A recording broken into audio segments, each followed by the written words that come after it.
After an action-packed opening round in the Middle East at the Dubai 24 Hours, so many cars at that event to kickstart the 2022 24H Series. We're now in the bread and butter part of the season because there are 5 races arranged in Europe. The first of those being here in Italy, in Tuscany, at the 12 Hours of Mugello, back to its traditional slot at the end of March. If you missed any of yesterday's coverage, where on earth were you? Because there were 5.5 hours of battling for the GT Series and the TCE Series and the various layers within those, and it's provided a cracking starting grid, a restart grid for today's action, starting bright and early, and aren't we feeling it with the clocks going forward overnight as well. A 9 o'clock start, but delighted to say we've got 30 minutes worth of build-up to fill in on what happened yesterday and obviously enjoy 6.5 hours of running today. This is where this meeting fits in with the rest of the calendar. As I mentioned, a couple of months ago we kick-started things in Dubai at the Autodrome there in the 24 hours over the weekend of the 13th, 14th and 15th of January. The following week, it was the 6 hours of Abu Dhabi at the Yas Marina Grand Prix circuit. Here to Mugello for the first round of the European part of the season. Then, in about a month's time, to Spa-Francorchamps, another truly historic racetrack, all 7 kilometres of it, for a 12-hour split race at the end of April. Hockenheimring in May, then 2 24-hour races, one in July, one in September at Portimao and Barcelona respectively, and finally to Sebring in November, to the historic concrete there for the second time ever in the 24H Series history for a true 24-hour race to complete the season. So that's our menu card, if you like. The weather is taking a bit of time to warm up this morning. We noticed that just walking into the circuit. It has been quite chilly overnight as well, as low as 3 and 4 degrees. But as soon as the sun appears properly through the cloud, the track will warm up nicely. But that's something definitely to be bearing in mind for the teams as they warm their cars up. Of course, race cars don't necessarily like being stopped, and particularly for a period of time overnight, and then rudely restarted this morning for a sustained run to the flag. And 1 or 2 are letting off some steam and quite possibly smoke as they head around the racetrack, including the Porsche Geneva dealership-backed Orchid Racing Team Porsche. It's good morning in a moment to Diana Binks down on the grid, but I can also say good morning to Joe Bradley, assembling a grid that doesn't quite look like the sheet we were issued just yet, but I still think there's some movement to happen, Joe. Yeah, we'll just get a grip on just what penalties have been issued overnight, Johnny. I know of one penalty. It doesn't rain, but it pours for the 91 Herbeth Motorsport team, and they had, I saw that car encounter all sorts of dilemmas and adversity yesterday, more than I've seen in perhaps a whole season, just in one 5.5 hour stint, and that car is now restarting, I should say, in 27th place. But 6.5 hours remain. We've had 5.5 hours. We've had a full endurance race already, and it's kind of like yesterday was kind of like the qualification process for this morning's restart. And of course, Johnny, you mentioned there that it's not quite as warm as it has been with the clocks going forward. We've never been here as early. Very good point, because effectively it's like 7:30 yesterday morning rather than 8:30 as it is. The 34 car collection Audi arrives back into pit lane as well. As I say, there's still about a half an hour before we go racing, so the grid's still to be properly organised and the teams are making sure that their cars are ready to go. That gives us a perfect opportunity to describe the various bits of action and unfortunately incident that happened here at Mugello on Saturday. So first of all, some curb arrangement to be done, I noticed. This is principally a bike track, so to arrange it for cars took some doing. There was an early issue for the Vortex V8 for Christophe Boulkelteau, and also cars off, including for Dr. Johannes Kerkhoff and Elmar Grimm's 34 car. A clash for the 91 Herbert Motorsport Porsche. We will be searching into that story a little bit more ahead of the race, because a very unusual 24H Series race for all those at Herbert. Normally they are metronomic, but they've had at least 3 separate problems so far, one of which involved a Vortex which had to be brought back to the pit lane on the back of a flatbed. Lots of gravel traps here, and several of them have been visited by a variety of cars. Kerong Lee with a late spin in the 728 car as well at Buceni Corner.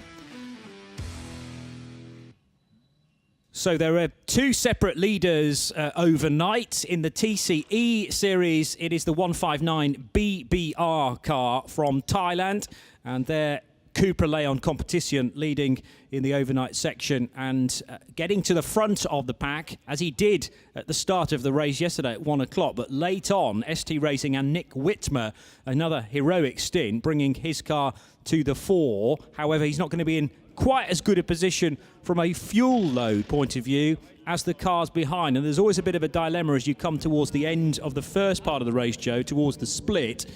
Do you get the car refueled in readiness for tomorrow's action, or actually keep it running to maintain position and then take the fuel hit early on in part two? I think, Johnny, you've just got to treat it as one 12-hour race. And wherever you stop after the 5.5 hours, and it's not just me saying this, I've heard this being said by many, many people who compete in these split 12-hour races. It is what it is, and wherever you stop, whatever your fuel tank has for the restart, you just resume. It's basically like just pressing the pause button and then restarting this morning on 6.5 hours of racing left. I don't think you need to get too perturbed by that. If you have got a late pit stop, then, you know, for any reason outside of a scheduled stop, then yes, you perhaps think forward. But that's at any point without a split in a 12-hour race. That's what you would be doing in any case. So you just have to put the pause out of your mind and then just treat the whole of the 12 hours as one big clump with a pause button pressed in the middle. That's Joe Bradley. I'm Johnny Palmer. We'll be hearing from Diana Binks very shortly, but we've managed to catch up with a number of our drivers earlier on in the weekend. So first of all, we can hear from Bernd Schneider. But we're just getting ready to go onto the grid here this morning, just while the reshuffle of the cars getting ready. First of all, how are you this morning? I feel a little bit my body because I had 1 hour 15 yesterday in the car. I really enjoyed the fights on track, and was really a good day for us. Finished second in the first half of the race, so we are really, really happy so far. But this morning will be difficult. It was 3 degrees. The tires are pretty cold. Only one up lap for Martin. He's in the car now, so the first laps will be pretty tricky. I think that's going to be this, throughout the whole grid, isn't it? It's much colder than we thought perhaps this morning. Of course, the time difference making that change to the circuit. How long will it take to evolve? I think at least they had a warm-up lap right now, but the start will be in 20 minutes, so the tire is going to cool down again. I think the fastest lap times we will get after 5-6 laps, because I think it will be not so easy getting the tires on tire, especially the first grid are fighting for positions. So that will be interesting for us, and on the outside I think will be good race now. Thanks to you so much for chatting to us, the cars, and we can get onto the grid now, so we'll make our way out there. But thanks for chatting to us at the moment, and of course we'll speak to you later on today. Thank you very much. It's the legend that is Bernd Schneider, the former 4-time DTM champion. He's won that championship so many times, I think he probably remains a constant champion. 2 seasons in Formula One as well, with Arrows. Zach Speed. And Zach Speed. Great memory there, Joe Bradley. So that's a flavour of one of our drivers competing in the 8th edition of the Mugello 12 Hours. And here's a chance to catch up with a whole lot more. Well, hello, I'm Charlie Putman with CP Racing. I've been driving in Creventic for several years, and I just found out 45 races now at this point. 12 Hours of Mugello is one of our favorite races. Everyone likes the 24 hours, but the 12 hour is great also. So we like running the 12 Hours at Mugello. We love the town, Scarperia. It's a great place to be and come and enjoy ourselves. The track is not only historic, but it's a lot of fun to drive. So this is always one of our favorite events. It's the kind of place you would take your family, and so it's kind of a fun place for us to all come together and race. I'm Gijs Bessem, competing in Creventic for some 40 races now under the name of the NKPP, usually powered by Bas Koete, but today by HRT, because we want to try out the 992s. Last race we did in Dubai, we finished with the 991, and now we're trying the 992. it's not just the race, it's the whole atmosphere. It's the fun, it's the grid, because we know everybody here, so it's the chit chat, it's talking about cars, it's the build-up of the tension when we go to qualifying now in 1 hour, how we will do, it's the hotels, the drive towards this, it's everything. And especially Mugello, because look at the surroundings, it's the restaurants, it's the hotels, it's the fun. It's a very old track, and it used to be a GP for motor racing track, so it's very smooth with different heights in it, with quite difficult corners. It's a technical track. It's the weather, because we're in Italy. It's the Italians with the foods, the whole atmosphere, which is the best way to kick off the European season of Creventic. And Mugello is the best track for that. Not just driving fast, using your intelligence as well, because a 12-hour race only starts after 11 hours. The first 11 hours you just have to be there. You go off track, you make a mistake, you do the fastest lap, doesn't matter. The one who finishes first is the one who wins. So it's about tire management, it's about being smart with code 60s, it's about how much petrol you have and when to fill it up. It's the fast driver changes. It's a team driver combination which wins you the race. And the car works. So it's more than just a sprint race, which is 40 minutes or 50 minutes of going very fast. It's more intelligent. Hello, I'm Frédéric Ansel from France and Brittany in France, west of France. And I drive with Porsche Lorient Racing, it's my team, to race in Mugello. Now it's the first time in the season. And for the championship 2022. It's very important for us because it's a pleasure to race with all the COVID and all the time we are not racing. So we enjoy to be on there are a lot of competitors. So I think it would be great if we can make a podium.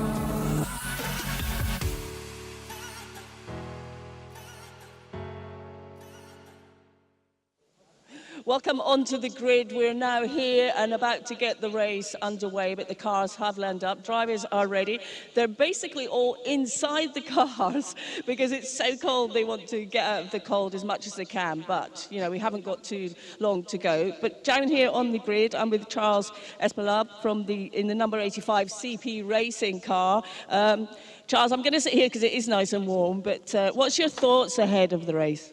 You know, it's kind of like Byrne said, 5-time DTM champion. He deserves that. Thank you for clarifying that. You know, it's cold. That's, you know, Florida boy sitting in his car here trying to stay warm. But, yeah, it's going to be a little bit tire management. You know, the Hankooks do a good job, but we're going to have to be easy on them in the beginning until we get some heat in them. And then, you know, it's anybody's race, as it always is. How would you summarize the first part one yesterday? Pretty exciting. I mean, you got a lot of competition here, and the racing was really, really good, as you could tell. So we're looking for another 6 hours, 6.5 hours today to do the same. What's going to be the plan today? Obviously, different conditions to manage just at the start. What would your sort of strategy be? You know, it's the same. We're the old guys on the grid, so we're just trying to stay steady and consistent and do our stuff. Our guys do excellent pit stops, so we'll move forward, hopefully. You seem to have a great team behind you, and I've watched your pit stops. They've been pretty slick. I mean, you're teaching these guys well, aren't you? No, they're teaching me. There's a lot of experience. We got, you know, Mark and Dustin we bring from the States, and we got all the good German guys here, and it's true family team. So we gel well together. What is it about racing and racing in the 24-hour series in particular that makes you keep wanting to do it? That exact teamwork. Being here with these guys, competing against all the other groups that are top notch, and you know, it's the competition. It's true endurance, and you know, again, it's the team. We love working together, and seeing the team gel together, that makes my heart warm.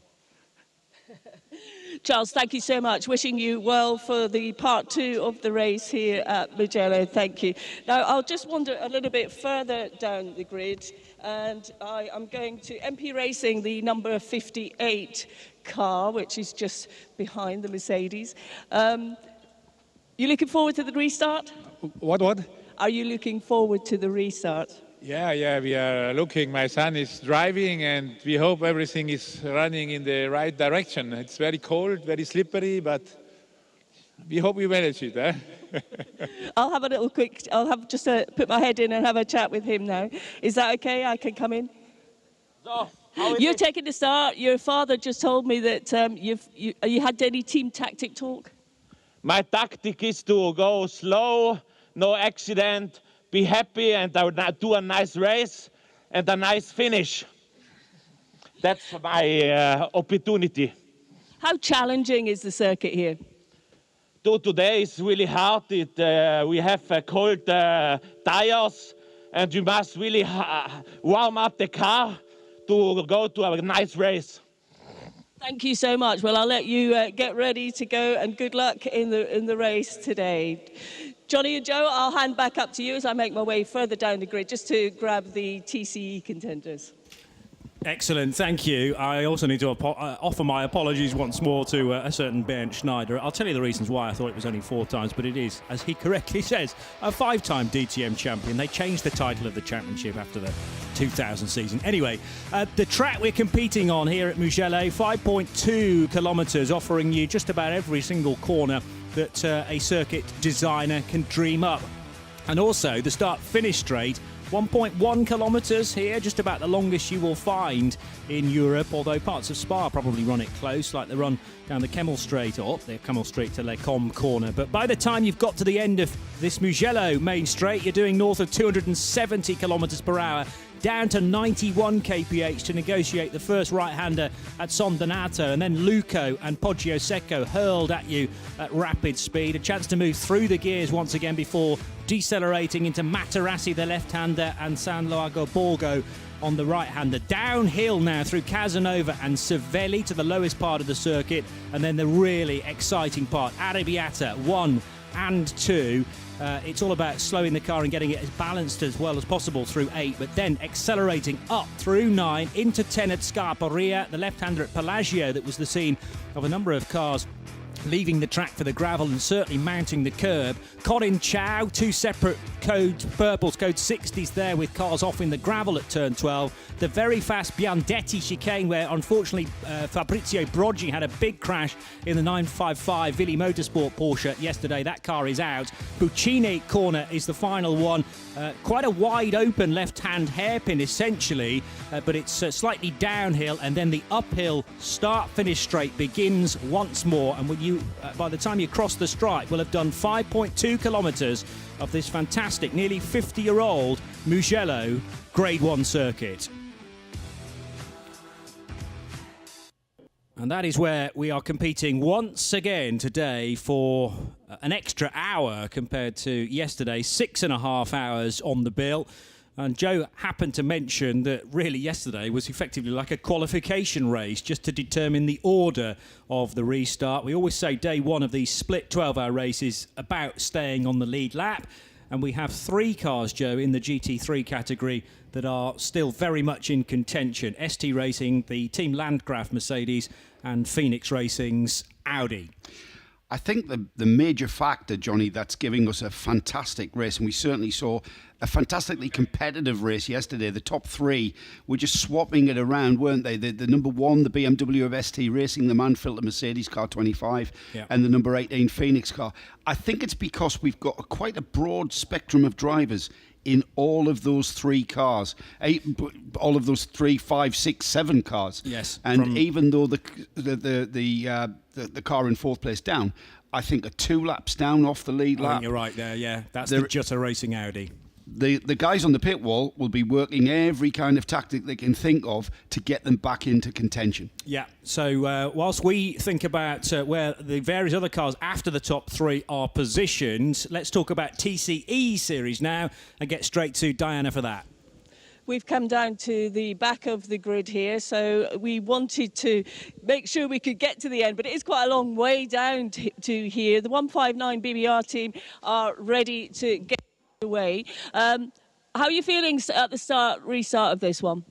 I'm a bit excited because now that the track is quite cold, so it's going to be a bit difficult for me. Yeah.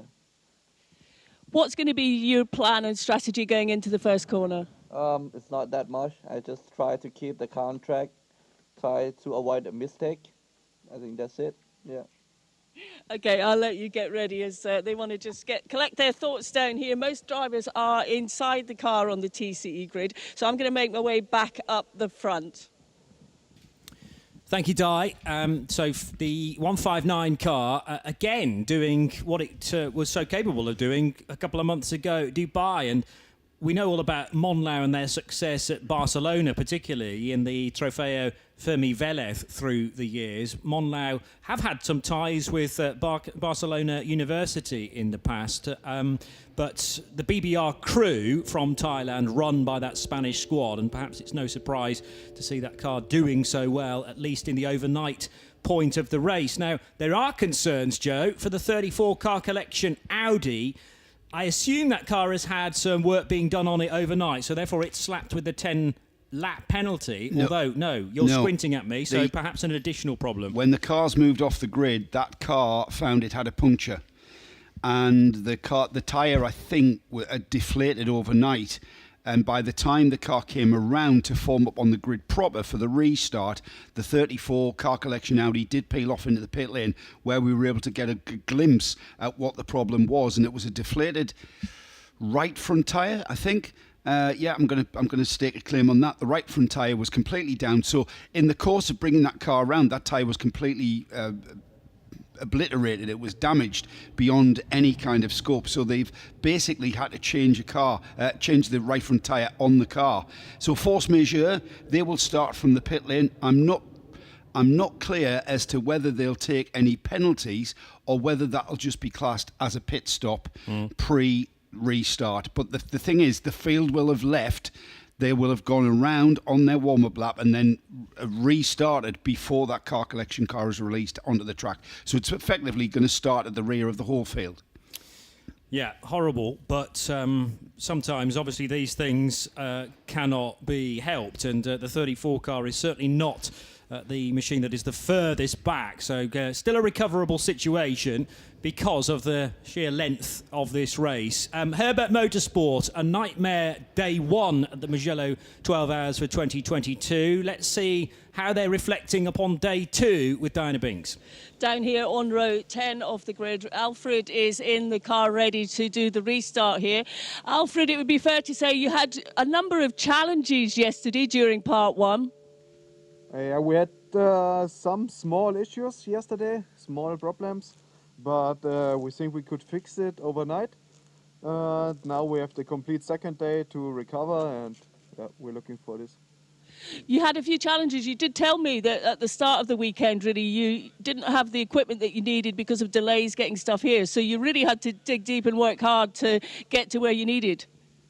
Yeah, we had a puncture in the beginning, and we don't have.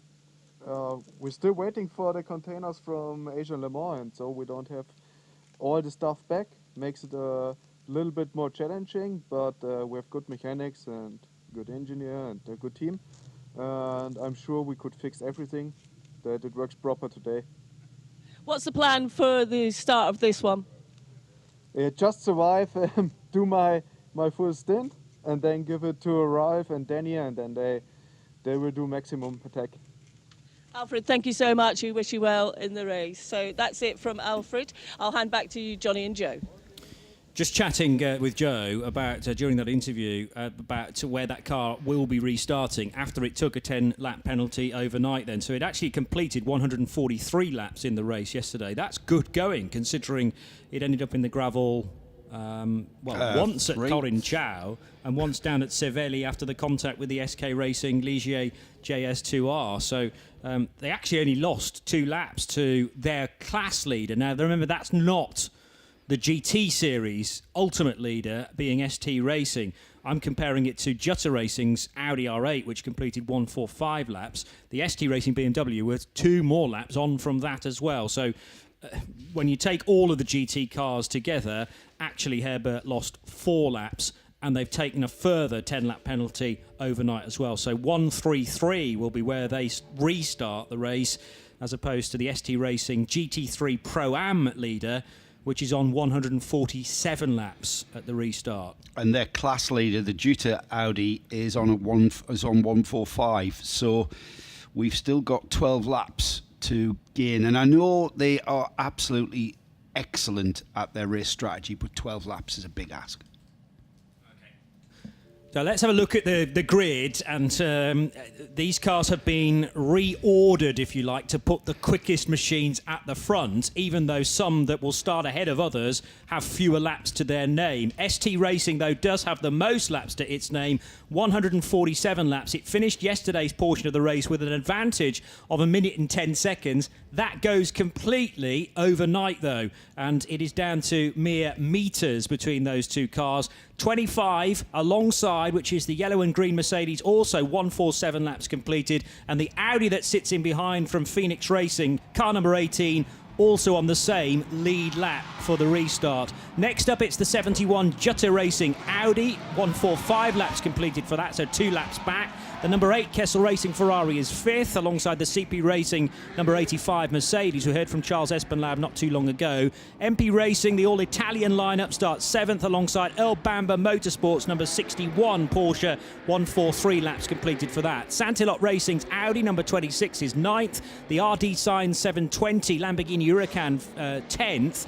Then the 91 Herbert Motorsport car taking that 10-lap penalty overnight. Jutta Racing's second car, the Racing Junior squad, with an all-Lithuanian lineup, and it's Ignace Gelžinis to start the 72. JR Motorsports BMW M6 GT3 is 13th, alongside the HRT Performance car for Kerong Lee and starting driver Jean-Francois Bruno. 15th, the Car Collection Motorsport Audi, which will start from the pit lane with Dr. Johannes Kerkhoff due to start, and then the 703 Vortex V8, one of three French cars from that squad. Bodar by Baz Kooten Racing's Bentley Continental was confusing us a moment or two ago because it was on the front row, but it's been pulled further back now to 17th. The 701 Vortex will start alongside. The 702 Vortex is on the 10th row alongside the 909 Red Camel Jordans.NL Porsche in its orange and black colours. HRT Performance number 929 is 21st alongside the 903 similar Porsche for Red Ant Racing. Orchid Racing Team's Porsche Cup car and 992 iteration is 23rd, and another from Belgium, Red Ant Racing Porsche, 24th. NKPP by HRT Performance, they have a 928 992 Porsche 25th, that's race number 928. Ebby Motors, really fantastic finish for the two older spec Porsche Cup cars. They were nose to tail across the line, and they will start right together on the grid, 26th and 27th.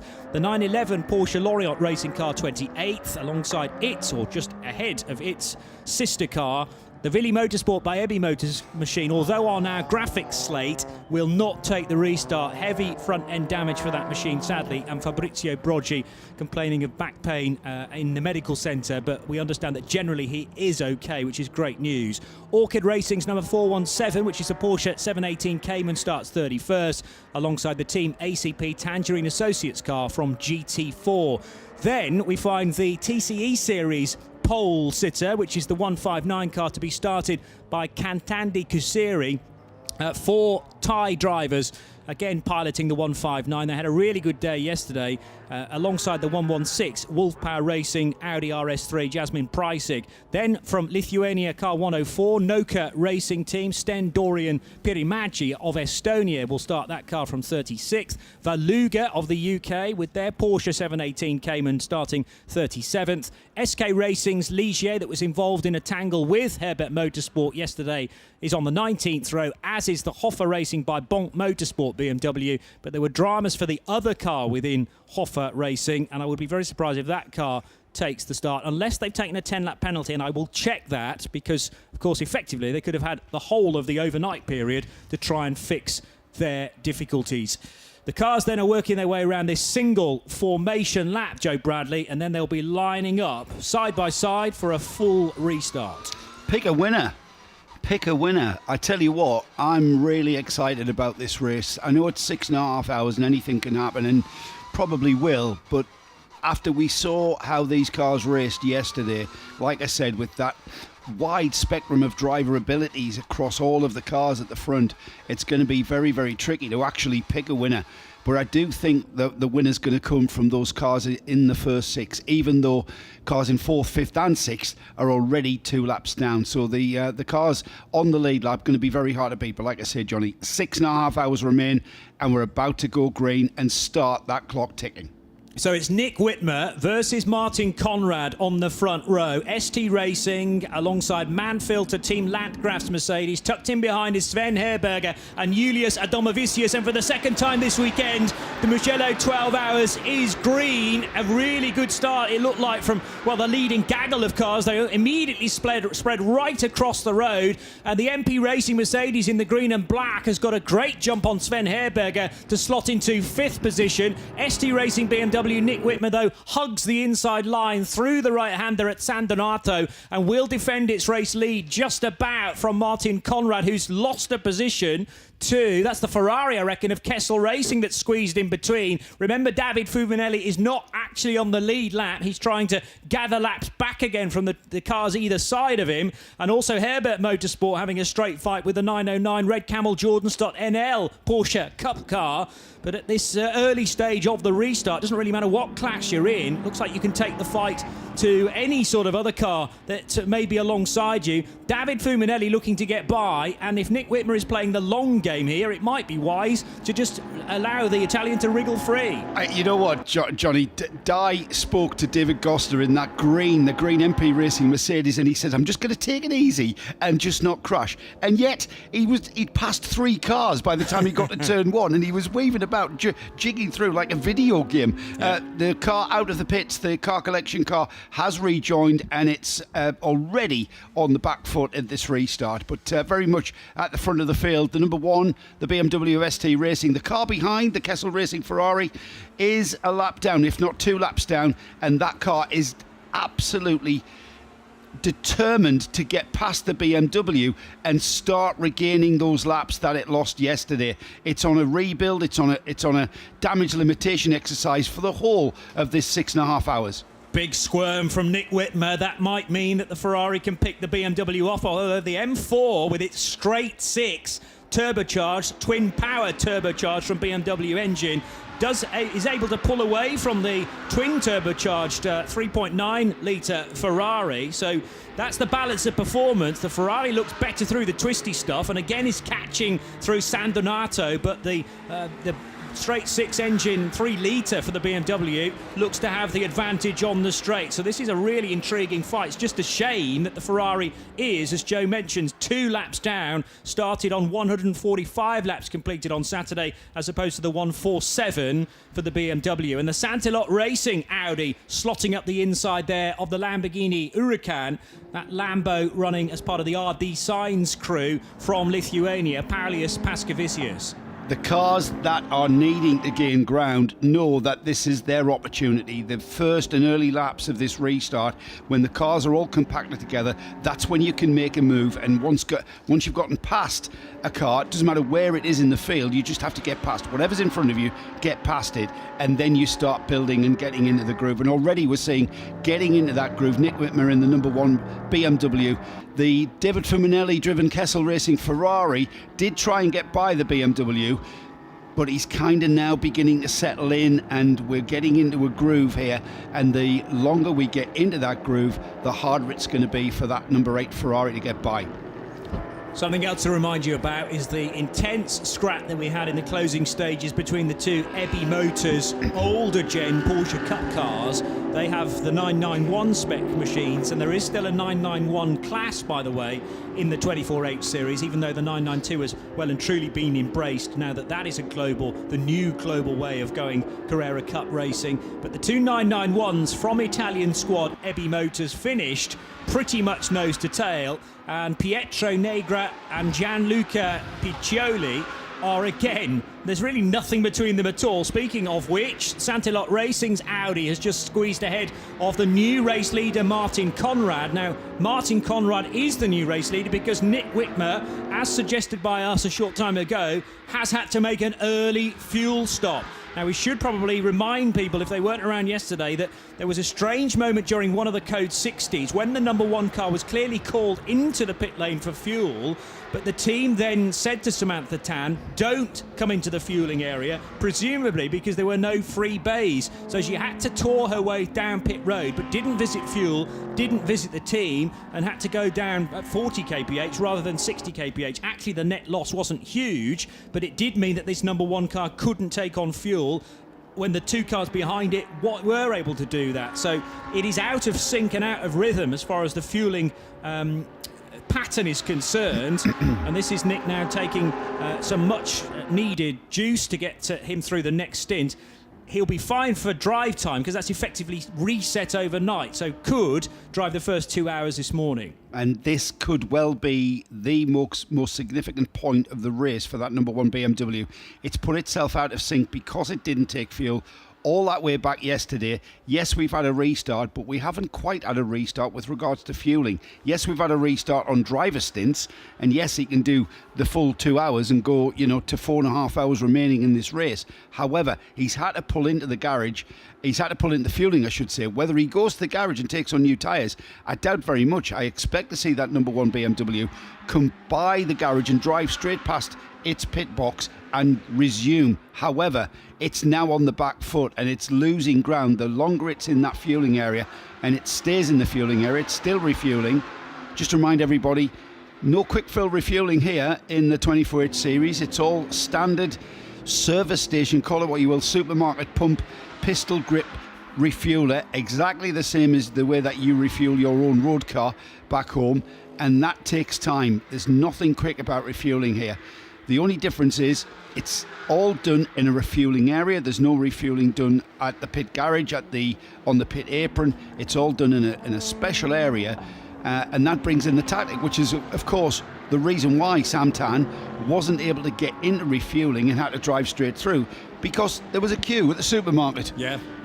As simple as that. And now there are difficulties for the 58 MP Racing Mercedes, only very brief indeed, but the car grinding to a halt. Now that was on the run into the left and the right, I reckon, at Matarassi and San Lago Borgo. So as a result of that, the MP Racing car has spent much longer in Sector 1 than we would have expected, but rejoining and safely with one of the two Porsche Lorient cars immediately in front. Again, this could be a legacy of a racing car running sweetly for the first 5.5 hours, but then struggling to wake up this early in the morning. It seemed to just be a system shutdown there. David Gosling, great restart from him in the CP Mercedes, but that's unfortunate. All that ground he gained in that restart by being really aggressive after telling Di he was going to take it easy. If that's taking it easy, David, then a round of applause. But he's lost all that ground that he gained, and he's going to drop back and look like he did a Control-Alt-Delete reset on the whole system. And we talked about that. We talk about that often, where a car will shut down for no apparent reason. And yes, Johnny, race cars don't really like to be just left unattended, do they? And you've got all that heat soak going on, the sensors sort of becoming a little bit sort of emotional and confused, and then when we restart in the morning, start them up from cold, it's kind of like a bit of a wake-up call for them. And I'm not sure what happened there though to that number 58 Mercedes. It remains in 7th place, so right now it's had no significant effect on where it is in the race. So 148 laps completed, 149 there, just crossing the line, and he's about 43 seconds off the David Fuminelli Kessel Racing Ferrari.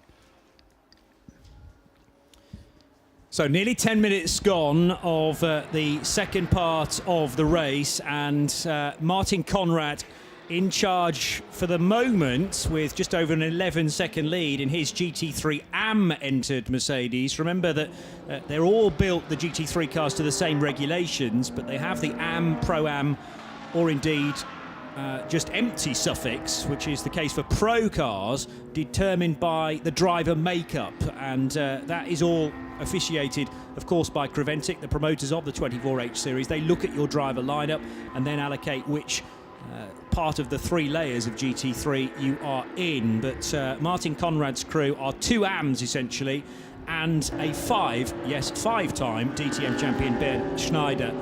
So even though you've got a driver of such calibre as Bernd Schneider, if your other 2 drivers, or indeed if some teams have 3 extra drivers that are all AMs, that still means you can go in the GT3 AM division.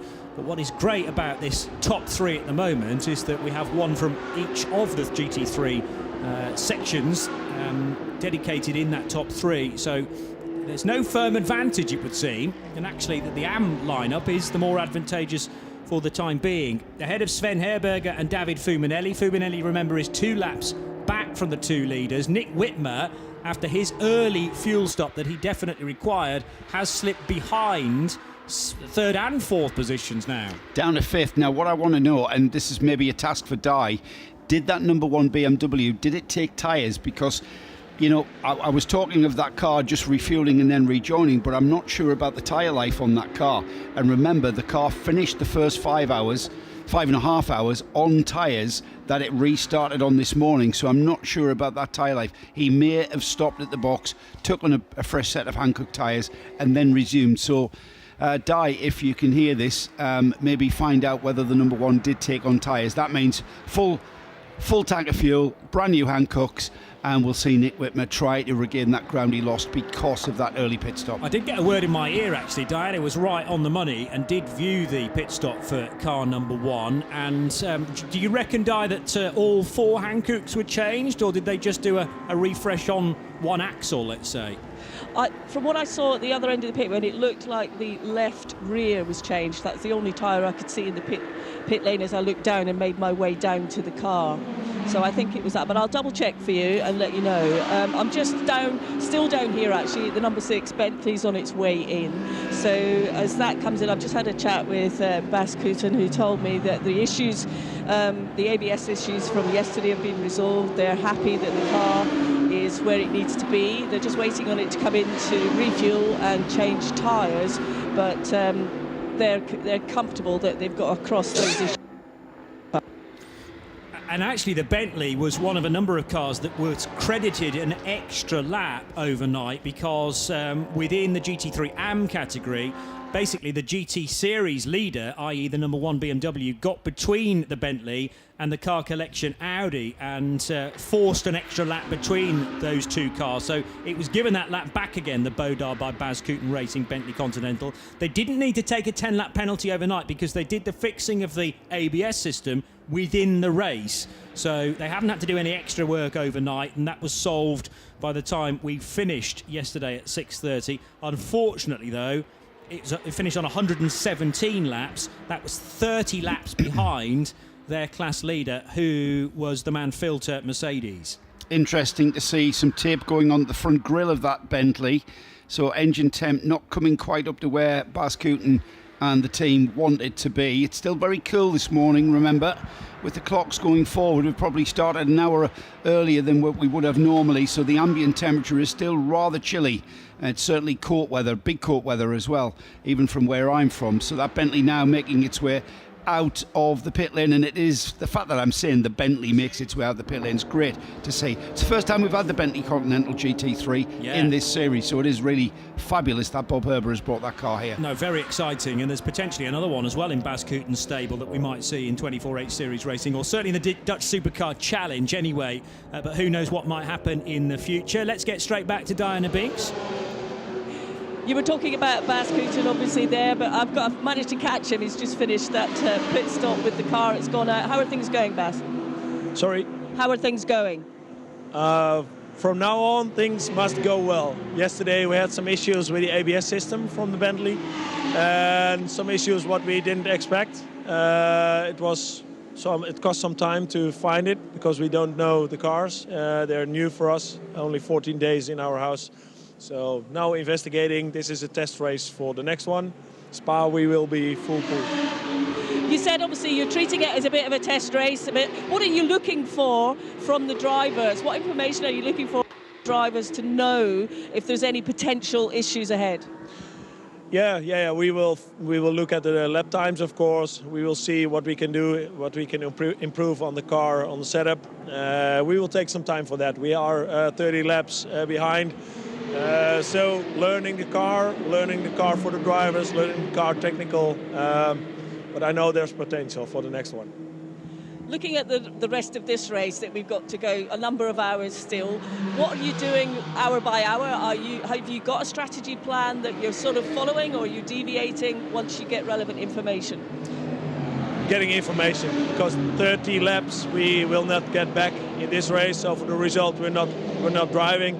We're checking what we can do on fuel use, what we can save on fuel use for every next race, what we will do. So getting information as much as possible. Thanks, Bas. It's Bas Koeten from the Bodar and Bas Koeten team. He always likes a little fist pump at the end, doesn't he? Yeah, he's well motivated, always is Bas. And I totally understand what he means by they've only had the car 14 days and it's learning all the vagaries of the systems in the car. And what is important in endurance racing, that when you do encounter an issue like an ABS issue, having now encountered that issue, next time that happens, they will be able to go directly to how they rectified it and the speed of reaction to whatever the issue is on the car. And that's what we mean by getting to know the car. And it's the same for drivers. And it's very much the same for drivers in how to drive the car and the vagaries of the handling and the way that the engine performs and the gearbox performs. So it's all a big, massive learning curve. But I can't emphasize enough, congratulations to the Bas Koeten team for bringing that car here and not being afraid to run that car in a 12-hour race. Just having owned the car or been in possession of the car for 14 days, they could have easily have just sat back and said, you know what, we're just going to come out to Spa. But, we're better to test and we're better to get to know the car than under racing conditions here at Mugello this weekend. Plus, we're in Tuscany in early spring, so... Yeah, what's not to like, hey? Now, Dynamics has been down to ST Racing to find out exactly how many tyres they changed during that early stop. It was all 4. And I would have expected it to have been either 2 or 4, really, because you can actually throw quite a lot of team personnel at a team as long as you don't exceed, is it 4 guys with the high vis, and then there's an additional driver assist if required. But therefore, well, if you've got 2 on each wheel, you can't change all 4 wheels at the same time. You can probably do 2 at the same time and then the other 2, right? Yeah, I'm just much. wondering whether you could save time during a tyre stop by doing 2. So 2 would be quicker than 4, wouldn't it?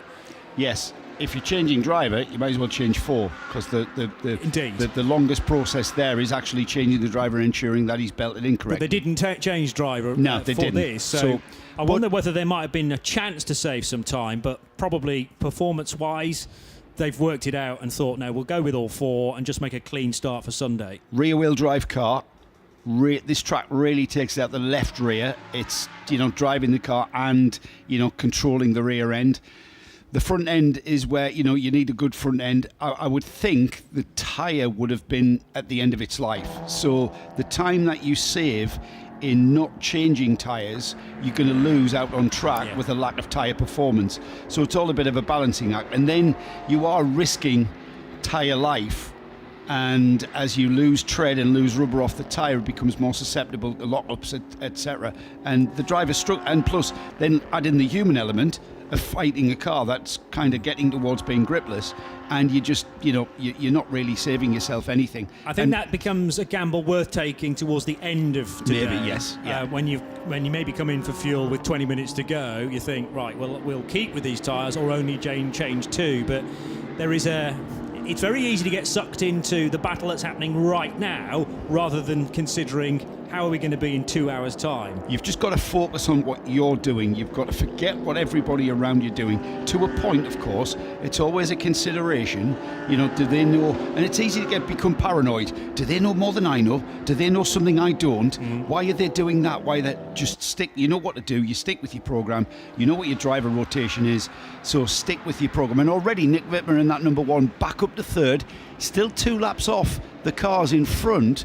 but those cars are going to be looking towards refueling and taking on new tyres and having to pit stop.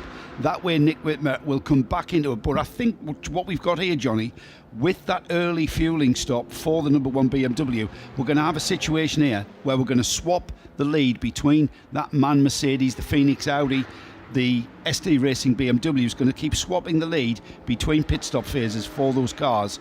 And as we get towards the end, that's when we'll be able to see where that flip-flop of who's in the lead, who's not in the lead will sort of manifest towards the end, and we'll be able to gauge and back time who's in contention and who's in a more advantageous position over the others.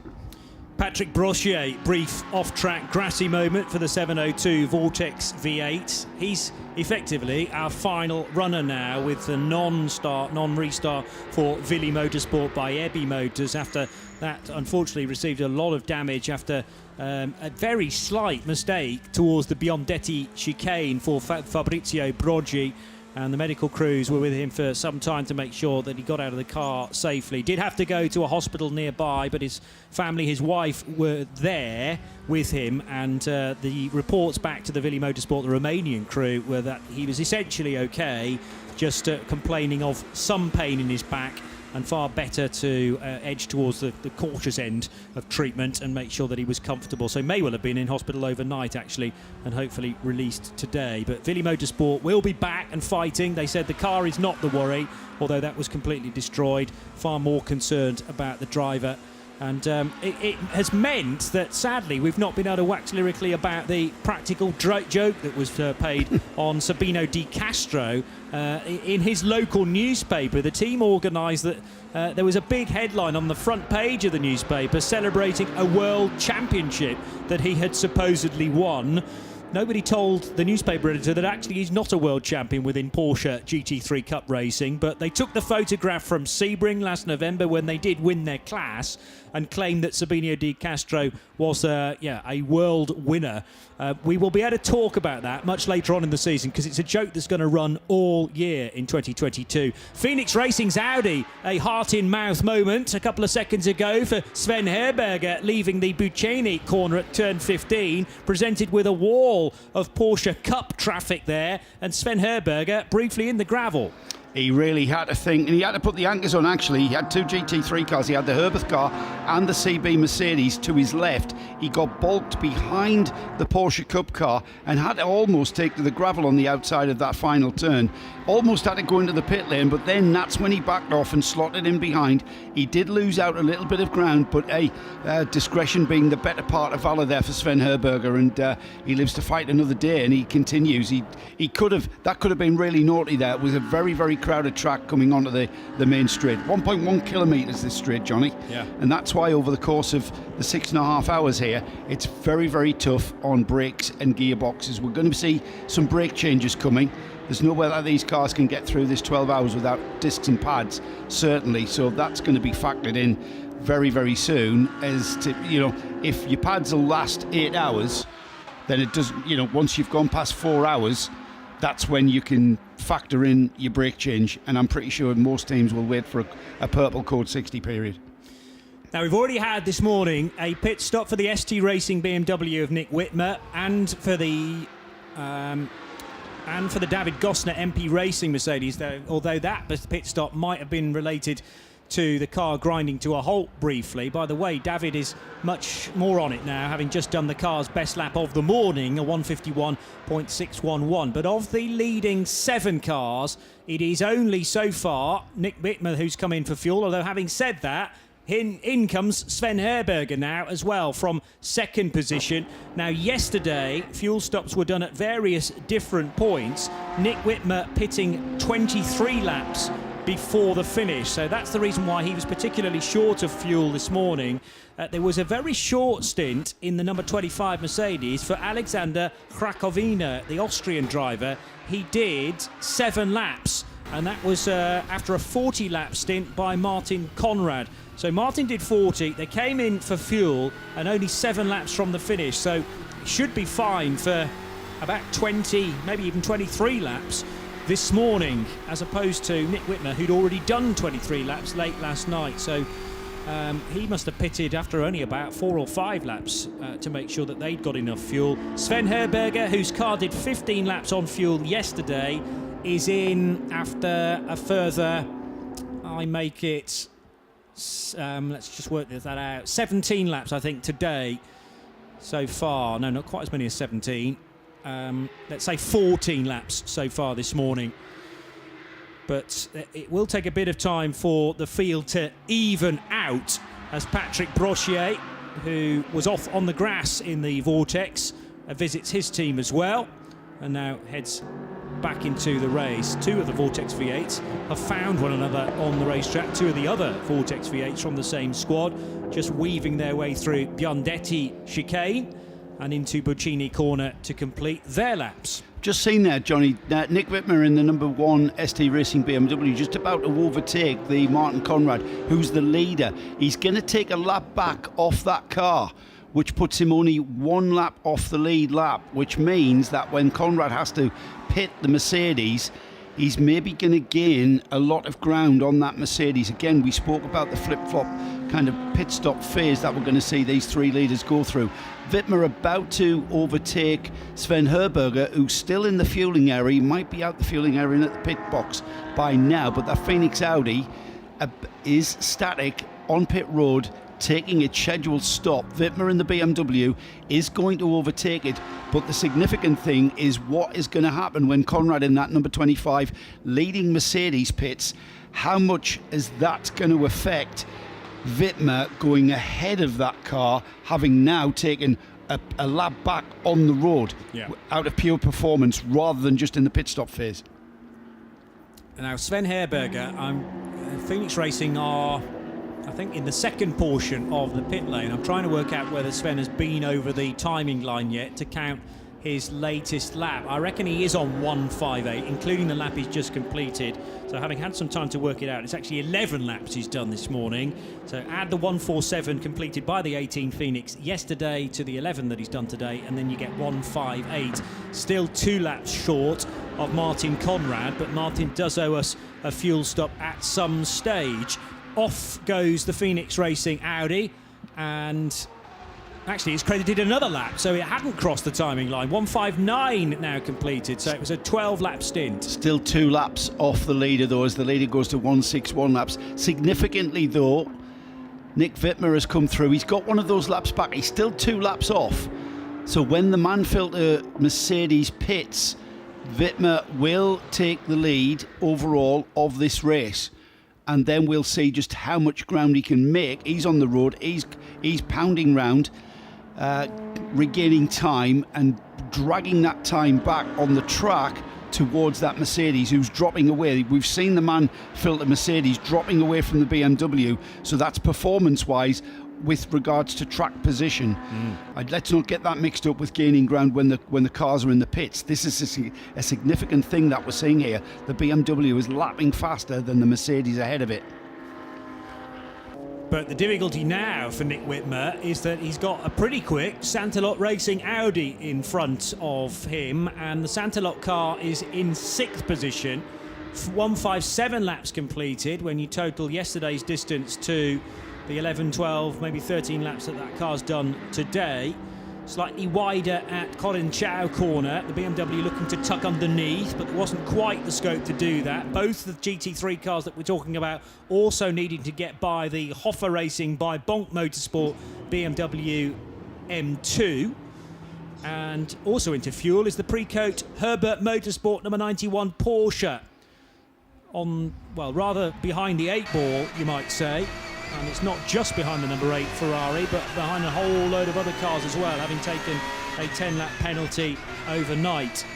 The 91 Porsche with some recovering to do, but you could argue the only way is up at the moment for Alfred Renauer, who's just brought the car in for fueling, 27th position. 909 is the leader in the 992 division for Red Camel Jordans.nl.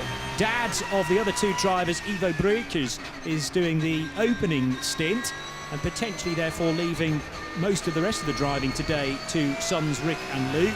No, I don't think Ivo would be happy with that, actually. He'd like to do at least one more stint, having given the car up when he does, but the picture of concentration in the face, the face behind the open face helmet, peering into the mirror there briefly into Colin Chow corner. That's a class battle, isn't it? It's they're together on the road, actually. There's 50 seconds in between the second car in the 992 class. That's Johan Kristoffersen in the HRT Performance Porsche. That's car 929. They're 10th and 11th overall, first and second in the 992 class, and 50 seconds apart. That's a pretty close situation to be in. We're going to see that battle can continue pretty much the whole of this race distance.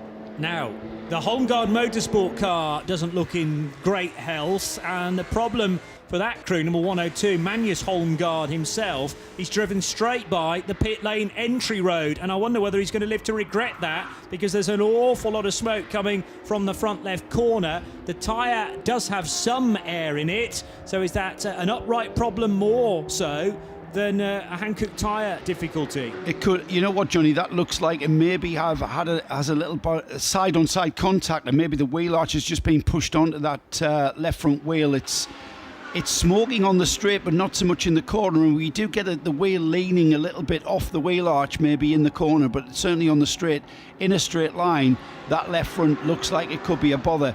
And there we've got bit of whatever's broken. It's the inner wheel arch skin. It's the inner wheel arch. That to me looks like the inner wheel arch has been what's causing that smoke, and the smoke's now going to clear, because whatever that bit of plastic or whatever it was, there it is. There's the inner wheel arch. It's come out. That's not now catching the tyre. That is going to cause a bit of consternation until somebody drives over that and breaks it, shatters it into small pieces. The other thing that's breaking though, Joe, is the splitter, which has dislodged on the front left corner. It's still attached on the front right. That's going to start flapping like crazy as well. So first of all, the inner skin goes from the wheel arch, but the splitter itself is sitting low on the road around that tyre and starting to scrub the racetrack. I think he's going to get the instruction from the team to pit at the end of this lap. You would imagine he will, so that they can address that and at least put some race tape on it to try and at least patch over the difficulties there. We've already had half an hour of the race this morning, and that is half distance when you add together yesterday's 5.5 hours and this morning's 30 minutes. 6 hours to go, 9:30 in the morning, in this unusual split when you compare it to the other 7 runnings of the Mugello 12 hours. But I like it. It means that virtually every part of the day, daylight hours wise, are experienced, and the track carrying some scars from yesterday as well as the period today. As expected, the 102 Holmgaard Motorsport VW Golf is in. First of all, though, it will go for fuel, and then the team can tend to its wounds. We talked about this yesterday. Because the fueling area is at pit in, whenever you come into the pits with a problem, like we're seeing on the Holmgaard Motorsport Volkswagen Golf, with the splitter hanging off and scraping the ground, the question is, do you get the car repaired or do you go into fueling? Well, most of the time you're gonna take on fuel as well and get that bit out of the way, because that's going to call for you to rejoin and come back into the pit straight away to take on your fuel. So if you can drive the car, which the Holmgaard car is drivable, it's just a splitter that's dragging the ground. That's why we saw the car peel into the pit, into the fueling area, before it then went to its pit box. So once it's refueled, it'll appear on the pit road. Surely we'll be able to get down there and maybe get a head under that wheel arch and see just what's broken to cause that splitter to hang down. The other thing that I didn't spot at the time is that there was another car in the fueling area as Holmgaard arrived. That's the Manfilter Team Landgraf Mercedes from the race lead. So 163 laps completed for the Mercedes. Car 25 is in. Remember, it had done yesterday a 7-lap stint when Alexander Krakowina was at the wheel. That followed a 40-lap stint from the guy driving it right now, Martin Conrad.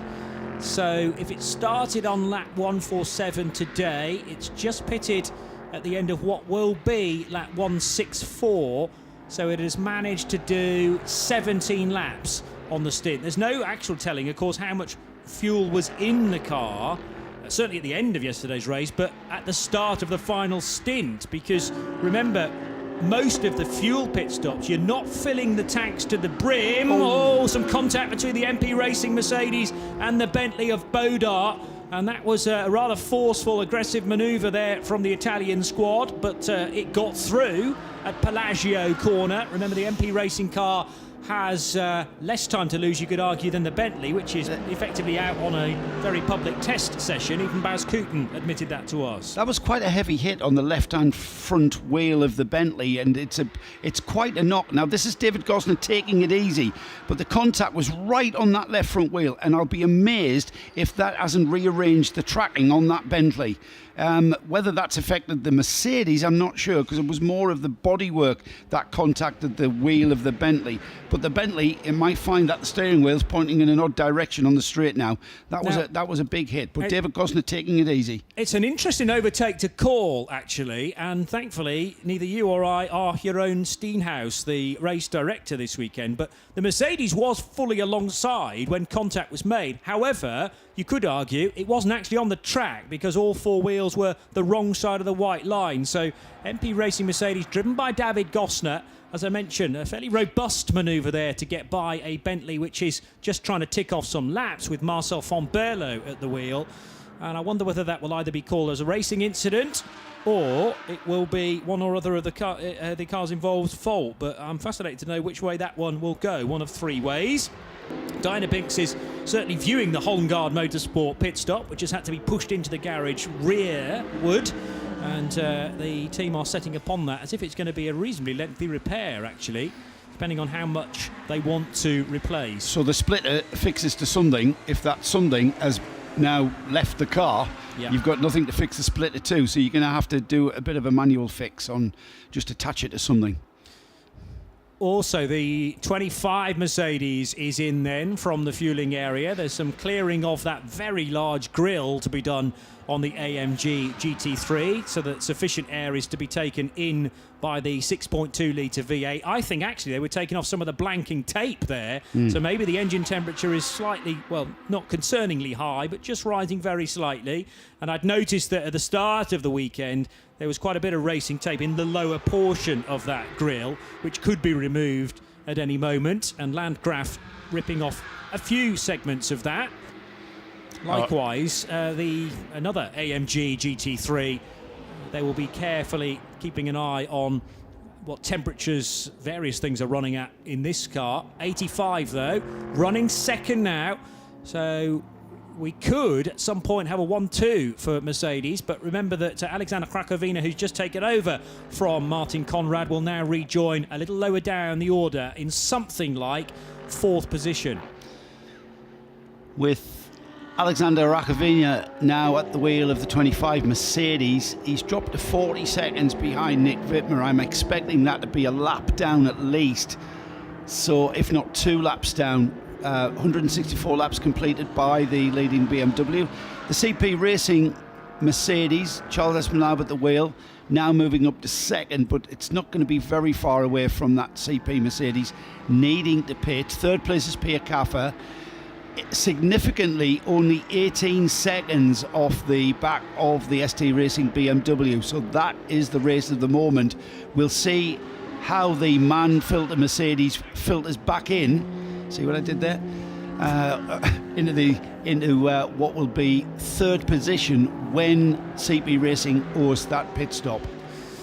So Martin Conrad back in the car this morning after only a 7-lap stint late yesterday evening for Alexander Krakowina. But Alex, I'm not sure whether he just didn't fancy the restart, but he was changed back again for the restart today and now inserted, you would think, for a near 2-hour stint. But we can hear from Martin Conrad after that short, sharp burst this morning with Diana. Martin, you started the restart of the race, just brought the car in. First of all, how was the restart? Yeah, I think the restart was okay. Everybody was patient, but the tire was really cold.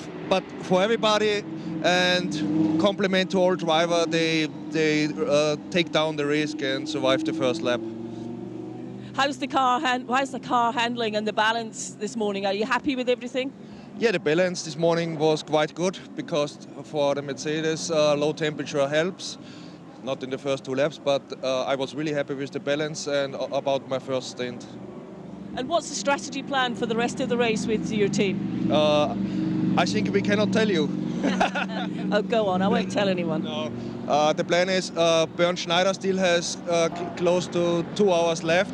So of course he will do the 2 hours, and Alex and me will spare the rest of the time. Are you enjoying the race? Yeah, a lot. Great year this year. And this Mugello circuit is one that you enjoy? Yeah, I'm already the third year here, and I really enjoy the track and also the organization, the field, and the whole field and everything.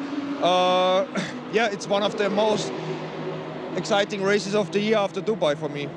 Thank you, Martin. Thank you. That's Martin Conrad chatting to Diana Binks. So it's a weird scenario for him because he did 40 laps yesterday, handed the car to his teammate for 7 laps at about, 6:15 last night. And then he's told, you've got to go back in again. But actually only for, 17 laps this morning. And now I would imagine he's got a fair bit of time off because best part of 2 hours will be done now by his Austrian teammate. Then probably Bernd Schneider in.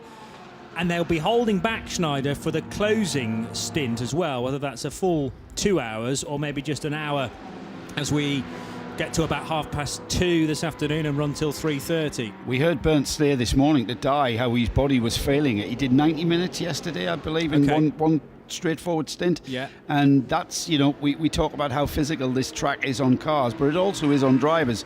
There's a lot of there's a lot of constant radius turns here, and there's a lot of quick changes of direction. Yeah. Heavy braking off the main straight here. After 1.1 kilometres of straight, you're then into a very, very tight, what is almost a hairpin, but you've got to knock off all the speed. And the focus and the concentration, it does take it out on the drivers. So, it's hard on cars, it's hard on drivers. That's why we love Mugello, isn't it? Absolutely. Bernd Schneider did 17 laps, followed by 15 laps. And most of that was probably under green flag conditions as well. Certainly the first of those 2 stints was. Let's just check the second one. Oh no, he did have 2 laps that were under code 60 that will have enforced that stop in the middle actually. So a total of 32 laps across the 2 stints. Most of them though at maximum pace, and yes, you will be feeling that the following morning. There's the TCE leader into the pits and out again. That's the BBR Cupra. Still hanging on to the TCE lead as we've got a bit of a off-track excursion. I think that's the number 911 going into the gravel. Pascal Guibon in the Porsche Lorient. It's currently 5th in 992 AM, and that's not going to help it regain ground by... It basically went into the gravel but didn't sink into the gravel. It continued on. But back to TCE and the car that's leading. Just lost it on the screen. There it is, the BBR car. Currently 24th overall, car 159. We've now got Tanart Sathian Thirikal at the wheel of the car. And that car, winner in Dubai. It's got about a lap's lead. We'll see how that manifests by the time the Jasmine Presig Wolf Power Racing Audi comes through, car 116. And as I say that, the Wolf Power car into the pits for fuel. So we're seeing some TCE pit stops now. We've been racing about 43 minutes already in. We know how long these cars can go, so it was maybe a half a tank of fuel left over from yesterday's 5.5 hours. So once we get these cars pitted in TCR, in the TCR classes and the TCX classes, with the leading car in TCX, the Veluga Porsche Cayman, Bradley Ellis, car 205, 30th overall and first in TCX. About a lap lead on the second car in that class, which is the Ligier of SK Racing, Franck Leverne in that car in 31st overall. So very close on the road. However, in fact, that's just rectified itself. It's actually a 32-second lead that the Veluga Porsche has over the Ligier. So a little battle beginning to develop in TCX, and they've been very close all race long, and I've seen no reason, if those teams continue in this vein, that this battle will not continue all the way to the flag, even though still 5 hours and 46 minutes to go. There's no reason why not. 2 very different cars, of course. The Ligier JS2R, no road-going counterpart for that machine from SK Racing. It races in a one-make or sort of 2-make championship, actually, the Ligier European Series for both prototypes and GT derived cars. But unlike the Porsche that it is racing within TCX. The SK Racing car can only be seen on the racetrack. But it's interesting that Porsche 718 Caymans actually straddle the TCE and the GT series. One from Valuga entered as a TCX car. The other, which is the Orchid Racing Team car of Anton Leclerc, is in the GT4 division. And they are essentially the same car, of course. One labelled as a Manthey Racing, an MR car, which is the Orchid machine, Orchid Racing Team, brand new to the 24H series from Switzerland. Jasmin Preissig from second position in TCR and TCE has just come in for fuel and quite possibly a driver change as well. Although as we reset the driving times overnight, Jasmin is easily able to do at least one more stint. The BBR car for Thai driver Tanart Satin Terakul will be overtaken there by Ted Van Vliet in the JR Motorsport BMW M6. Now this M6 runs with the previous version of GT engine for the BMW, so this is actually a V8 powered car as opposed to the new M4 for ST Racing, which is a straight 6, and it's a really interesting decision from my perspective to make that, because I always think GT3 racing got to be a V8 or a V6 surely, but they've gone with the 3-litre straight 6, stuck a very clever turbocharger on it as well. And Joe and I were scratching our heads earlier on in the weekend as to whether it was a twin turbo or just a single turbo, but it's a clever bit of terminology. Twin power. It's actually a twin turbine, so the exhaust drives two turbines, which drives an induction turbine in the same way. And with the straight 6, cylinders 1, 3 and 5, the exhaust from those cylinders will drive one turbine, and cylinders 2, 4 and 6. I did say 1, 3 and 5 first, didn't I? So cylinders so far. 2, 4 and 6 will drive another turbine, kind of side by side, where you're getting twice the energy from two turbines. Yeah. So you are, basically it assists in fuel consumption, and it also eradicates any kind of turbo lag. So it's all, the way that a turbo spins up depends on how much exhaust gas you're blowing, and to get the exhaust gas blowing, you must have the engine turning. So that's what turbo lag is until that turbo spools up. So if you've got all 6 cylinders, but twice the energy rather than one big unit, so to match those twin turbines, you would have to have a bigger turbo exhaust turbine. Yeah. Does that make sense? So it's all about surface area on those turbine faces. The valve timing of the straight 6 is probably in sync with that as well, isn't it? As in the pistons are going. The firing order. Yeah, the firing order. It'll be very, very complex in how they've. I'm not insisting that you kind of describe that, but it's much more efficient, I suppose, than the older way of just a single turbo and just drive one spool. Yeah, I think so. It's energy efficient. It's utilising energy from the exhaust gas flow. Yeah. So that's the brand new engine, and on the M4 GT4. But interesting to me that they haven't gone with a V6 or a V8 shaped engine, and instead the 3-litre straight 6 on the M4, which was always the GT4 racing car. But things have changed an awful lot within BMW. There was a time when there were 3 different models going motor racing, the M4, the M6 and the M8 in GTLM, but it's all been now funneled into efforts surrounding the M4 with its 2 snarling nostrils on that very large grille. I do like that car. The art car effect as well. I mean, I'm remembering back to a car that ran at Le Mans in 2010, which was the BMW art car with streaks of colour from front to back, and their ST Racing machine looks like, you say yesterday it looked like it'd been through a paint factory, but it's, at speed. It's very avant-garde, and we do like that paint scheme an awful lot from Samantha Tan's racing team. Oh dear, the VW Golf from Holmgard Motorsport is back in. I'm assuming it's done at least 1 lap since we last checked on this. Magnus Holmgard's still at the wheel, and he or the team are not happy with the reattachment of the splitter.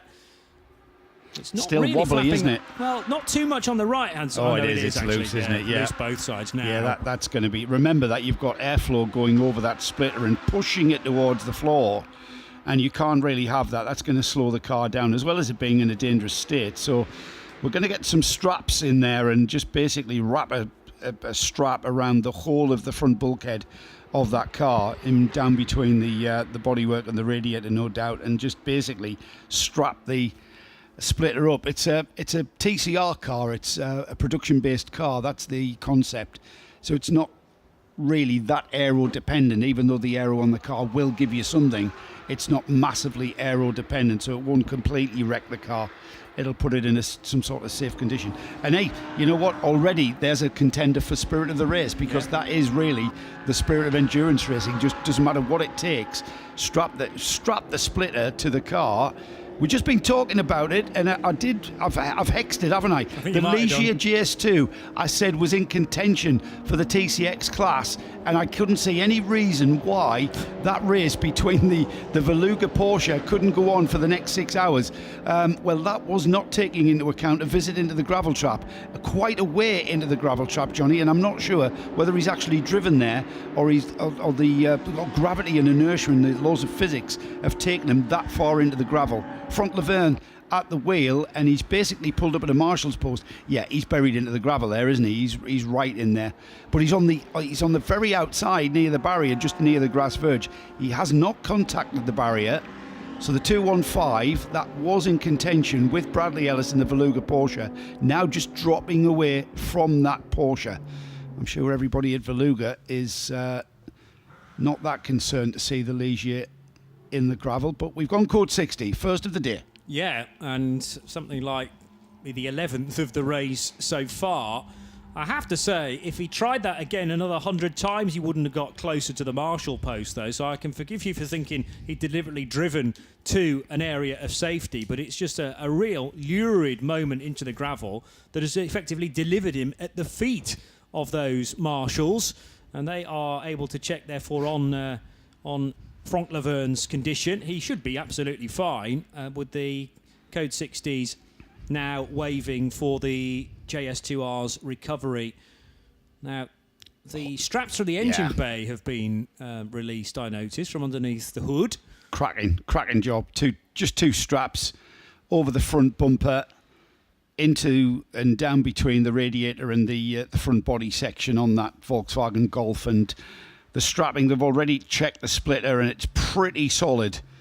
So a bit of a what we would call in the business a bodge job, but very effective. Do people in Denmark wear braces? Because it looks like they've just borrowed a set and wrapped it around the front of the car there. Well, you don't want any elasticity in that strap. It need to be a bit solid. So good point. Basically, just sort of a bit like a camping strap, isn't it? A ratchet strap, but very thin, not the big thick stuff that you see on big trucks. So a bit of a camping ratchet strap, two being utilised there and deployed to keep that splitter on, and a very tidy job as well. Yes. Yeah, not so a bit of a bodge job, but a very tidy bodge job. Yeah, it was done quickly, but as you say, certainly a lot of eye for detail when the car was released. Now let's just see how many code 60s we got through yesterday. It was 9 for a total of 10 laps. Amazingly, only 10 laps affected by code 60, but it did account to about an hour's worth of yesterday's 5.5 hours. So this is our 11th code 60 of the race so far. Significant moment in this code 60. Leader, the BMW FST Racing, Nick Whitmer, getting into the pits under green, which means he can take his full quarter of fuel. I'm not sure if he's got enough room in the tank for a full quarter of fuel, but he can top that tank off and have a full fuel tank to go. The cars behind him, Pierre Caffer, Charles Espenlaub, who was beginning to get close to that window, they will only be able to take 50% of their fuel allocation because they've pitted under purple. Basically, the regulations are, code 60 comes out, you can come into the pits and refuel, you can come into the pits and change tyres and driver, but the refueling aspect under code 60 is you're only allowed 50% of your allocation. So if your allocation is you're allowed to refuel 90 litres, then under code 60 you're only allowed to take on 45. If you could only fit 30 in, you're inside that allocation. So it's a win-win. Yep. So it's still, you're still sort of deciding. Now, I'm pretty sure that Wittmer had done 45 minutes on that fuel tank after that first stop of his. So I would think he still had about, he was still pretty low. He was well underneath half a tank. So that's a full tank now in that number 1 BMW, and that's gained a little bit of an advantage with regards to refueling as we go into the next, 5.5 hours remaining. So that's put him in a pretty advantageous position over the cars behind him. As the Mann-Filter car goes into second, Espenlaub and now Michael Doppelmayr at the wheel of the Phoenix Audi. They're out in third and fourth and into their outlap. David Fuminelli in the Kessel Ferrari still at the wheel of that car. He did restart that car this morning. He's up to fifth, but he's getting towards, we've been in the car, 50 minutes? Fuminelli in that Kessel Ferrari, he's not going to be long, maybe 20 minutes or so before he's due in for a fuel stop. So code 60 number 10, not 11, 10, and we had an hour and 6 minutes worth of caution yesterday, so therefore 4 hours and 25 minutes of green. Let's hope for a little bit more percentage-wise of green running if we can. This track I didn't think had a name for quite so many incidents that we've had so far, but that's testament to a very healthy entry field, I suppose, and a rather large speed differential as well. When you're running two separate races within one, i.e. the GT Series and the TCE Series, both occupying the same bit of racetrack, but individual trophies to be presented to two overall winners, effectively, whoever they may be, it has meant a very busy time and sometimes unavoidable incident. We're back to green again, and this caution has worked for some teams very well indeed, particularly those that expected a code 60 once they saw the Ligier JS2R off the road. Others, unfortunately, that came in for a latish pit stop, and it might... there's problem there as the MP Racing car rejoins after it clonked into the side of a wheel that had been placed by the ST Racing crew. Now, I'm not entirely sure how that will be read. That wasn't the ST Racing crew, that was one of the TC BMWs, Johnny. Beg your pardon, one of the BMW M2s. Yes, Hoffa Racing, because as you say, the number 1 BMW is already back in the race. So it was a Hoffa Racing BMW from Bonk Motorsport. They put a tyre and wheel, obviously, on the ground next to one of the mechanics, changing that rear left. Was it incorrectly placed, or was that MP Racing being a bit too eager to get back into the race? I'm not sure whether he'd pick up a penalty for that. Who? Gosner. Bonk. Gosner, okay, yeah. So MP Racing, but you could say he wasn't able to actually see the tyre because visibility at these GT3 cars is notoriously very bad. He's totally relying on his crew to tell him to go. They kind of went go and then hesitated and then went go again. Yeah. So no disrespect to David Gosner, he was just reacting to instructions. We've got Yoda's uncle with us and has been from the start, and he's monitoring our penalty screen. And he did mention earlier that we mentioned the number 34, the car collection Audi that was into the pits with a puncture on the restart. That did take an intervention brake infringement and a 10-second time penalty, which that car will have soaked up. So that did get a penalty. We wait with bated anticipation to see if the MP Racing Mercedes picks up a penalty for... He just clipped that tyre, didn't he, and knocked it out of the way as he made his way out. Yeah, that's an interesting point about the 34 Audi, because I hadn't actually noticed that on the sheet, but it might be that that's something that they decided to do. Oh no, they did that because it had to come into the pits and change a tyre. So they took the 10 laps effectively because of their action today. No, 10 seconds. Sorry, 10 seconds. It's picked up a 10 seconds penalty because it had to change a tyre because it deflated on the outlap. You said 10 seconds, I heard 10 laps. That's what's confused me. Apologies. Right, so they have taken a minor penalty. I mean, 10 seconds really isn't anything in the grand scheme of things, as the RD Sainz Lamborghini Huracan Super Trofeo car just to mention penalties, Johnny, while we're on the subject, in other series that we cover, the penalties taken in the pit box, where you sit in the pit box. In the 24H series, you make your way from your pit box to the penalty box, which is at pit out. So before you go back on track, you pull into the penalty box, where you should have a crew member there to receive you, and the crew member manages that penalty. So if you've taken a 10-second penalty and your crew member lets you go at 8 seconds or even 9.5 seconds, you'll get another penalty. You haven't served that penalty. So they are pretty tight on that, understandably, because there's no point in serving a penalty if you're just going to then give people leeway of releasing them at 8 seconds if it's a 10-second penalty. Exactly. So it is pleased. The RD Science car, by the way, that's not the full title of the racing team, and I was practicing overnight how to say the 8-letter word, which is actually the 4th largest city in Lithuania, so I felt I should get this right. It's pronounced Cholet. So Cholet Racing Team for RD Science. They were the GTX race leaders overnight, having completed 141 laps. But Siau-Liai, the Lithuanian pronunciation, Cholet. And I'd quite like to visit there one day because it looks like a beautiful city, and presumably that's exactly where the team are from, the 720 car. Paulius Peskavicius is the driver and has been from the crack of dawn this morning. So just putting an hour in the books is Peskavicius. 720 still retains the GTX race leader, as we can get straight back after 60 minutes of racing, as mentioned, to Diana Binks in the pits. Yes, the 91 has gone into the garage, so Robert Renaud is just having a chat with me now. We've dragged him out of the garage. It looks like the challenges are just going on and on and on for you guys. Yeah, definitely a lot of work for us this weekend. Yeah, we have still issues with the gearbox or with some parts of the gearbox, so try to sort this out for next weekend for the GT World Challenge. Yeah, it's a mess this weekend, so in the end, forgot everything. Try to get a new start next weekend. It's all good.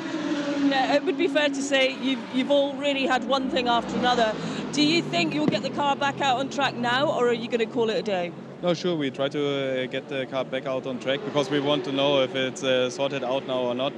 It's very important for us. It's just a practice race now for us, and we try to continue to the end, but yeah, hopefully it works. Yeah, and a damage limitation exercise for you, as you say, but are you disappointed really that you've not been able to compete?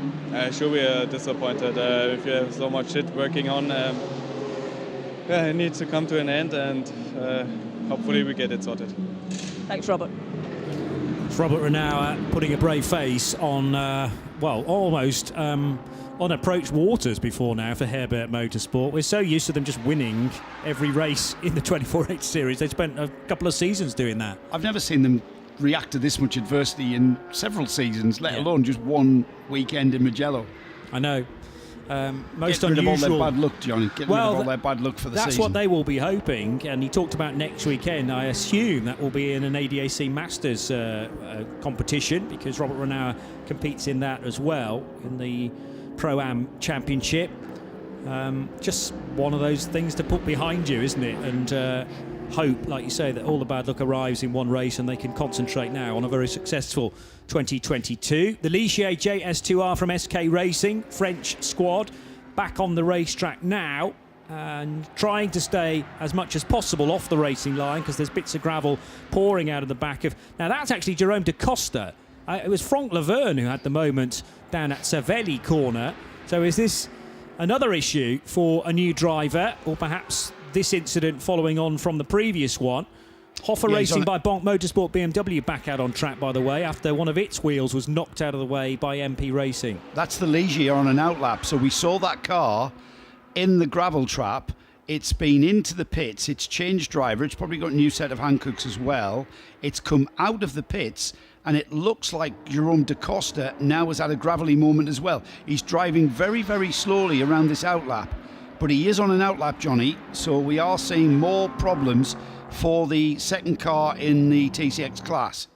I wonder whether, because the car came to a halt down at Savelli corner, I wonder whether it had a tow via the link road, therefore didn't have to do the rest of Sector 2 and all of Sector 3, got towed into the pit lane or limped its way under its own steam, and now this is effectively the first chance that the car's had to shake all that gravel loose, but it's definitely not back up to full speed yet, nothing like it. And Jerome da Costa's doing the responsible thing, trying to stay as much on the high curbing as possible at the Arrabbiata first right-hander. That's not a nice place to be going so slowly, though, because this is one of the fastest parts of the circuit, and the speed differential between the SK Racing Ligier and Wigo Dalmo in his number 34 Car Collection Motorsport car, rather frightening, I have to say. But the Norwegian read the situation perfectly. He's probably not got the shades on in the car as he has on our little snapshot of the driver profile appearing bottom right of your live stream screen. And Mugello, relatively new to Car Collection as an outfit, joining regulars Elmar Grimm and Dr. Johannes Kerkhoff. Currently 24th overall, Johnny, and 6th in class. Yep, just confirm that, 6th in class. A little bit of damage on the Audi of the Utah team in the pits. The car 72, currently 3rd in GT3. Is that Pro-Am? The Utah car, GT3, no, it's sort of standard GT3 Pro, effectively, right, that they've entered their Audi R8 into. You're talking about the 71. No, the 72. 72 That's in the pits. is, yes, a Pro-Am car. Yeah, GT3 Pro-Am running 3rd in that combination. That car looks like it's had a big off into the barrier. It's lots of tyre rubber on the right rear corner. It looks like he's backed it into the barrier, and a few bits of repair work going on there. And that's the air jack trumpet where they attach the air jack to. That's been realigned, and that's going to cause problems in pit stops.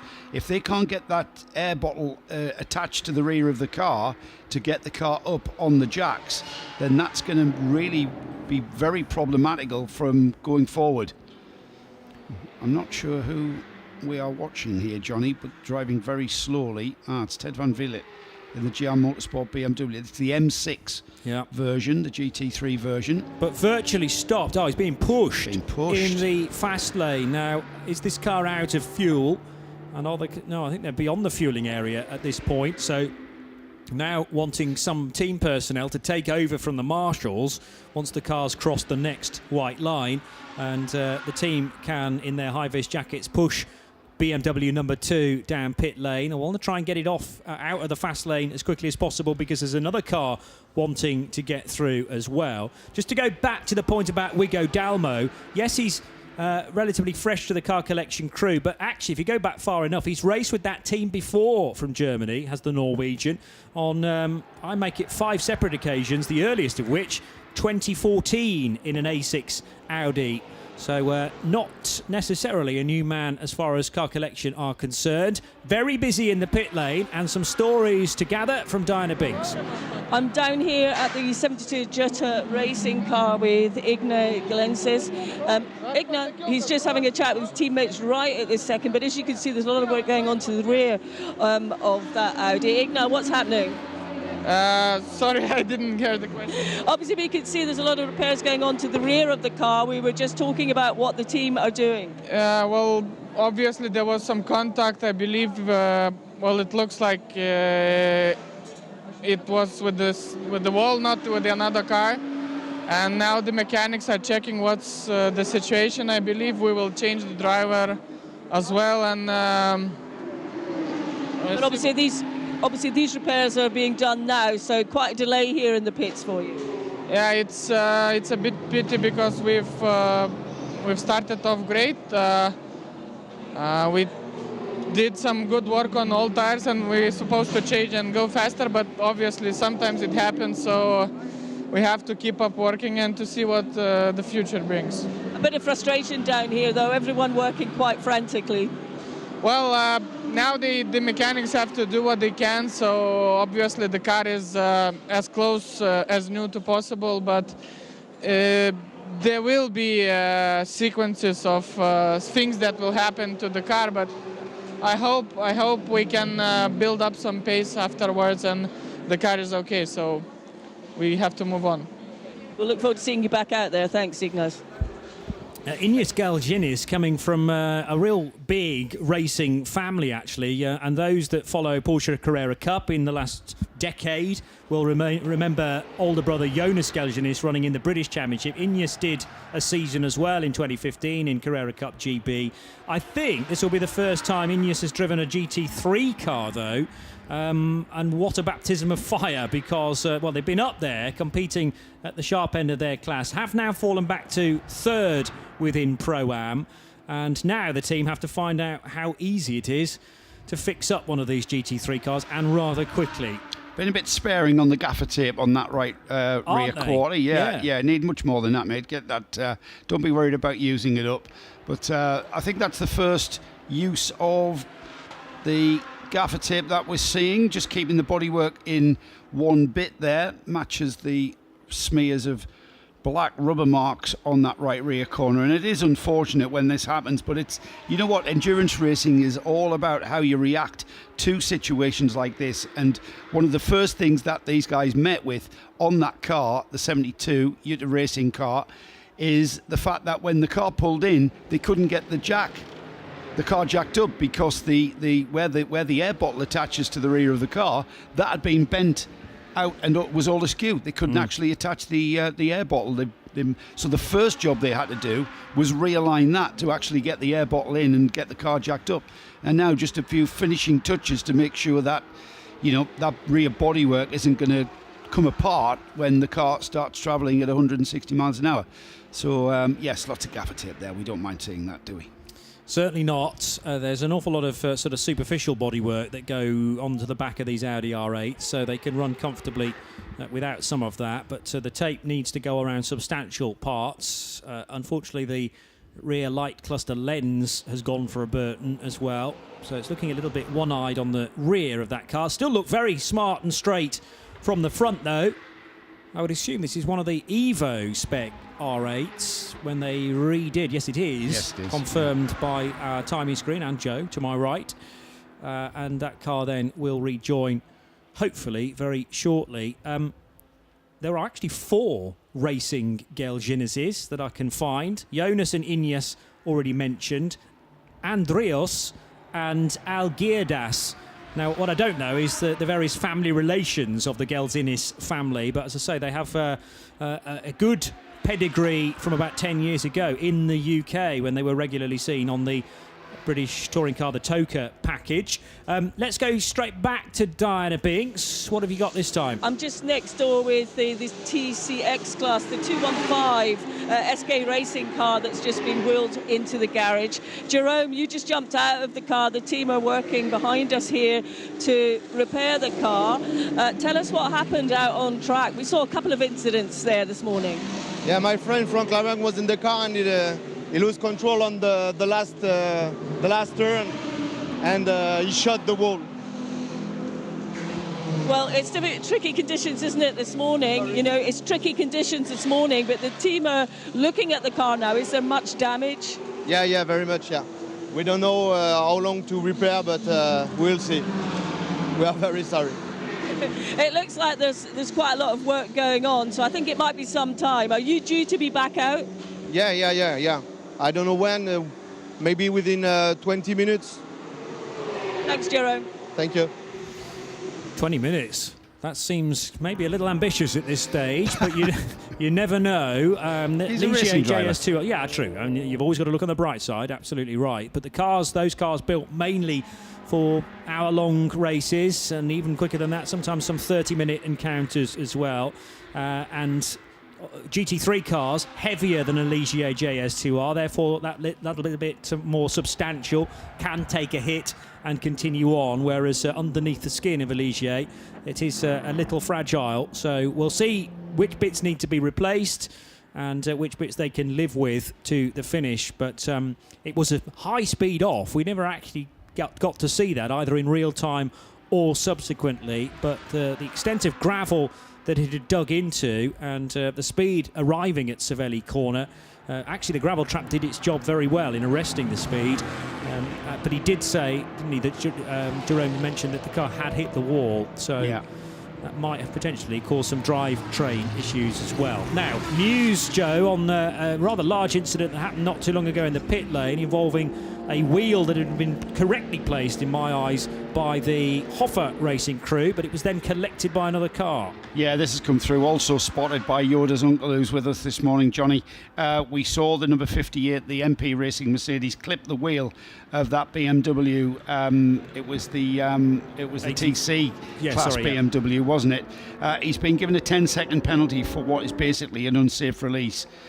So not respecting pit lane regulations, unsafe release there, which is what we suspected would happen, and it has. So 10 seconds for that car. David Goslin's still at the wheel of that car, and he's in 8th overall, 179 laps completed, so dropping about 3 laps off the lead lap at this stage, so it's going to cost him even more. Yeah, and that's the team's responsibility, as we were suggesting, rather than down to the driver himself, because if you're waved out of the pit lane, the lollipop is raised, then you just assume the way ahead is clear. 10 laps completed so far for Nick Whitmer on this stint. Charles Espenlaub likewise, he's in 2nd. Alexander Krakowina took over 18 laps ago. The average times actually from the top 2, very impressive. When you consider, well, it's 10 laps. When they're averaged out, Charles Espenlaub has the advantage by about half a second on Nick Whitmer. It's down to 6.1 now, but as I say, he's only gaining really a half a second every 10 laps. So we'll need to increase that, if at all possible, through the traffic to bring that car back into the reckoning. Well, the crucial thing is they're on the lead lap, and anything could happen once you've achieved that. Alexander Krakowina, likewise, is on lap 183. And then there's the gap behind the yellow and green Mercedes. Back to Michael Doppelmayr for Phoenix Racing. He's just been in for a stop and is now rejoining then, 20 minutes into his stint. So that's an unexpected pit stop for car 18. Yeah, it is. It is a little bit out of sequence, isn't it? I'll wait for you to tell me. Pierre Caffer only did 13 laps. And Michael Doppelmayr has done 9 laps, Johnny. So to see that Phoenix Racing car into the pits, now going back out on an outlap, I'm wondering if that car has got a problem. How many laps had it done last night before the checker? 15. So basically they fueled it up 15 laps from yesterday's first checkered flag, and that was a Sven Herberger stint. It's done a further 17 laps in the hands of Pierre Caffer. That's about right. Sorry, 13 laps rather in the hands of Pierre Caffer. Right, that's about right. Okay. Yeah. But the unusual one now is a 9-lap stint laps for Michael Doppelmayr. He shouldn't have needed fuel. Whether that was a complaint from the driver or some worry about setup. The 701 Vortex now facing the wrong way on the exit of Borgo San Lorenzo corner. And what happened then a moment or two ago, just lost the car with a bit too much right foot, it would appear. So coming through Materassi, that was fine at turn 4, but over the rise exiting Borgo San Lorenzo, the rear snapped away and car 703 needing to recover itself. We've got a bit of a battle breaking now for the lead overall. It's the Nick Whitmer's in the ST Racing BMW. He's got a gap of 5.5 seconds. But that gap's been coming down ever so gradually. It's been ebbing and flowing over the last few laps, but Charles Espenlaub overall is reducing that gap. He's in the 85 CP Racing Mercedes. A further 27 seconds behind Espenlaub is Alexander Krakowina in the Mann-Filter Mercedes, and if anything, Rakowina's beginning to drop away from those two at the front. These 3 cars that were on the lead lap in the overnight break have continued in this vein in the first stages. 5 hours 13 minutes to go in this race. That's really sort of, we are zooming towards the checkered flag here. Time is absolutely flying here, already in towards, we're going to see a 4 at the beginning of that in 12 minutes time. So 5 hours, just over 5 hours remaining. So and as I say, that's been ebbing and flowing. The gap out to 6.8 now, as Whitmer gets through the traffic a little bit more efficiently than Espenlaub. So we'll continue to monitor that one, but that's a great battle at the front. And where did CP Racing come from? It's kind of taken the position, it's taken up the position of the Phoenix Audi, because it was the Phoenix Audi that was in amongst that 3-car battle at the front, and now that place has been taken up by the CP Racing Mercedes, and that is the car that's challenging for the overall lead. So things beginning to settle in, and I think give it another hour, Johnny, where we see proper fuel stints sort of come into play, rather than how much fuel we had overnight and how much we're going to use in the first sort of driver stints this morning. We're going to see that sort of settle in the next hour or so. Yeah, what's interesting is that yesterday, at the end of the first half of the race, the 85 was down in 6th position, and 2 laps off the race lead. Now, it's not actually recovered those 2 laps. This will have been done on the fuel stop cycle, but also minor decisions that will have been made in each of the fuel stops to try and give the 85 car an advantage. They have had a quick car all week, but another team that's not necessarily had the luck with them. Some split-second decisions that needed to be taken early in yesterday's part 1 of the race that didn't necessarily fall for them either. But Joe Foster had a good 36-lap stint towards the end of yesterday's proceedings. Charlie Putman jumped in for the final 9 laps of Saturday's race, and they have restarted in a much better vein of form with a 13-lap stint for Charles Espenlaub. So who actually restarted? Yes, it was Espenlaub for the first and now second stints for that car. And Espenlaub, I mean, there really isn't a great deal of pace difference between Espenlaub, Joe Foster, Charlie Putman, but I think generally Espenlaub's considered to be the quickest by a smallish or very small margin. They're all very close. They are. That's why they tend to be always towards the sharp end of the field in these long distance races, because there's very little variation in the driver lap times. If you were going to call it, then I'm not sure I could call it, because Joe Foster is as quick as Charles Espenlaub and Charlie Putman is as quick as both of them. So that's why they are very strong contenders, because there's little variation. Where we see in some of the other cars where the AM driver is a little bit off the pace of the superstar. Perhaps an example of that is the leading BMW. There is a slight variation in lap time from the drivers across the board, but the smaller the variation, the more in contention you're going to be. And the CP Mercedes just completing 186 laps. Let's see what the gap is. He's gone quicker again at 151.2. No, quite. He's gone a little bit slower than Wittmer ahead of him. So the gap back out to 6.9. It went to 6.8, then 6.2. I've seen 5.2 a few laps ago. It's now out to 6.9. So it's all about where you encounter the traffic and where that will delay you. But it's an on-track battle. There's the BMW, the CP car, just coming over the brow of the hill, and he will see the BMW ahead of it. And that's a little bit more motivational when you see the car that you're chasing down, when you actually see it in front of you. Then it becomes tricky to keep the focus and the concentration and not get dragged into something and start to overcook it and miss your braking point and start then losing time because you get overly excited because you can see the car.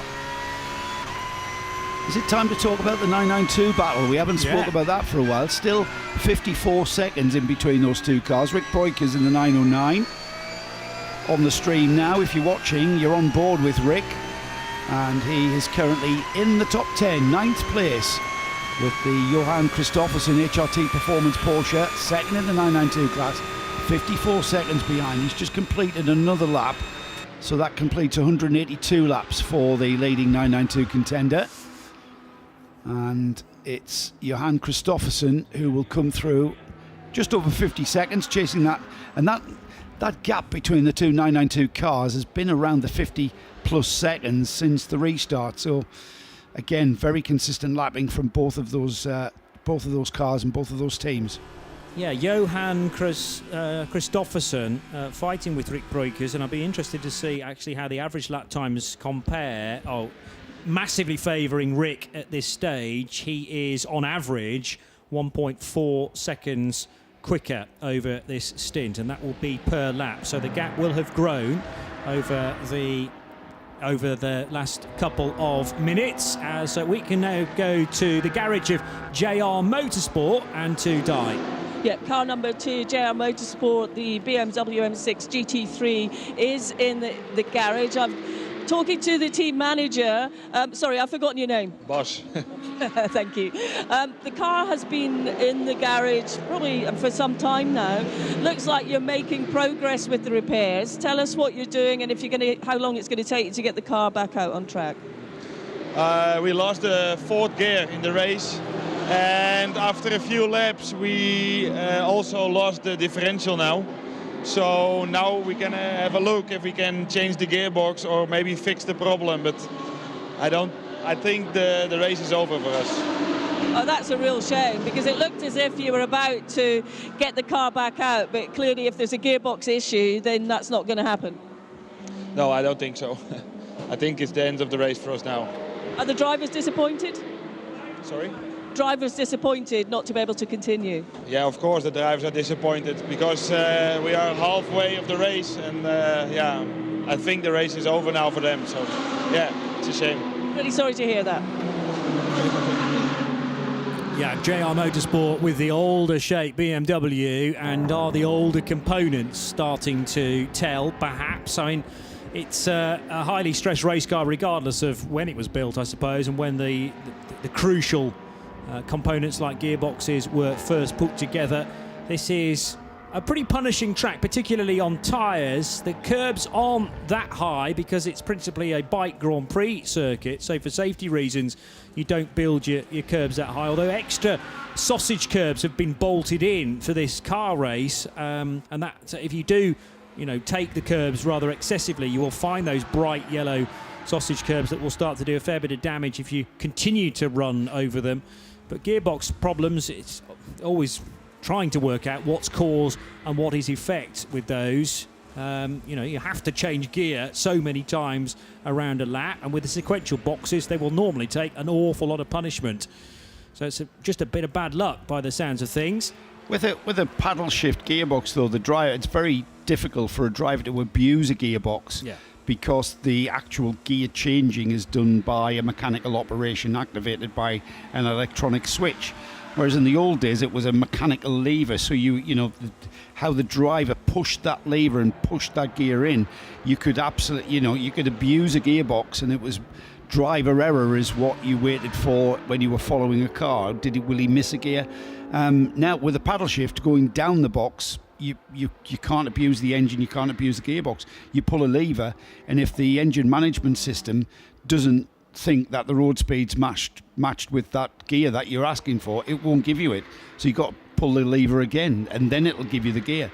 And that's just an actuator process. But it's still a mechanical process within the gearbox, and how the cogs link together. So that's where the wear comes from. A little bit less wear from driver abuse, but still, it still wears and it still can go wrong. Yeah, and sometimes gremlins get into the electrics and the message to change gear is passed when actually it's not a suitable time. So, I mean, all sorts of reasons why things can go like that. Just brilliant to have an older version of a BMW GT3 car as part of the entry. Two-driver lineup for Ted van Vliet and his co-driver, and unfortunately that sounds like the last we're going to be seeing of Bob Herber and Ted, not Bob Herber and Ted, but Ruud Olij and Ted van Vliet in that car. But hopefully they will be back for another European race in the not too distant future. Yeah, I mean, the car well proved in GT3, the M6, wasn't it? True. Yeah. Very, very successful in the NLS Championship and other GT3 championships across the world, and great to have it represented here. The M6 it's a great looking car. It's been superseded by the M4 that currently leads the race, and I'm a big fan of that M4. It just reminds me of the PTG BMWs that ran in the early part of the early 2000s in the American Le Mans series, which was a very sort of big engined saloon, and with that extended body arches does really remind me of that. Kessel Racing Ferrari is now entering the fueling area. Very shortly it'll work its way down to the team, but already there, Dybings.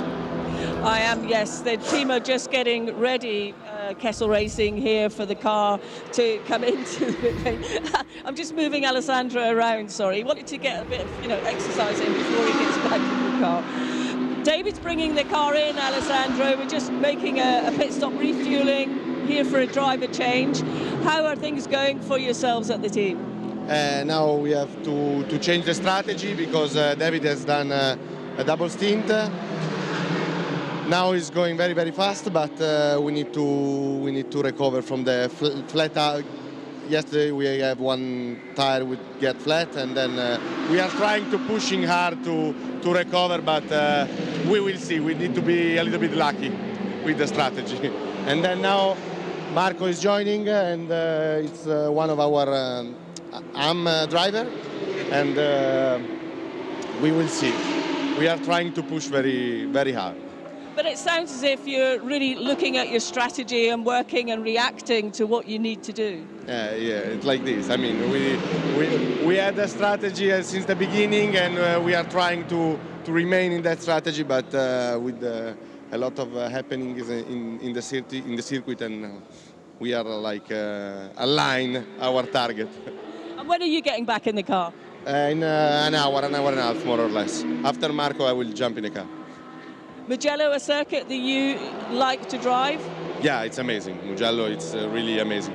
You don't have really one second to rest in every lap, so it's one of the best circuits in the world, you know, and it's amazing to be here and with this race. Alessandro, thank you so much. I think you're needed. They want you inside the garage as the car is going to make its way in any moment now, and as you can see, the crew are ready to greet that. Yeah, so it will spend a couple more moments in fuel and then work its way up towards Alessandro Cutrera, who we were hearing from there, but he won't be in the car for about another hour or so. So Marco Frezza, the fellow AM driver, his turn next. Not sure which part of Italy Alessandro is from, actually, and whether Mugello, therefore, is very much a local circuit. But in this part of northern Italy, you've got Imola just down the road. Monza's not that far away either in Milan, and here at Mugello as well. So it's a bit of a hotbed of race tracks, really fantastic Italian race tracks as well, all within about a 2-hour drive of one another. Over the curb there going the number 1 BMW for ST Racing, and Nick Whitmer, who has been the only man at the head of that car from the restart this morning. But we have other drivers within ST Racing, including the driver that the team is named after, Samantha Tan, still to come, and Bryson Morris. But after the fuel had to go in that car pretty early on, after only 7 or 8 laps, Nick was destined for a long stint. He's been in that car now for an hour and nearly 25 minutes. Charles Espenlaub for CP Racing running in second position as a GT3 AM entry, 9 seconds away from Nick Whitmer. And then Alexander Krakowina for the Manfilter Team Landgraf crew, running the second Mercedes that features in the top 3. So BMW, Mercedes, and then 3 Audi R8 LMSs come next on the timing and scoring screen. The first of those is the Evo 1 version from Jutta Racing and Julius Adomavicius. Simon Gachet for Santilok Racing, who had, for Santilok's calibre of name, a relatively quiet day yesterday. I'd expected that Audi to be punching a little higher than it was in terms of its weight, but actually now into the top 5, and Simon Gachet is the third placed GT3 AM car. Top 5 within the GT series. Michael Doppelmayr has just come into fueling for Phoenix Racing. It was that unexpected stop for that car after only 9 laps for Michael Doppelmayr, and still not quite clear on the fact that everything's running to plan for the number 18 car after a decent day yesterday. Pierre Caffer starting the car yesterday afternoon. David Gosner for MP Racing, unfortunately smacked with a 10-second penalty after an unsafe release, and not a conventional unsafe release, as in the car was put out in front of the path of another, but it was actually the car taking out a wheel and tyre that had been placed by Hoffer Racing as it rejoined, and that was a situation that the team should have managed better, basically, and the officials here gave that car a 10-second penalty as a result. Fuminelli is now, well, still not free of the fuel. Oh, he is now, in fact. He's out of the fueling area. It's not triggered on the screen yet to show that he is in the pit lane properly, but he definitely is. And Rick Broikers back in the top 10 overall in the GT series now. And car number 909 rather, the Red Camel Jordans.NL machine leading the 992 division and running in 9th place within the GT series, ahead of Matthew Payne's Earl Bamber Motorsport Porsche. In the TCE series, it is 3 TCRs leading that individual race. Tanot Satyen Terakul for BBR in their Cupra Leon. The Noka Racing Team Volkswagen Golf with Sten Dorian Pirimaggi doing the driving there, car 104. And Ivars Valas has taken charge of the Vulpa Racing by Audi RS3, number 116. And that car running third in not only TCR, but also in the TCE series as a whole. Behind them, the Porsche 718 Cayman for Valuga and Bradley Ellis. So they lead TCX, and the TC race leader is now Volker Pipemeyer for Hoffa Racing. Hoffa by Bonk Motorsports BMW M2 CS. The Bonk Motorsport crew starting yesterday rather, with two near identical BMWs, but it is only the 332 now that remains in contention. Neat and tidy overtake there into the left and right flick at Luco and Poggio Secco. Actually, it's a little bit later on in the lap, actually, at Borgo San Lorenzo now. So this is the plummet downhill through Casanova, which is turn 6. And the track dropping away from you at every moment here into Savelli. And the Arrabbiata turn 1 corner. There's quite a wide curb there, ready to be driven over if you've not quite met the apex. But the Ferrari and Audi in question were perfectly on point there through the first of the double right-handers. And very little time lost for a rejoining Marco Tallarico. So in fact, not Marco Frezza, it's the other Marco within that team that Alessandro Cutrera was referring to. So that's actually Marco Tallarico, who didn't do a great deal of driving yesterday. Squirmy old moment coming out of Corin Chow corner as well, and into Biandetti, the right and the left flick. But the Vesta-backed number 8 Ferrari, with the Roundel race number on the nose of that car, looking very smart indeed, just heading through Buccine corner now and across the line to complete another lap. So the Kessel racing car certainly did have a bit of a moment there on still coolish Hankook tyres from the rear. Yeah, lots of corrective steering required from Marco Tallarico there. Quick thinking on the Italian's part. And thankfully, not another moment we saw very similar to yesterday and Fabrizio Broggi. You can see how easy it is with temperatures still relatively cool compared to yesterday. And if you're on an outlet where Hankook tyres won't yet be up to their operating window, it is so easy to have a big moment coming out of Corin Chow corner and approaching Biondetti, Joe Bradley. Just carrying a bit too much speed, wasn't it? The rear end just gave up because the tyres weren't up to pressure and temperature, probably. Yeah. But by doing so, he will quickly get those tyres to where he needs to be, and perhaps sort of gauging himself and getting himself warmed up is the question. Charles Espinlab is in the pits with the 85 CP Racing Mercedes. He's in the fueling area now, so just drops down to 3rd. That's allowed Alexander Rakovina in the man-filter Mercedes up into 2nd. He's about just over a minute behind the BMW of Wittmer, who continues on. He's been at the wheel of that car coming up to 90 minutes now, so I'm pretty sure that the BMW is very shortly going to be... How many laps is he in there, Johnny?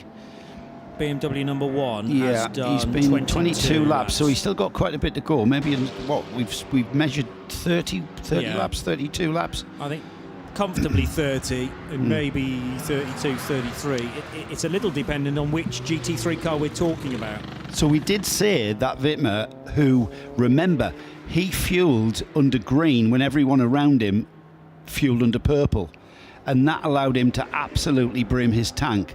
And this is where that's coming into play now, because he's now still out on track. He's extending that lead from these challengers, who are both Mercedes, man-filter Mercedes and CP Racing Mercedes. Charles Espinlab now dropping down to 4th. He's still in fueling, but this is where Wittmer is really going to see the advantage of when he was able to get into the pit lane just as we went purple, but he did get in under green, which allowed him a full allocation of fuel. This is where it's coming to reap.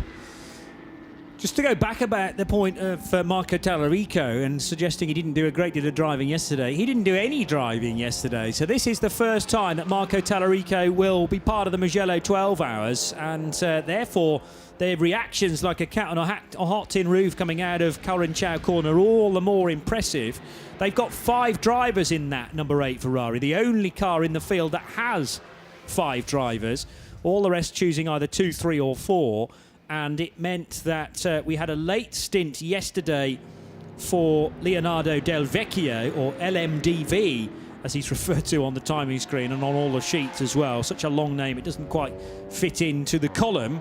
I wonder whether he prefers to go by his initials as well. But LMDV expected to do quite a bit more driving today, therefore. And Marco Tallarico, the first of probably a couple of stints this morning and into this afternoon. It is approaching 10:40 local time, therefore 4 hours and 51 minutes still to go.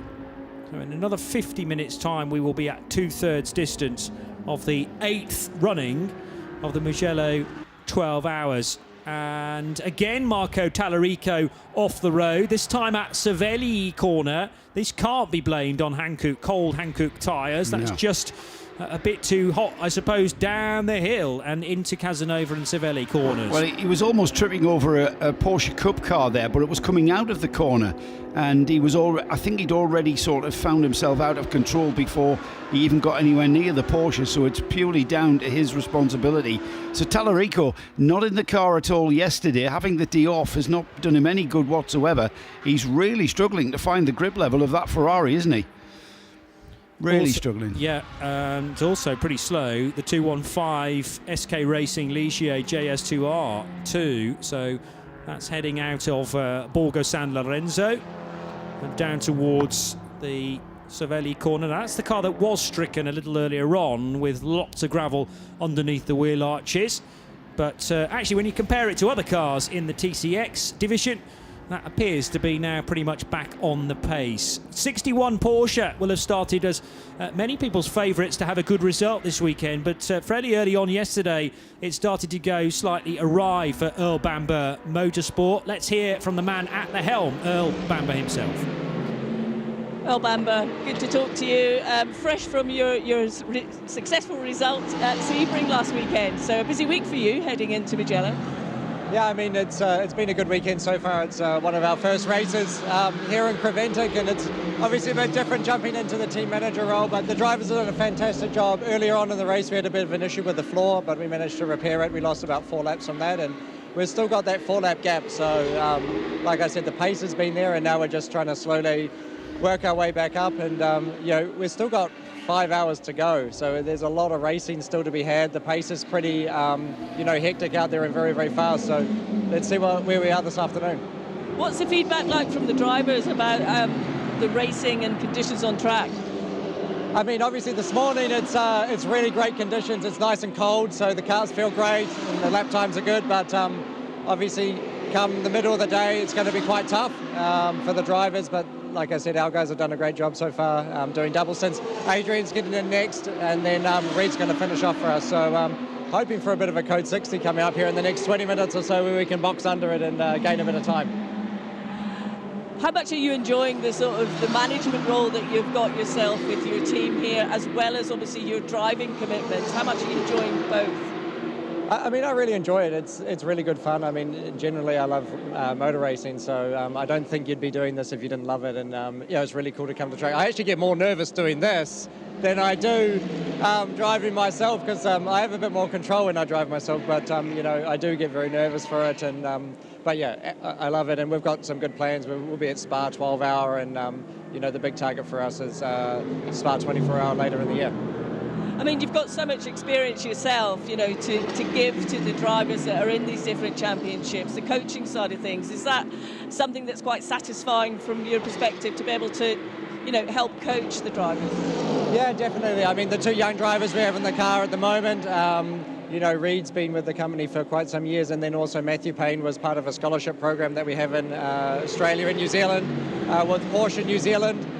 So he was our first ever scholarship recipient. He did some great things in a cup car, so it's really cool to be able to see him do his first endurance race ever with us over here in Europe, and it's really satisfying to see those kids have chances and opportunities, and you know, to see them grow as drivers. I mean, this was his first ever endurance race, first you know, GT race, and he's done some great things out there, and he's still pounding around for 2 hours this morning, so I think he's got a big bright future. And what's your view on the 12-hour series and what they offer as a championship?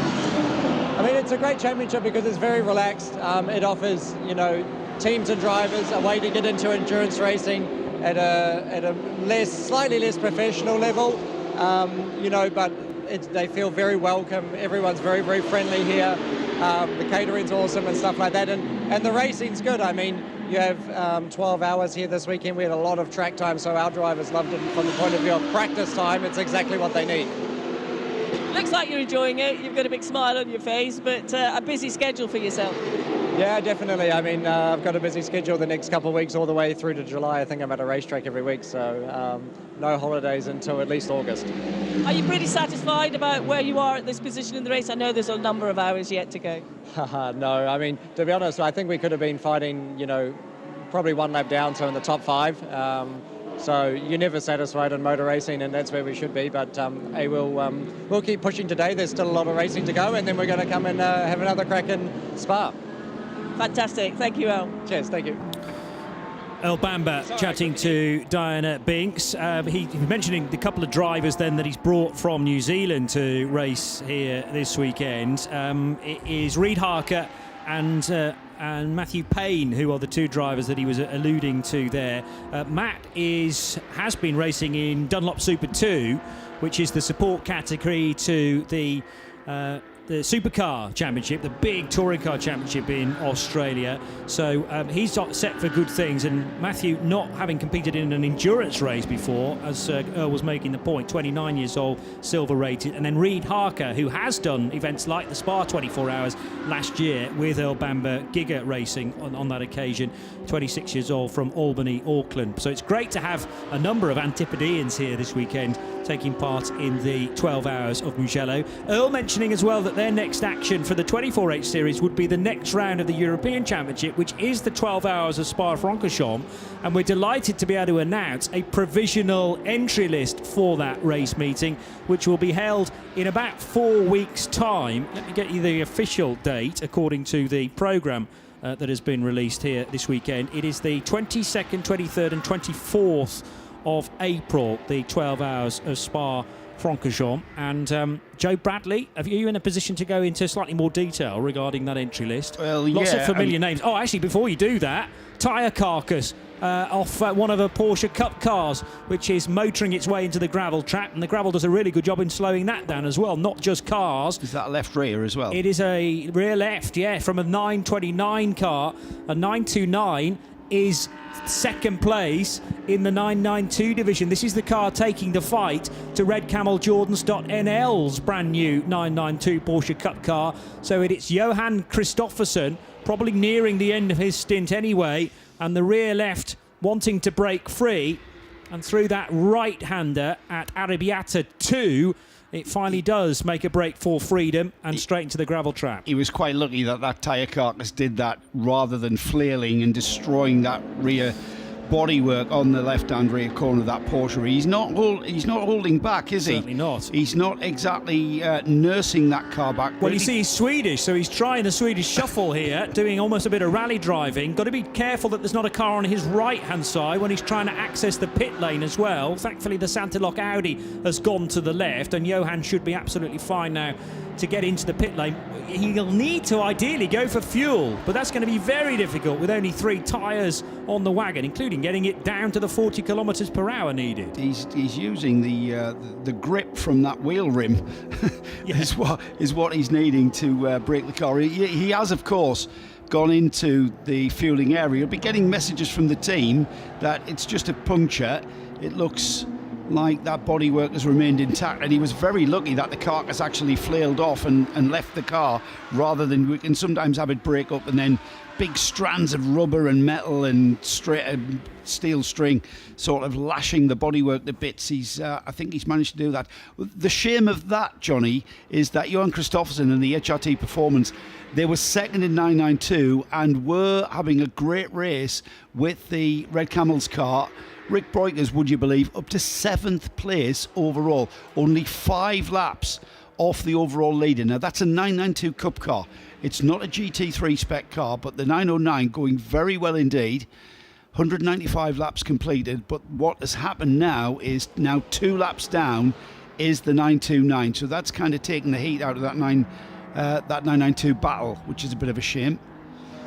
We haven't caught up with Johan Kristoffersen. Well, certainly not today. I'm trying to remember whether we've spoken to him earlier on in the weekend. He's actually a quadruple FIA World Rallycross champion, Johan, son of former racing driver Tommy Kristoffersen, but the 33-year-old from Arvika in Sweden, massive name when it comes to World Rallycross, and one of his first events with the 24H series, but it's brilliant to have someone from a different motorsport discipline and doing so well so far. At least this is one of the first bits of bad luck that team have encountered, but relatively early on in their 24H series career, to have them gunning for a class lead and a big trophy potentially at the end of this is most impressive. Has done some Porsche Carrera Cup Deutschland racing, Johan Christoffersen, in the past, but that was 11 years ago now, the 2011 Porsche Carrera Cup Deutschland season.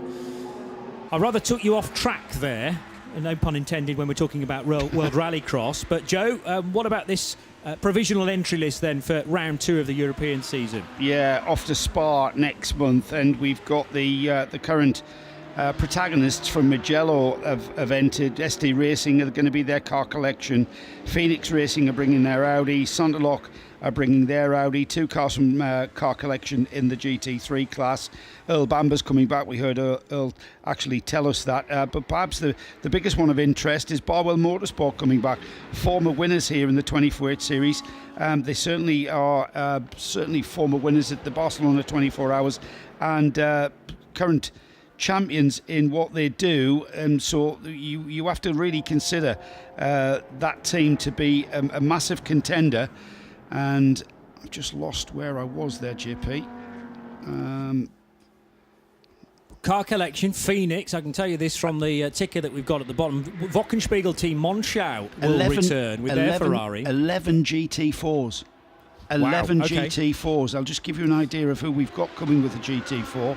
Well, we're going to have a McLaren. Alphab Racing are bringing a McLaren 570S.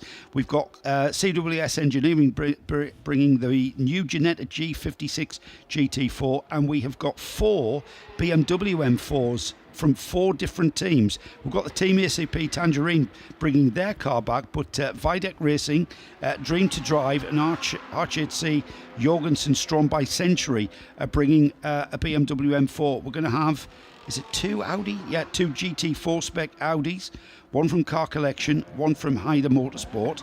And I haven't even begun to talk about TC and TCR. We've got the BBR are bringing their car, winners in Dubai, and doing very well here. But we've got AC Motorsport making a return with 2 Audi RS3s.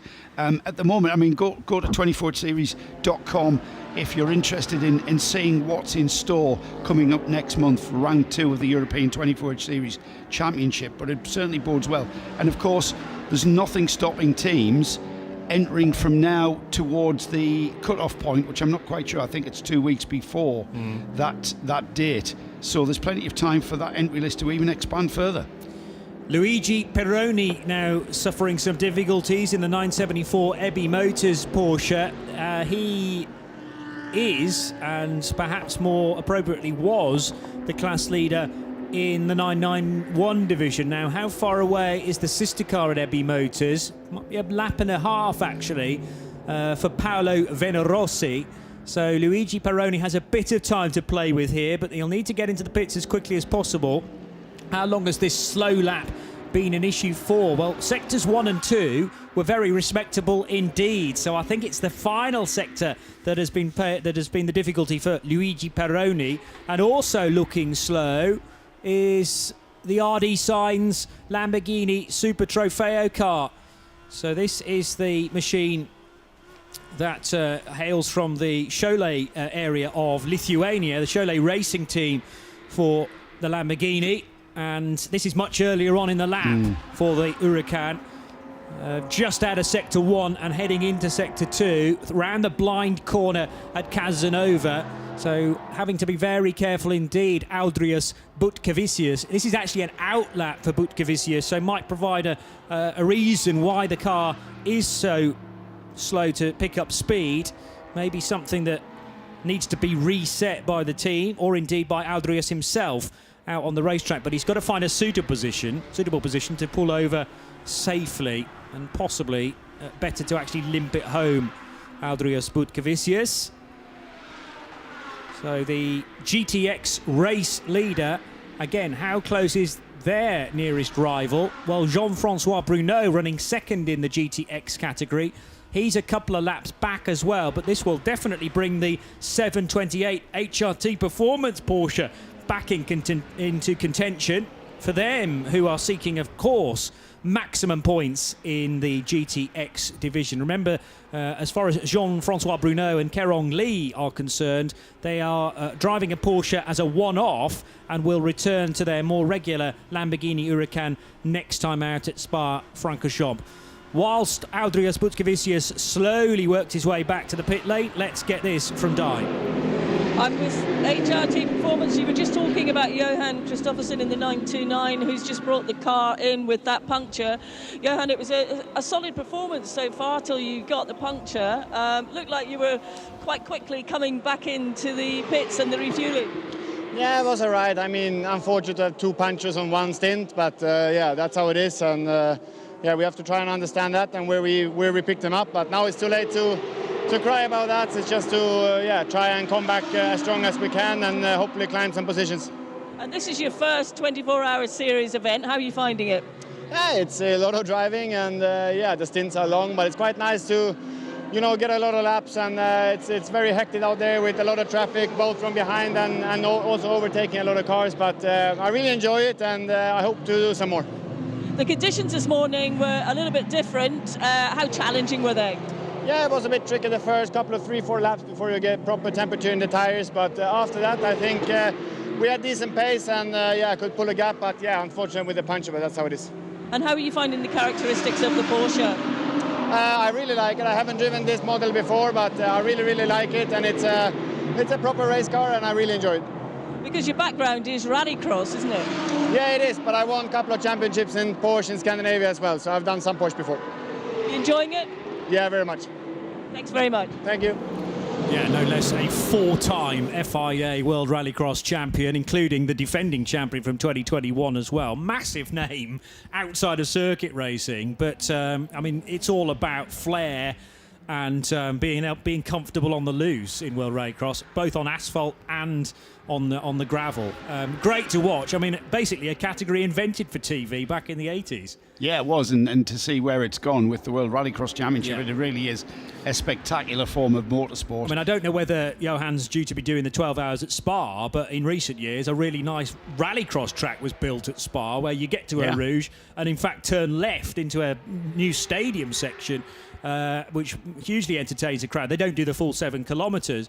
It's a shortened version of Spa, but brilliant that you can go to places like Silverstone now, you know, Grand Prix venues where rallycross is the new big thing. Well, we're about 33 minutes away from 2/3 distance, Johnny, and maybe this is the point in the race where we start to see a little bit of attrition creeping in. The 720 numbered Lamborghini Huracan, that's the Super Trofeo spec car, Cholet Racing, RD Sign Cholet Racing, to give it its full term, is in the pits with a lot of attention to the rear of that car, and that does not bode well. You know why? That's where the engine and the gearbox is in these Lamborghinis, and when it's engine and gearbox, that usually is a bad sign. There's nothing apparent. It's not like when I say that, there's nothing, sort of no fluids dripping from the car. It's purely attention. A couple of mechanics with their arms into the engine bay, which is mid-engine car, of course, the Lamborghini Huracan, so a lot of attention going on there. Hopefully not too much of a delay. That car currently leading GTX. That's going to play very much into the hands of Jean-Francois Bruno and the HRT Performance Porsche. Now, Jean-Francois Bruno himself should be in a Lamborghini Huracan, but they couldn't get the car sorted in time. So rather than forgo this round of the first round of the European Series, he's gunning for a GTX championship this year, is Jean-Francois. And so he's here competing in the GTX category with a Porsche 911 GT3 Cup car, just gathering points, him and his teammate. The RD Signs Lamborghini Huracan Super Trofeo has now reached pit lane. Quite a lot of work going on the Cholet Racing Team car, and Diana is there with the crew. She's found Paulius Paskevicius. Paulius, obviously we can see a lot of work going on at the rear of the car. Is it gearbox issues? Yeah, something in gearbox, not mechanical, but it looks like electronical issues. So when I'm driving end of the stint, I feel that doesn't want to change the gear. So now that seems searching, looking, and I hope so it's small problem. Well, they're definitely, doing what they can to look at the car while we stand here watching them. I think they're going to take it into the garage as we speak. They're just about to wheel the car in. It's an endurance race. It's consistency. You've got to have all the factors working for you. Yeah, right. Sometimes happen that this is motorsport and sometimes everything is clear, sometimes not. I mean, the Lamborghini itself, it looks a superb car. Sorry? The car itself looks, when you see it out on track, it looks quite superb. Yeah, the car looks very good. The pace is, for us, it's really better than last year, so we are happy. Just with this small problem. A slight delay for you here, but you'll be working with the team to help them get this back out on track. Yeah, thanks. Thank you. Paulius Paskevicius from the Cholet Racing team, and in the next door garage, actually, the 909 Red Camel Jordans.nl machine for a much more routine stop. Joe, you and I were catching sight of some components from the engine bay being pulled out from that RD sign, Sky. You reckon gearbox related? Well, that was a gearbox actuator that we saw the mechanic in his hand, and it was moving, and it kind of moves forward and back, and it pulls levers to the mechanical part of the gearbox, and that looked like it was moving. I'm not sure it was moving adequately to the satisfaction of the mechanics, as I'm not an expert on Lamborghini Huracans, but it did look like it was reacting to the switching mechanism in the car, which is basically a paddle shift. But you know what, Johnny, it brings to mind our Spirit of the Race award. This is an award that you and I and Diana are going to nominate and pick the recipient of that award, and it's going to be derived from somebody who's shown a great spirit during this race. That's why it's called the Spirit of the Race Award. What we're looking for is kind of endurance racing spirit, that kind of reaction to adversity, and that is such what we saw there, those mechanics in that Lamborghini. It's the RD Signs Cholet Racing Lamborghini team who are not going to give up just because their gearbox isn't working. Doesn't mean that they can't bring it into the garage and fix it. And the face of adversity is what endurance racing is all about.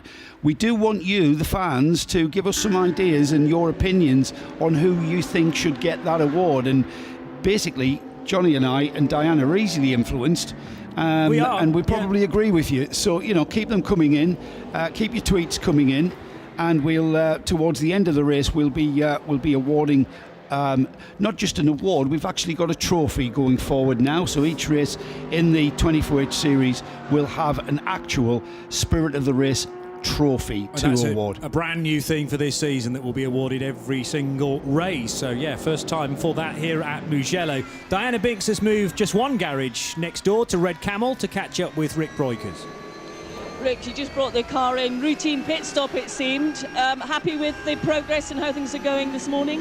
Yes, we are very happy. Everything is going according to plan, so no mistakes and no surprises from our part, so that's good.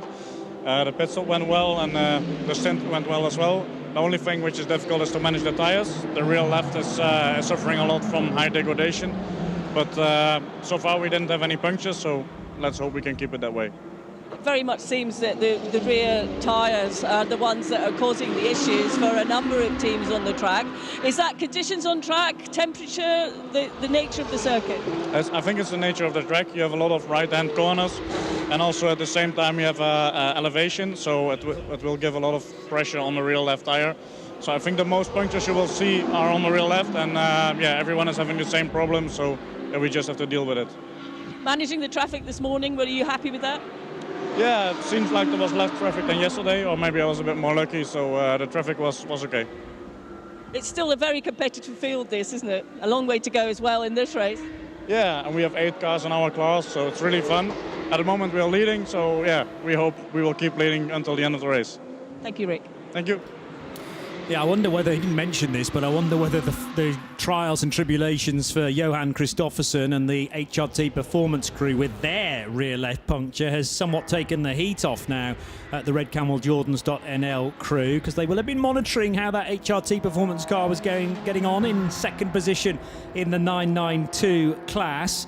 Beyond that, well, strictly speaking, there is no other Porsche in the 992 class, but the 992 AMs will be of interest to all those involved at Red Camel as well, because Laurent Michbach for Orchid Racing, 200 laps completed for that car now as well, and I think that car is still on the same lap as the 992 straight class leader, so it's not actually termed 992 Pro, but you can read it as such. A 992 Pro class leader, the 992 AM class leader appear to be on the same lap, so every credit indeed to Orchid Racing for keeping up the pace with Red Camel Jordan Stock NL. As we say, the 929 has lost just very recently that bit of ground because of the rear left puncture for Swedish driver Johan Kristoffersson. And after he handed the car over to Ole Viby, it's now Ole's responsibility to try and gather some of that time back again. Pretty busy in the fueling area, not because we're under code 60. This is just a natural pause point for a number of teams, including Utah Racing and the race leader, no less, and an indication of quite how hot the brakes are running around here. There are a number of hard stops on this 5.2 kilometre Mugello circuit, and that front right letting off a lot of smoke right now, Joe. I do hope that is brake smoke, just the pad sort of soaking up a bit of heat. He hasn't got a puncture. The number one into the fueling at the moment, not always a good sight when you're refueling your car and a bit of conflagration from the right front corner. But yeah, I mean, it is a hard track on brakes. You've got 1.1 kilometre of straight here past the pits. You come out of a very fast final turn, which is a 180 degree turn that just opens up on you, and you're able to then get the car to its absolute maximum. So it's a little bit of a compromise on how you configure the aero through the twisty bits, or to give you maximum straight line speed down that 1.1 kilometre of straight. And of course, when you get to the first turn, which is a very tight hairpin to the right, you have to get the car stopped, and so it does take a pounding on brakes, brake pads, gearboxes. You've got to get your gearbox timing right. I know that's kind of difficult to do these days with paddle shift, but you've still got to get it right so that you're not hurting the car too much. But yeah, we'll soon be seeing Nick Wittmer taking the car to the pit box. He's due to get out of the car, Johnny. He was right on the driver's stint mark, I think, getting perilously towards the 2 hour maximum. So we'll see Nick Wittmer, and I'm not sure who's in that driver rotation, as they've probably gone to a complete reset going into today's segment.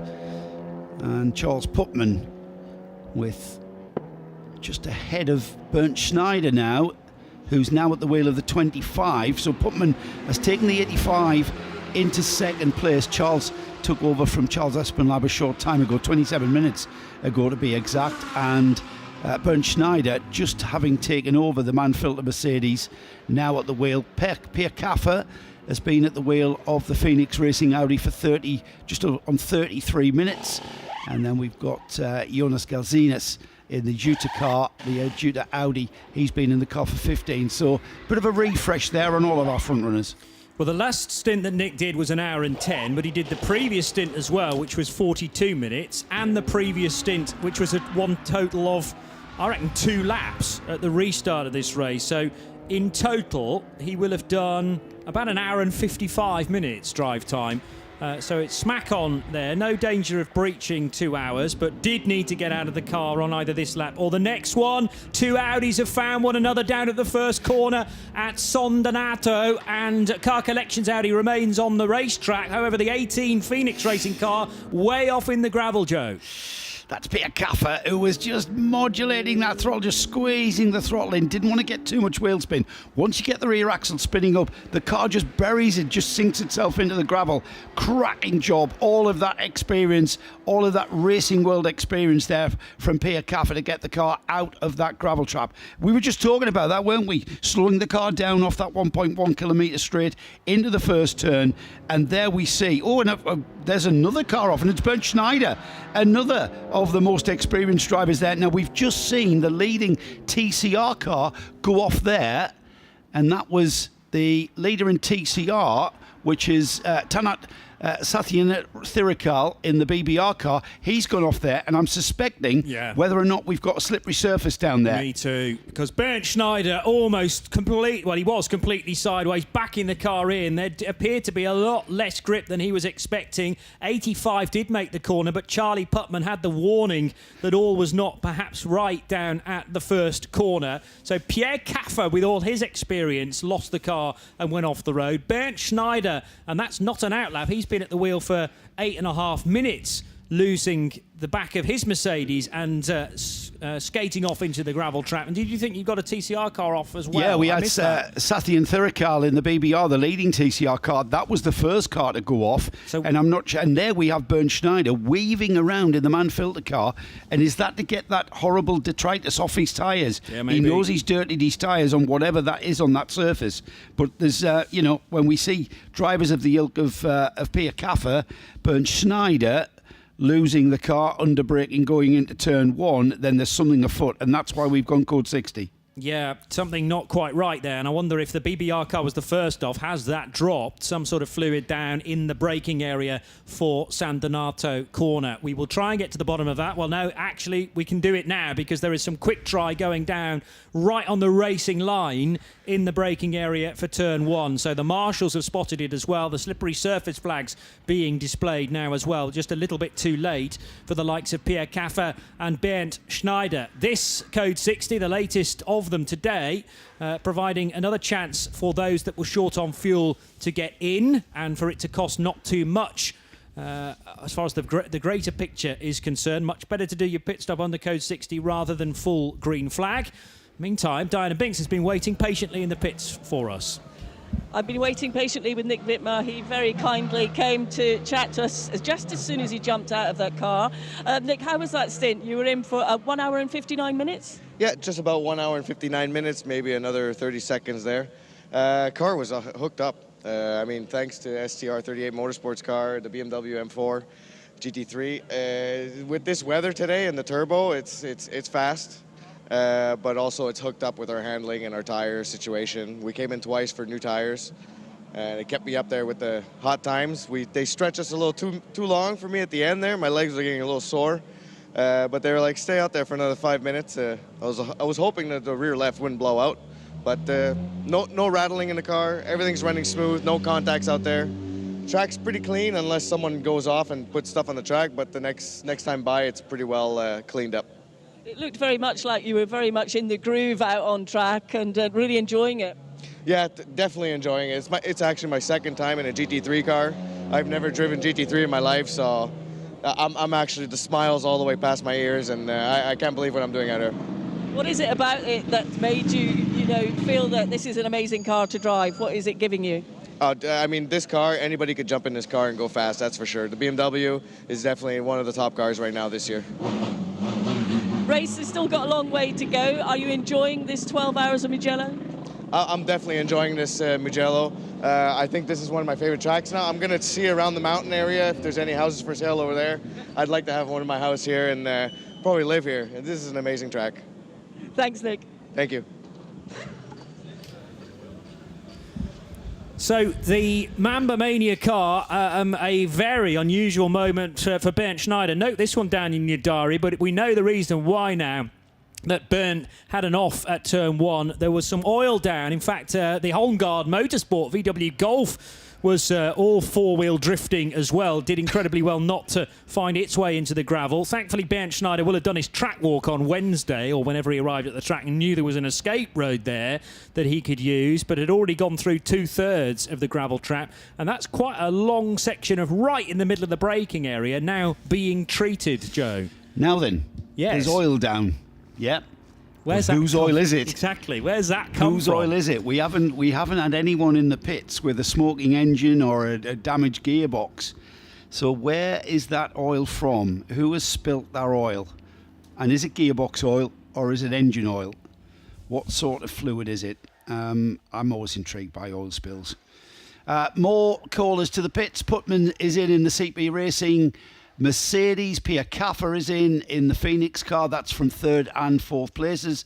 Jonas Gelzinas has already been in the Utah Racing Audi. He's already on his outlap. Olivier Estevez in the Sonderlock Audi. He's in the fueling, in fact. Corinna Gosner has now taken over the MP Racing Mercedes. David Gosner picked up another penalty, by the way.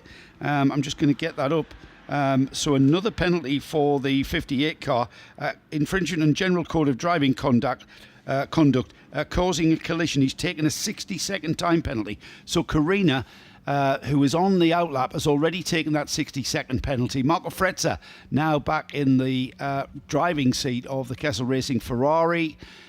Adrian De Silva has now taken over the Earl Bamber Motorsport car. Luke Breukers is now in the fueling. Now, Luke has already just taken over that car from Rick Breukers not too long ago, and Luke back in to take on more fuel under this code 60. Bryson Morris, again, now did that number 1 BMW, did that car come into the pits under code 60? We'll just check that out. Or did it once again get in under green?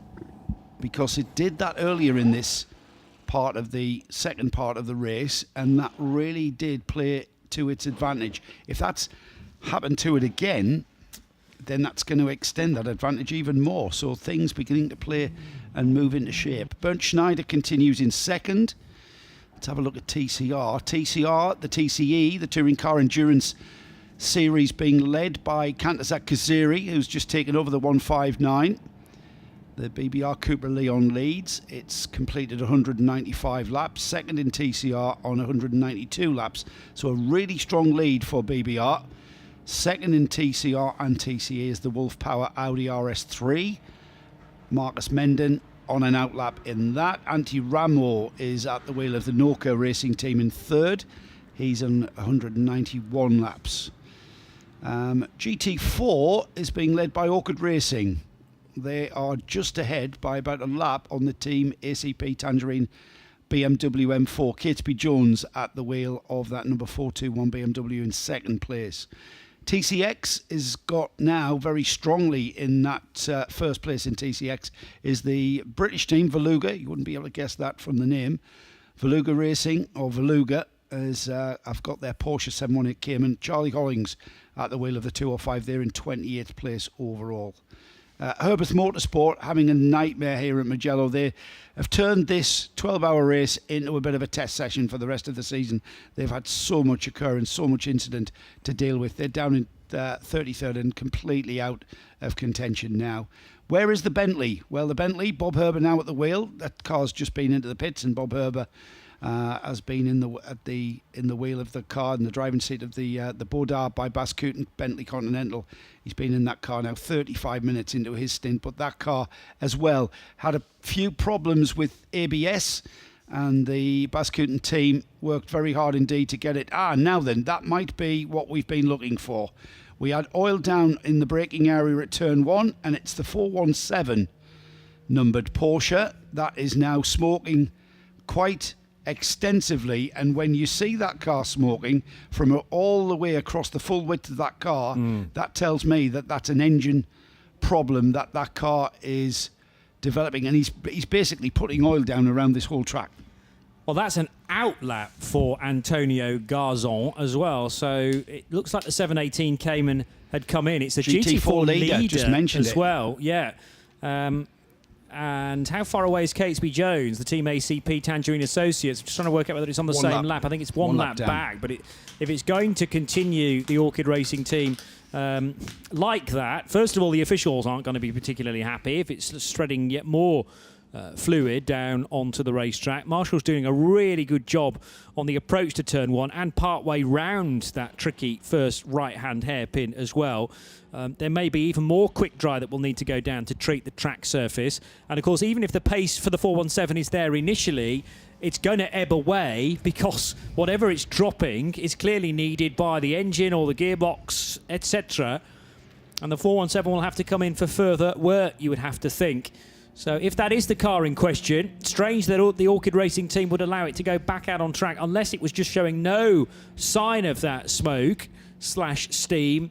whilst it was sitting in the pit lane. We're trying to diagnose the issue for a team that obviously we don't have immediate access to, but Diana Binks might be able to make her way towards Orchid Racing to know a little bit more about that in due course, that is. Yeah, Di's just taking a bit of a break at the moment, so that can be first on her list when she does rejoin us. The marshals also paying close attention to other areas of the track that may need to be swept, and also, crucially, may have to be treated for their lack of grip levels. That is at the bottom of the hill in Arrabbiata 1. Completely different area of the circuit. But a marshal on the inside of Arrabbiata 1 just providing visual checks back to Jeroen Steenhuis, the race director, and the rest of his crew. Red and yellow rather, striped flags still being displayed as well down at turn number 1. What sometimes happens is the marshals do pay attention to, he's checking the track surface for oil residue. That Porsche's just gone through and it was smoking heavily, which means it's losing oil. The oil usually comes out of wherever, whether it's a cracked sump or a block or whatever, or a gasket failure, and it's spraying onto the hot block and the hot engine components and mainly the exhaust. That causes smoke, as we see now billowing out of the 417. But what that means is there's oil coming out of where it shouldn't be. Yeah, you know, it needs to be contained. It shouldn't be coming out at all, and smoking. So problems for the 417. The car up on the jacks at the moment, and the team will push that car. It goes through, pushed backwards 90 degrees. It's on the trolleys, so it's easy to manipulate back into the garage. So Orchid Racing, having been the leader of GT4, now have an issue to contend with. But also contenders for the Spirit of the Race award, depending on how they rectify that. We're back to green, but there are more dramas, this time for Gijs Bessem in the NKPP Racing by HRT Performance Porsche, a 992 spec machine, and the 928 has found his way off the track to face the wrong way between Scarparia and Pelagio corners, and that was right in front of the second place car of Bernd Schneider, who now runs ahead of Bryson Morris. Now, has that changed the positions at the head of the order? I think there's still a lap between them, actually. So Bernd will now be back onto the lead lap. This happened at a very, very low speed, and it was at the point where we were going back to green, in fact. So slightly more right foot than Gijs Bessem wanted, ideally. And that's all it takes to loop a car that's already on cold Hankook tyres. Gijs Bessem needing to just ease things back at a more genteel pace, perhaps. And it's an off-camber corner at Scarparia as well, so very easy error to make. This is a brand new car for both Gijs Bessem and Harry Hilders. They're getting more and more used to it with every turn of the wheel, and thankfully he didn't hit anything solid in all of that, so the car can rejoin. No harm, no foul, as the old expression goes. As the number 1 Bryson Morris driven BMW is confirmed again as the race leader as it crosses the line. The 417 Orchid Racing team Porsche, though, back in the garage, and you said for that 718 Cayman, quite a bit of work now for that to be fixed up and to be in a suitable situation. Now, what happened a couple of moments ago at Scarparia corner? This was not the moment that involved Gijs Bessem, but it did involve the 116 Wolf Power Racing VW Golf, I noticed, getting tangled up with one of the Jutta Racing Audi R8s. It was the 72 car, so 116 being driven by Marcus Menden. I've just noticed, actually, that car looks a little bit like the AC Motorsport paint scheme. I think it's a completely separate chassis, though. Looks very svelte indeed, very impressive from Wolf Power Racing, who are their own entity in this particular race, so no connection with Autorama that Wolf Power have had for at least the last couple of years. They've been champions indeed when those two have combined, Autorama and Wolf Power Racing, but being entered as simply Wolf Power for this 12 hours of Mugello, and they got tangled up with Aurimas Jablonskis for Jutta Racing Junior team in his Audi R8, which runs in GT3 Pro-Am, running third at the moment in that category, car number 72. 909 is still the 992 category leader. So 909 being driven by Luc Broekers now in 10th position. He is ahead of Ola Vaibi in the HRT Performance Porsche. There are laps between those cars, though, as well. There's only one, actually, that separates 909 from 929. And Bert Redon for Red Ant Racing in his Porsche is the new 992 AM leader, car number 903, after there were obviously trials and tribulations not too long ago for the Johan Kristoffersen car, which was 929. The 929 having rejoined after that puncture problem, back ahead of the 992 AM cars. Mightily impressed with how close the 992 AM division is. 4 cars contesting the class lead. They're locked together on the timing screen. So 2 Red Ant Racing entries, the other Orchid Racing crew. So whilst they unfortunately look at one of their cars in the garage, the other one's doing very nicely indeed. 917, which is a Porsche Cup car running second in its class. And I think still, just about on the lead lap. Then another Red Ant Racing car, and then the High Specimen machine, the NKPP by HRT Performance car, which has rejoined from its spin. I was chuckling away at the fact that Marshalls were out on track, just testing how grippy the track level was. And Fabian from 021, the TV production company here this weekend, bringing us the great cut pictures at the moment. Fabian's our race director.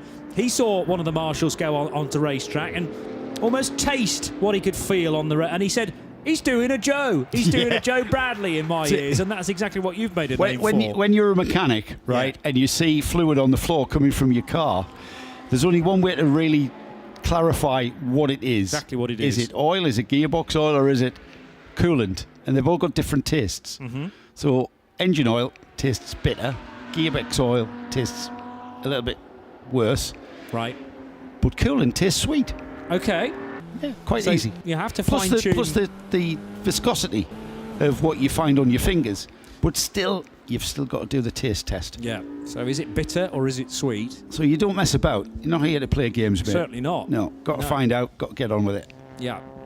Hasn't quite descended to licking the tarmac directly, but just scraping your fingers across the top and little taste, sweet or sour. Will provide an answer, but the Marshalls really were just trying to work out how much grip was out there, and we're happy down at Arrabbiata and a little further around at Scarperia Corner as well. So far, since we went back to green, no one's fallen off the track, so clearly their assessment was very accurate. 5 minutes to go until we reach 2/3 distance. I have to remember, of course, in this phase of the race, the top of the race hour, i.e., a round figure of 4 hours to go, now falls on the half hour of the clock hour. So it's coming up for 11:30, and we are due, of course, for a 3:30 finish. And that's all because we finished on the half hour last night as well at 6:30, having started the race at 1 o'clock. So it rather boggles the brain a little bit, this way of going racing, but that's what we love about endurance motorsport, having to think about 17 different things at once and try and stay on top. But we're only putting ourselves in the shoes of all of the team managers up and down the pit lane. They're having to think about not only their car's strategy, but generally everybody else is within their class as well. I've just noticed the 34 car collection Audi is running without one of its rear strakes behind the rear wheel arch there. But Audi, I think, always... they didn't design them to break off necessarily, but should they break off, it means no dip in performance whatsoever. So on the rear left corner, that the tyre's quite exposed actually, turning it into a bit of an open wheeler, and there is danger of some contact, I suppose, in that now exposed area, but by no means the first time we've seen an Audi R8 run like that. Really just not worth enforcing a repair because you're set to lose so much time from it, and the officials will be generally happy about that because it's not dangling bodywork, and therefore no risk of anything further falling off the car and into the face of a pursuing vehicle. Elmar Grimm is back at the wheel of the 34 car, by the way, and where is that now in the overall GT Series order? 18th position, I make it. 5th of the GT3 AMs. Remember, we've got a good total of GT3s here this weekend. It was a 40-car entry when we started yesterday at 1 o'clock. When we restarted this morning, we were down to 39 because, sadly, of the demise of the 955 Willy Motorsport car. But to drill down into the exact numbers, I made it at the start of the race yesterday 14 GT3s in total, 4 of which were straight GT3s, or in other words GT3 Pro cars, 2 Pro-Ams, actually 3 Pro-Ams when you factor in the 2 Jutta cars, or 1 Jutta car that is now entered into Pro-Am. That changed after the initial entry list was released. But Pro-Am doing really well because the ST Racing BMW is a Pro-Am driving combination. They lead the race. And the other one is the 18 Phoenix Racing Audi running in 4th within the GT series part. There are 8 GT3 AMs, so that's the most numerous when it comes to the GT3 part of the race. And then Porsche Cup cars, total 10, but we have the 992 class, we have 992 AM, of which there are 7 cars, and for the older machines, 991, containing 3 cars, including those 2 that are really close to one another, the 2 Ebby Motors machines. I've got some clarification on the 992 category. Okay, excellent. I hope this clarifies things. So do I. And thank you, Ivo, for this. So the 992 class is not exactly 2 classes, it is 1 class. With cars who have drivers of a higher rating, for example 2 silvers, the fuel flow for the 992 is slower than the 992 AM to compensate. It means about a 20-second disadvantage for the 992 for fueling a full tank. So that's kind of negating the silver drivers that kind of brings the AMs into contention. However, where the 992 need to be in the first 3 of all 992s to be on the podium, there will be a separate podium for 992 AM. So we're going to have 2 podiums, 992 and 992 AM. Yeah. So, but is there also like an overall 992 podium? So therefore, if an AM finishes ahead of just the 992, are they judged to be effectively the class winner? You know, with an AM finishing ahead of a Pro, do they get to stand on the top step of the proper 992 podium? Just the final paragraph is there are only points awarded for the full 992 class. So all the 992s are in 1 class. Yes. But it looks, I think what Ivo was telling me, that there is a separate podium for the 992 AM. Yes. Which has a different fuel flow. You could be a 992 AM car and feature on the main 992 podium. That's what I think I'm understanding that. And that's a little bit like, we had 2 layers, and we may still have 2 layers of GT3 AM, because you used to have AM neutral and AM advantage, and that was all down to level of fuel flow. And you could take an advantage here because you got the fuel slightly quicker, but there was a disadvantage elsewhere as well. So in a nutshell, yes, Red Camel is overall leader of 992. In a nutshell. And however, second car is Ola Veby in the HRT Performance Porsche. They're in second. They are, I believe, a lap down now from Red Camel. So Red Camel have now got a 1 lap advantage on them. The 992 AM class, that's all 1 class, but there is going to be a separate podium for the 992 AM. Yeah.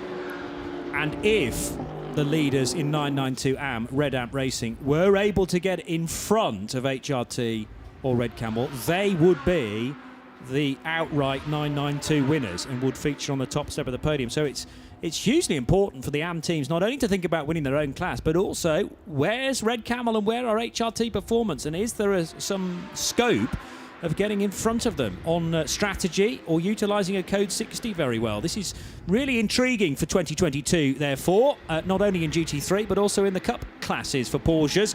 Just under 4 hours to go. Fantastic place to go motor racing. We haven't quite got the clear skies that we've had for the last couple of days, and that's meant that track temperature has suffered a touch. But with 1/3 distance still remaining, the standings look like this.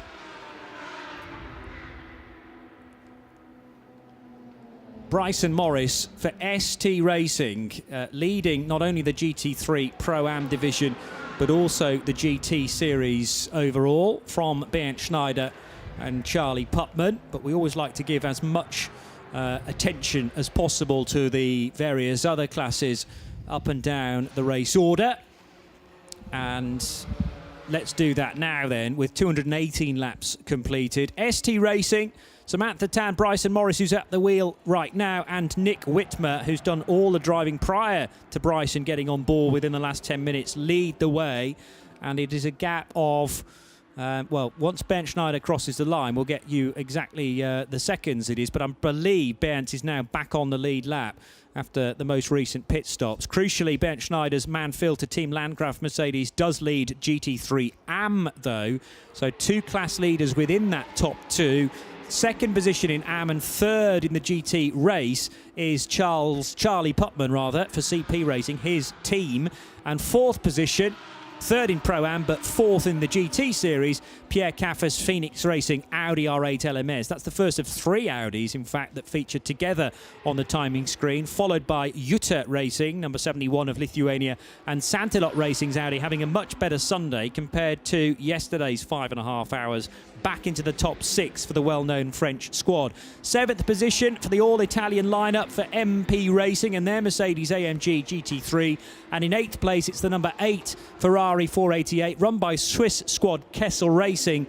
But the prancing horse is here at the homeland of Mugello circuit. Marco Frezza doing the driving currently. From New Zealand, Earl Bamber Motorsport. Earl, of course, fresh from his Sebring 12-hour victory just 8 days ago now over in Florida, and he was very quickly on a plane to Italy and to change the calibration of the brain to team manager, not doing any driving, but 2 young men from New Zealand certainly are, Reid Harker and Matthew Payne, alongside Malaysian Adrian De Silva. They didn't have a great day yesterday, but are slowly working their way back up the order to 9th at the moment. Then the Porsche Cup class, and, well, 992s feature from 10th position in the GTs all the way down to 15th. There are a few more sprinkled further down the order, of course, as well, but Red Camel Jordans.nl leads that massive class from HRT Performance and the 929. Then the leading 992 AM car is Red Ant Racing, number 903 from Belgium. Orchid Racing, second in 992 AM and fourth in 992 overall, 13th in the GTs. Second Red Ant Racing car is 904, 14th. Then the NKPP by HRT Performance car, 15th. And Car Collection's recovering Audi, car number 34, is in 16th spot. In 17th position, it's the first of the older generation Porsche Cup cars, sported by Ebby Motors. And for the first time today, 973 is well ahead of 974 after 974 hit 1 or 2 difficulties, including a very slow lap for Luigi Peroni. I actually don't think we've seen that car out of the pits since Peroni toured in at probably half the speed he'd been going to that point. 728 is the HRT Performance GTX runner. That's the GTX leader, in fact, for Chinese driver Kerong Li. 19th position for Porsche Lorient Racing. They have a couple of brand new 992 iteration Porsche Cup cars here this weekend for the first time as well. Jutta Racing's junior team is 20th with their Audi. The RD signs the Cholet Racing team, number 720, is 21st.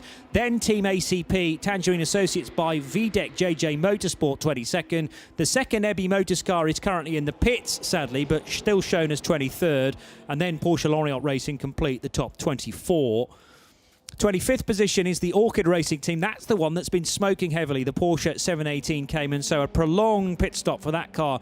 Bodar by Baz Kooten Racing's Bentley Continental GT3, sadly now publicly testing for Marcel van Berlo and Bob Herber, but it's a brand new car for the Dutch squad, and they feel they're really getting to grips with it now. They will be back on song for Spa-Francorchamps in about a month's time. Vortex V8, 3 of those French cars here this weekend. The best of them is 703 in 27th. 28th position for Herbert Motorsport, still continuing despite the various difficulties that the 91 car have had hurled at it throughout the course of the weekend. The JR Motorsport car, though, is now out of the race with gearbox woes. 701 and 702, 2 more Vortexes from the V8 crew, 30th and 31st. And crashed yesterday, didn't restart today, 955 Willy Motorsports Porsche. In TCE, remaining the race leader and a dominant one at that, the BBR crew of Thailand, 159 being driven by Kantasak Kusiri. Currently, the Cupra Leon Competition has yet to put a wheel wrong, really, and I hope I'm not putting the commentator's curse on it there. Wolf Power Racing's TCR Audi RS3 number 116 is being driven by Marcus Menden and is in second place. Then it's a VW Golf from the Lithuanian outfit Noka Racing Team, car 104, and Antti Ramo. Ramo, another driver from the Baltic states, but this time from Estonia, joining one fellow Estonian and two Lithuanians. Veluga's Porsche 718 Cayman from the UK continues to lead the TCX division within the TCE race. Holmgard Motorsport, that's the car that's had the difficulties with the flapping splitter and the wheel arch skin that went for a Burton. It's been fixed up now, and car 102 is in fifth, ahead of Hoffa Racing by Bonk Motorsport's BMW M2, car 332, and the SK Racing Ligier number 215. Sadly, 331, the other Hoffa car, is out of the race. Lots happening throughout the whole of the Mugello 12 hours, including yesterday, but a reminder of the various things that have already hit competitors today, Sunday at Mugello.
So there's still fair bit of cloud cover around this Mugello circuit, with temperatures just struggling to get into the mid-teens. A high of 20 degrees Celsius actually expected in this part of Tuscany. Scarparia, which is the nearest town, and beautiful it is, actually just down the road, with a church that chimes every hour and that kind of classic Italian street full of little pizzerias and small bars as well. And the last thing you expect actually is just down the hill this great facility to go motor racing, but it's a hidden gem.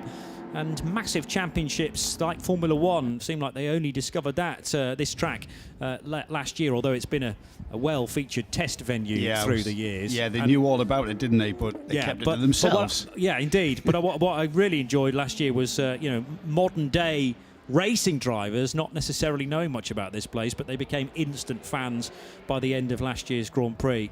It's kind of an old-school venue, isn't it? Very much so, gravel traps and the like, and corners that will penalise you if you get it wrong. The changes of direction, the left right sequence of bends here that we have out back, it's the sort of momentum track that can also cause you problems. And also causing problems this weekend for a lot of our runners, those gravel traps, bringing debris onto the track and causing punctures and putting your car off into the gravel trap and then bringing them back on across the curb. I know the curbs are shallow, and that's because this is a renowned MotoGP and motorcycle racing venue, but those curbs still can bite the inside edges of the tyre as you come back onto the track. So, you do have to be a bit conservative when it comes to tyre management. Let's have a look at the top of the timing screen. Bryson Morris, just to recap, Bryson Morris leads in the SD Racing BMW. They've been really strong pretty much from the very outset when this race started yesterday. Second place Bernd Schneider now at the wheel of the Mann Filter Mercedes. timing screen showing him a lap off the BMW, and I think that lap off is going to stick. A further lap down is Charles Putman, now at the wheel of the number 85 CP Racing Mercedes, and a real stroke of pit wall genius, let's call it, engineering that car to get ahead of the Pia Kaffer number 18, the Phoenix Racing Audi, 31 seconds behind the CP Mercedes. Let's see if that remains the same. The Kaffer lapping slightly quicker than Charles Putman, so the gap will continue to come down. And then the TCR, the TCE part of this race, Kantasak Kaziri in the BBR Cupra, they've been again another team that has been really strong. They kind of disappeared a little bit at the start of this race, but it was quite apparent very quickly on, after about 2 hours of racing, that the BBR team were just sticking to their plan, and they started coming back to the fore and started to get towards the front of the TCE field, currently leading that TCE part of this race, the Touring Car Endurance Series. Separate race, 2 races in one here at Mugello this week and for the rest of the 24H series. And we've got a problem for a vortex, not the first time you've heard that this weekend. Looks like a right rear puncture on the 702 car. It is indeed. The carcass already off the wheel rim and getting jammed in the wheel arch. The car coming back at unabated speed though, the 702, currently in 31st place.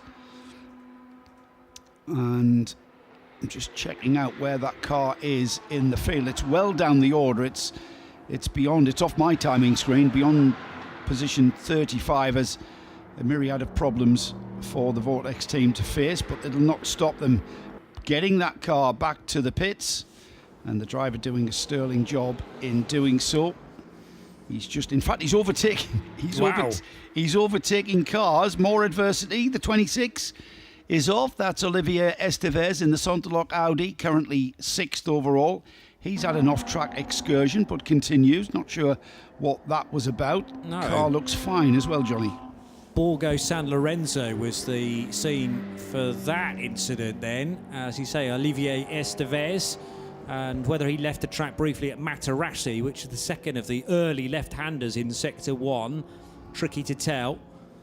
But yeah, I don't know whether the message has necessarily got through to Patrick Brochier and how slow he would be advised to go at, because the wheel arch skin again has become dislodged and is now massively rubbering on that rear right tyre, which remains inflated for the time being, but if he continues at that sort of speed, then the situation could easily change. Good news is he's already partway round Buccini corner, which is the final corner of the track, so not very far at all to go before he can head into the relative sanctuary of the pit lane, but it'd be wise to call off at fuel first of all. Is he going to take the sharp right into the fueling quadrant? No, he's not.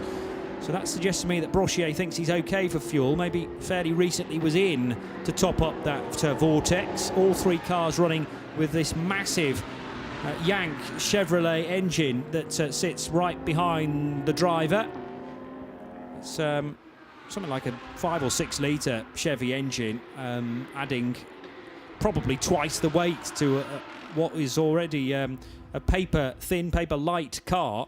But all of the weight coming from the power plant, and therefore it's pretty rearward heavy as well. Mid-engine, that car, isn't it? Mid-engine. Big engine for considering the overall size of that tube frame car. I don't know what the total weight of that car is, but I'd still think it was probably something like 900 odd kilos in comparison to the GT3s that will be 1300 probably. I need to get that statistic from Vortex one time to find out what it weighs without the engine, and then when you strap the big Chevy to it. So busy down the bottom of the hill at Arrabbiata. About 4 different classes there trying to find space for one another. You could be forgiven for thinking it was the start of the race once again, and wriggling free is Earl Bamber Motorsports number 61 Porsche. That one frame on the live stream just epitomised multi-class racing there. We had everything from the TC class all the way up through, every class almost represented there in that one frame. 702 back out, having had that rear tyre rectified, and clearly not really any sort of body damage to repair on that number 702. And the Vortex team, once again, just take it in their stride, repair the car, and back on track it goes. And as the sun begins to just show a little more through the cloud above the Tuscan sky, let's go back to the pit lane and hear this from Diana Binks. About the talking earlier about 1-7, the issues that they were Stefan, I can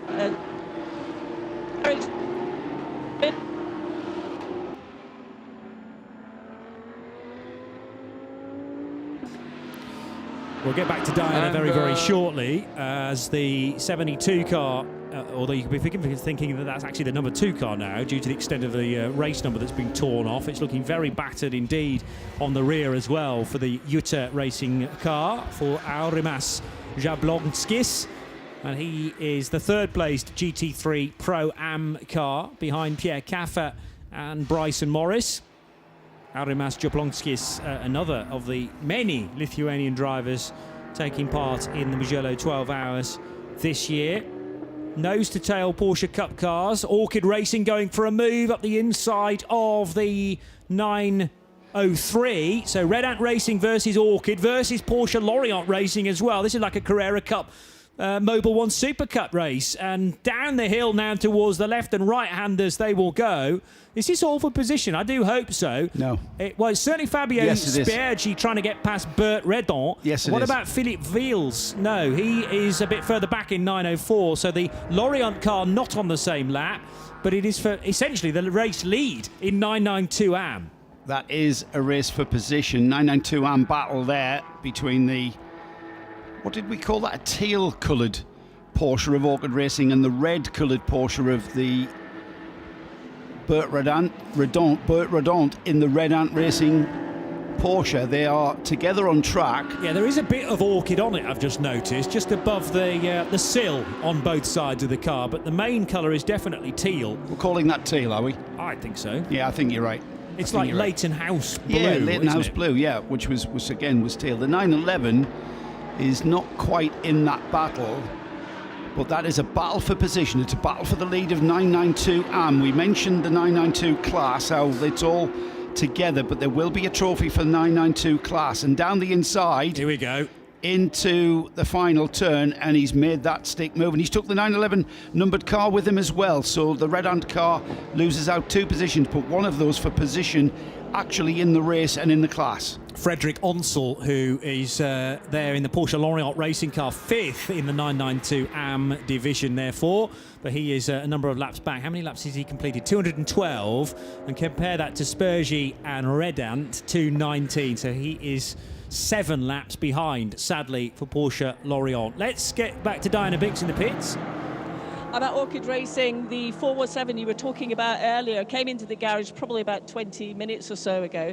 Stefan Sligner is one of the drivers in the car. Stefan, we saw the smoke coming out of the car. Obviously, you've come back, taken it into the garage. What have you found? The cooling tank is damaged, so we have to change it.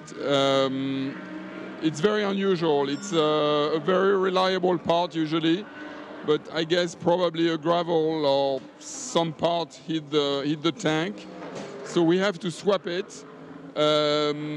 We have a spare car, and we are taking the part from the spare car, and hopefully we can be back on the track, I don't know, maybe 15-20 minutes, so we'll see. Yeah, still quite a few hours. We've got 3 hours 30 minutes yet to go, so it is worth, if you've got the part, getting it into the car so you can get back out on the track. Yes, we hope to get back on the track. I mean, at least we would like to reach the finish line. So as you can see, the mechanics are working very hard. Hopefully we can make it. Hope so too, thank you.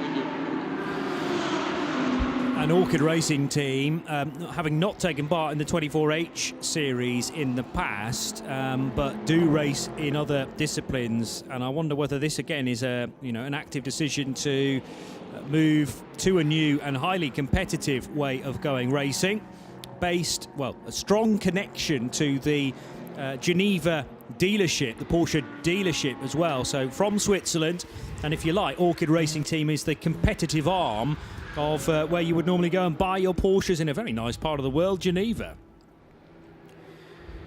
Can't think of a nicer place to travel down to pick up your new car. They do have an Instagram page that I've just suddenly found as well. They are Porsche racing team from Geneva, 2021 to 2018 champion. You know, it doesn't tell me actually what championship that was, but they were the 2019 24 Hours of Barcelona winners, and I assume in class. So, yes, and certainly not first-timers with the 24H series. It's just been a little while since we've seen that team as part of the championship. 3 years since they last appeared. Great to have them back, therefore. GTX currently being led by the number 728. That's the Kerong Lee-driven HRT Performance Porsche. And he's sharing that car with his good friend Jean-Francois Bruno. Jean-Francois, American by nationality, but he has got, I think he was telling us he was born in Madagascar, and that's where the French connection comes from, and a very French sounding name for an American. Kerong Lee, though, is the Hong Kong driver at the wheel of the 728 now, and currently leading GTX, and that was currently so far so good for those two drivers. They came here, they're usually in a Lamborghini with Leipert, but that car wasn't ready for this event, so rather than lose points by not competing, they went to HRT and have hired themselves one of their Porsche Cup cars, so that they will take points in GTX. And right now, with just a tiny smidge over 3.5 hours to go, they are on target for maximum points. But still a lot of racing left. TCE being led by the 159, and that is the BBR Cooper Leon. They've completed 212 laps. Second in TCE and also the TCR class on 209 laps is the Noka Racing Team. That's the Volkswagen Golf, the GTI Avanti Ramo, car 104. And third in TCR, that's an Audi RS3 of Wolf Power Racing, Marcus Menden at the wheel of car 116, and they're on 209 laps, only 3 seconds behind the second place TCR, so a bit of a battle in TCE developing. The 102 is down the order slightly, fourth in TCR.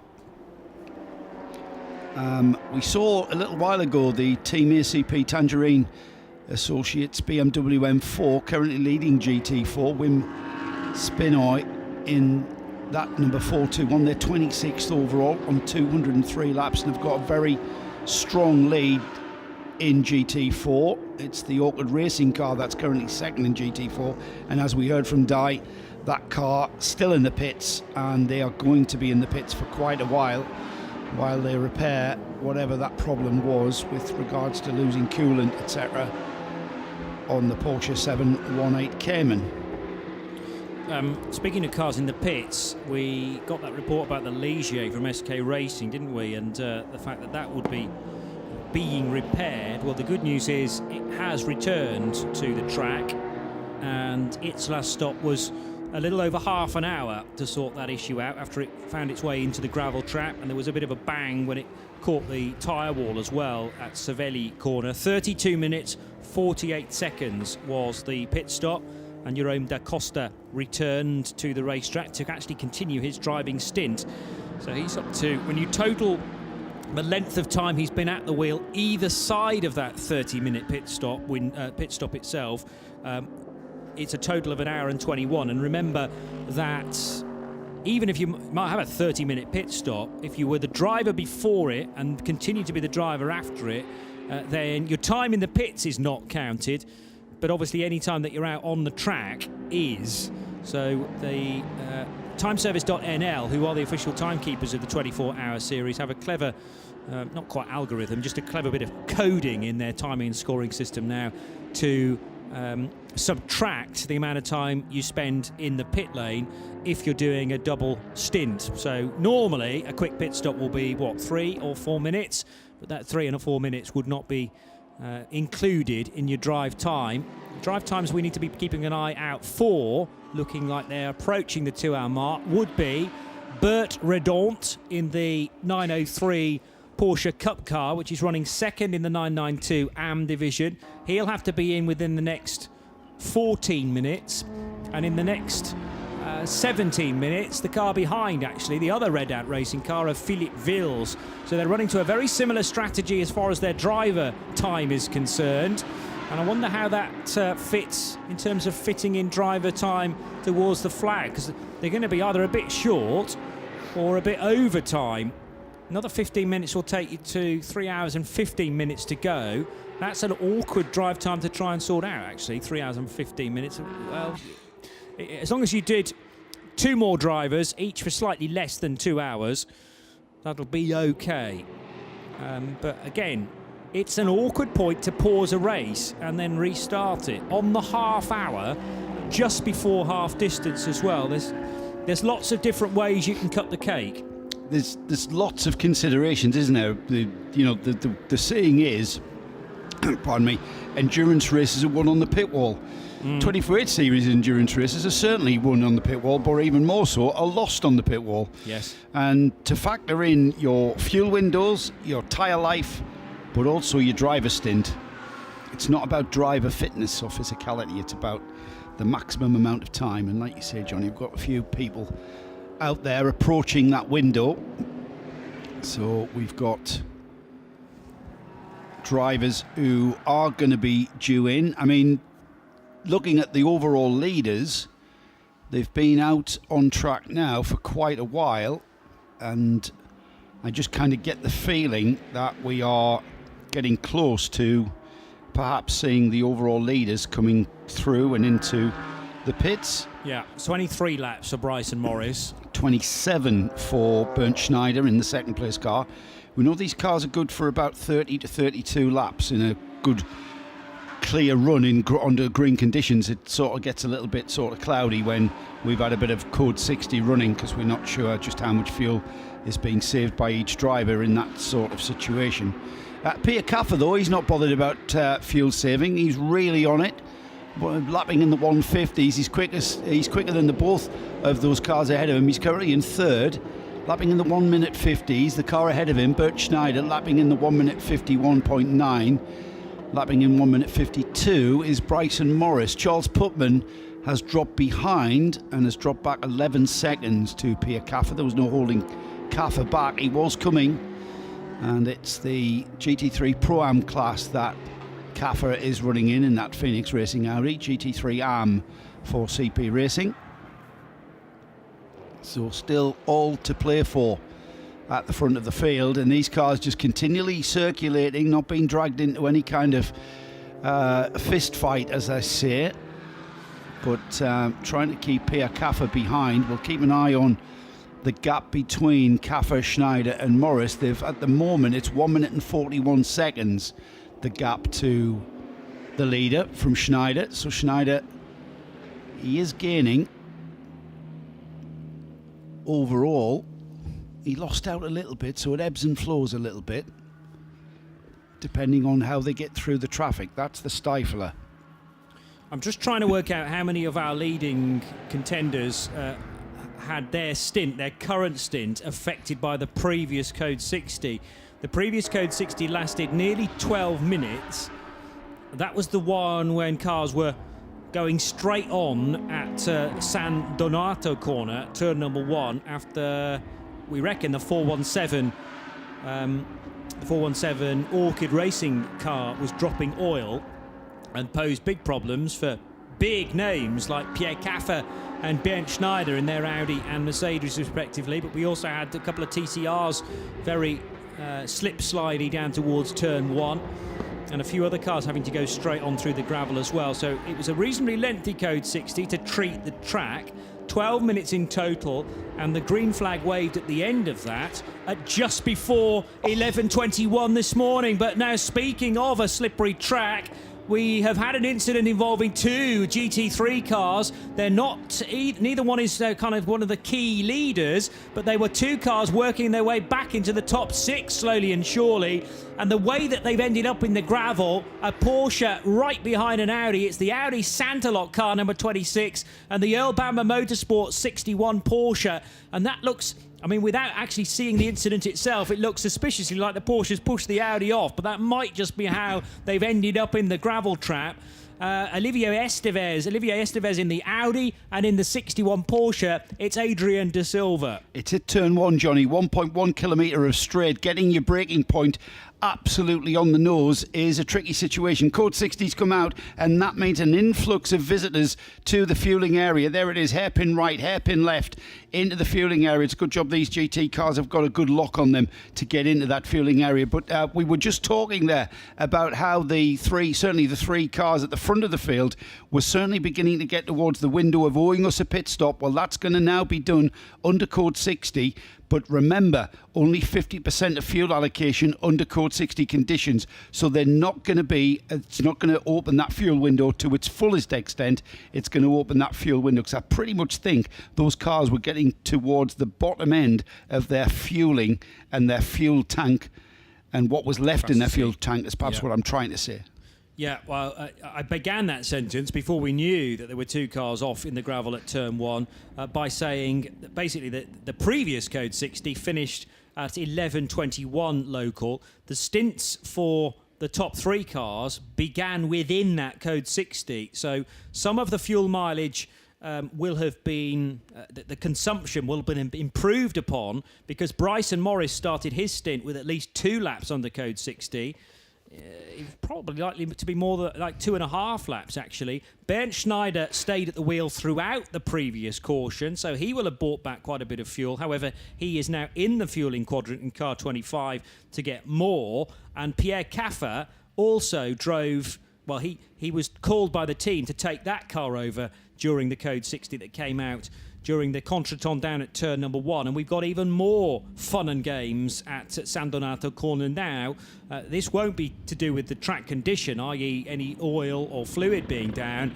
More, I suspect, to do with some contact in the braking area and 2 cars off in the gravel as a result. So cars that have come in for fuel. Race leader Bryson Morris for ST Racing in the BMW M4. Second place car, Manfilter Team Landgraf Mercedes for Bernd Schneider. Pierre Caffer in very quickly, and in fact, before those 2 cars ahead of him on the road. Pierre Caffer was the first in for fuel for Phoenix Racing, and he's already gone down with the team now to join that well-known squad from all their exploits at the Nürburgring Nordschleife. But brilliant to have a team as large as Team Landgraf and Phoenix Racing into the 24H Series once again. CP Racing, Charlie Putman Racing into Fuel 2 from 4th position. Jonas Gelginis for Jutta Racing decides to get into take advantage of 50% fuel as well, whilst these 2 cars are recovered. And there is massive damage to the rear left corner of that Santilot racing car, because as it was picked up by the marshals, the rear left toe link at the very least has been broken and bent on car number 26. Driver changes, Johnny. Elia Earhart has now taken over the Phoenix Audi from Pierre Caffer. We're seeing Charles Putman jumping out of the CP Racing Mercedes. I'm not sure. I think that'll be Joe Foster who's in that car next.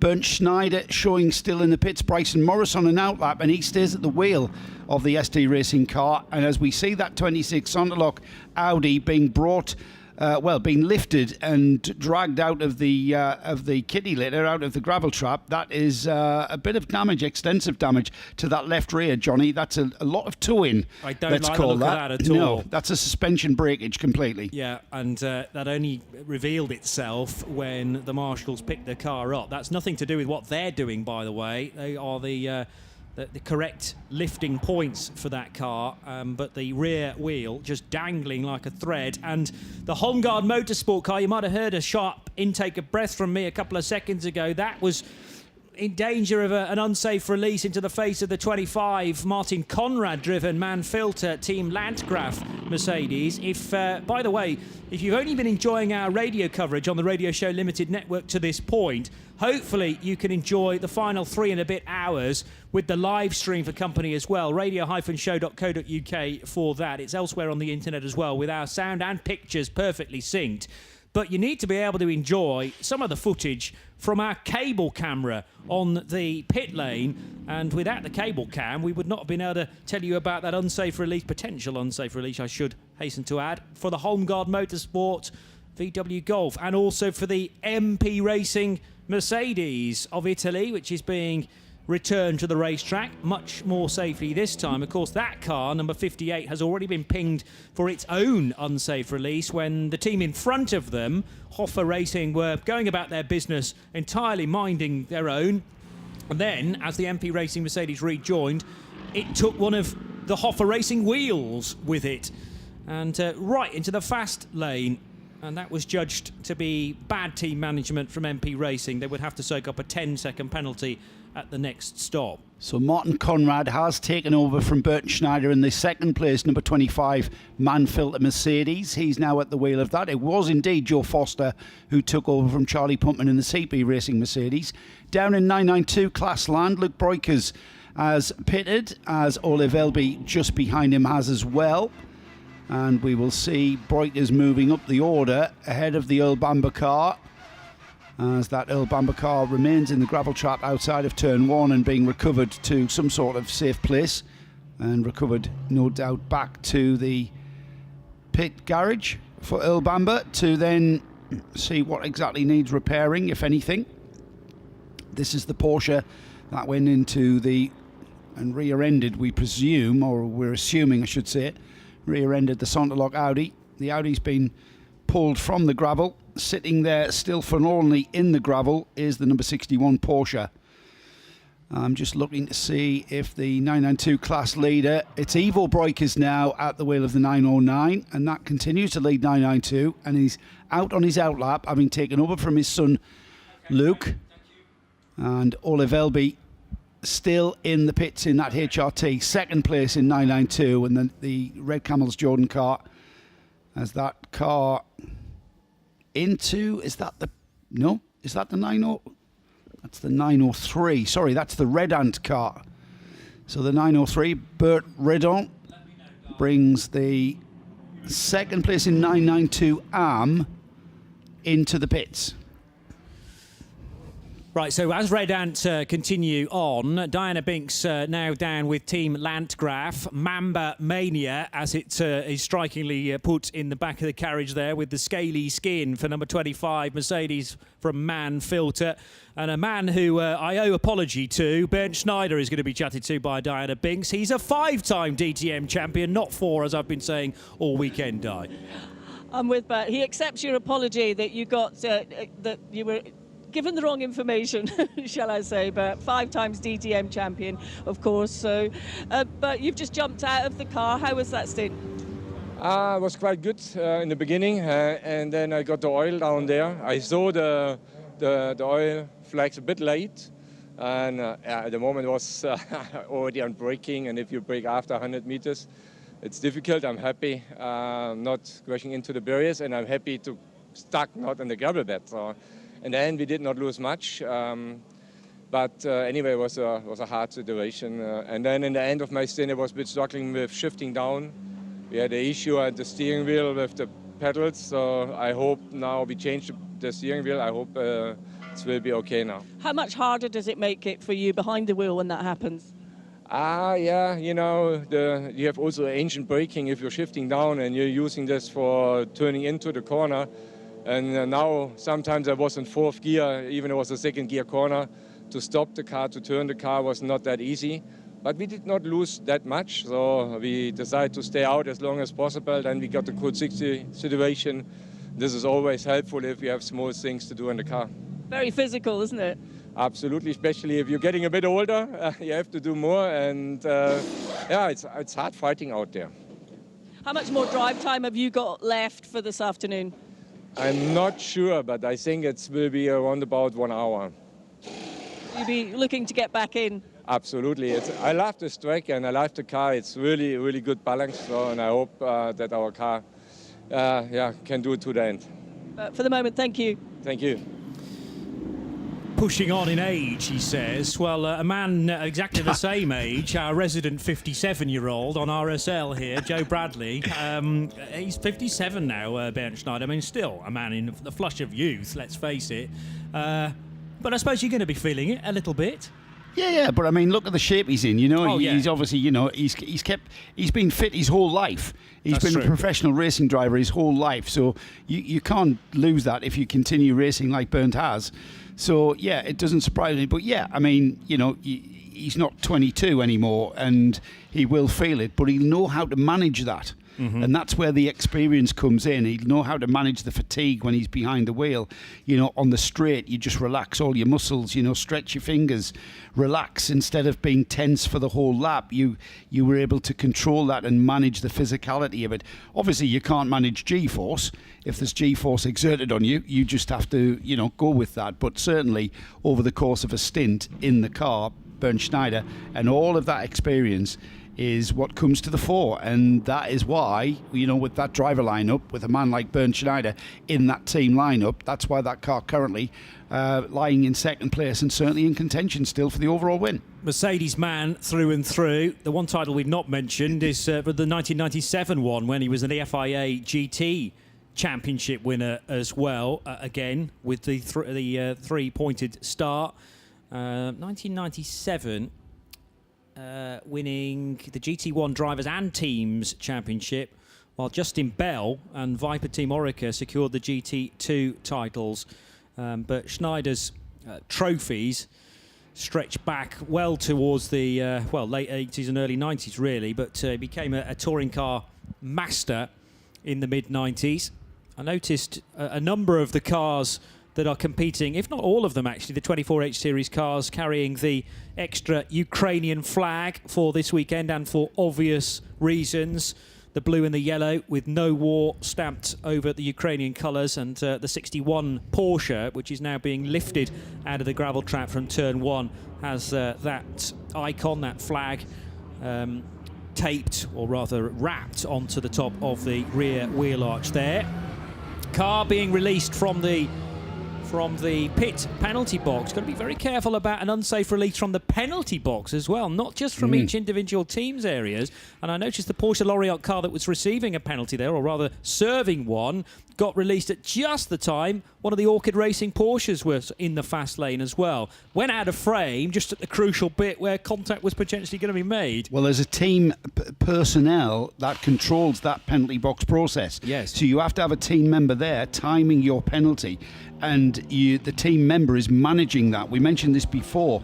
It's down to the teams to manage serving the penalty. So if you've been given a 60-second penalty and you release your car at 58 seconds, you haven't served that penalty, as well as the responsibility of releasing the car from the penalty box in a safe manner. It's all down to the responsibility of the team. It's not, the penalty box isn't being managed by the organisers. It's still the team responsibility. And therefore, how you go in and out of the box is down to your team as well. So that will have been clocked, I'm sure, by the race officials. We're going to go return to green flags, though, now once again, with 3 hours and 15 minutes on the clock. That is after the safe recovery and rather rapid recovery of both the Santilok Audi and the 61 Earl Bamber Motorsport Porsche.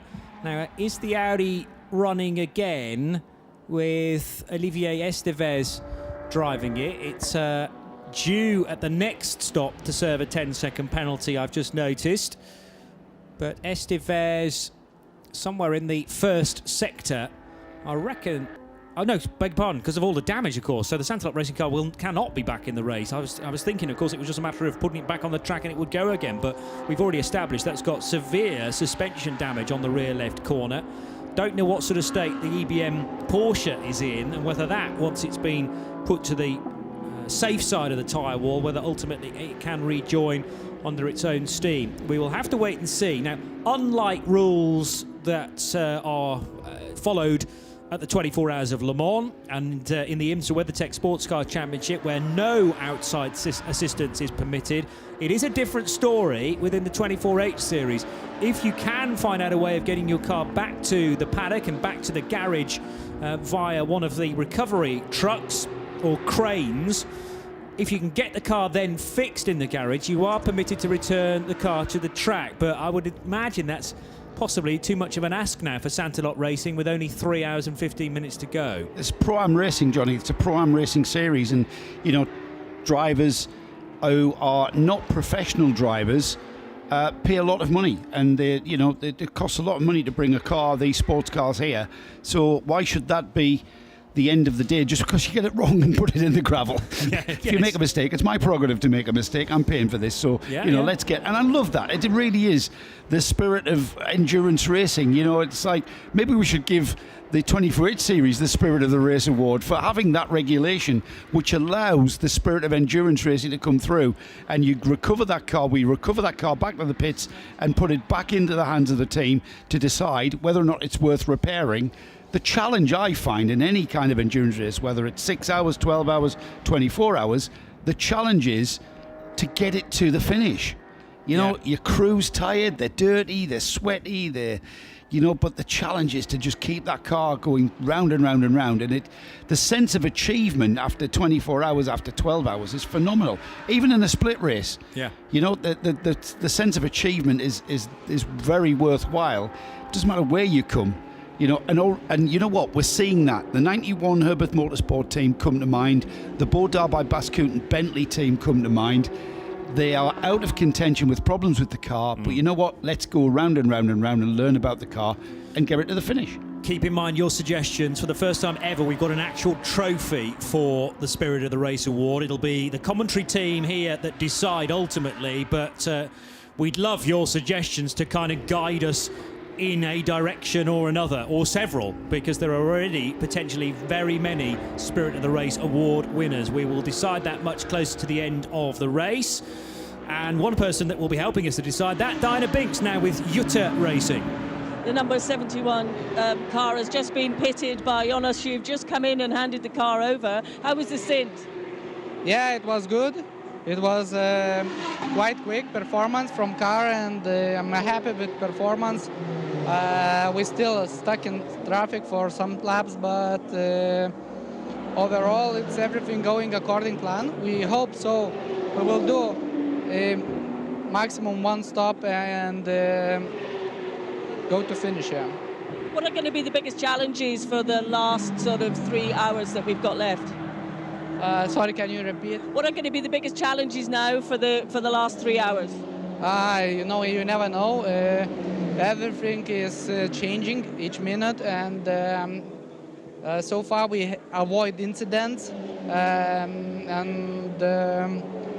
If everything goes according plan, so everything will work. But if we have some trouble, you never know.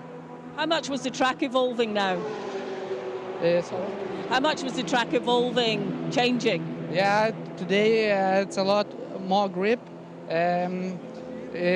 Drivers a bit more safe, maybe less accidents today, so it's really difficult to find code 60 to change tires and drivers and fuel. It's very important to do change on code 60. So taking it moment by moment?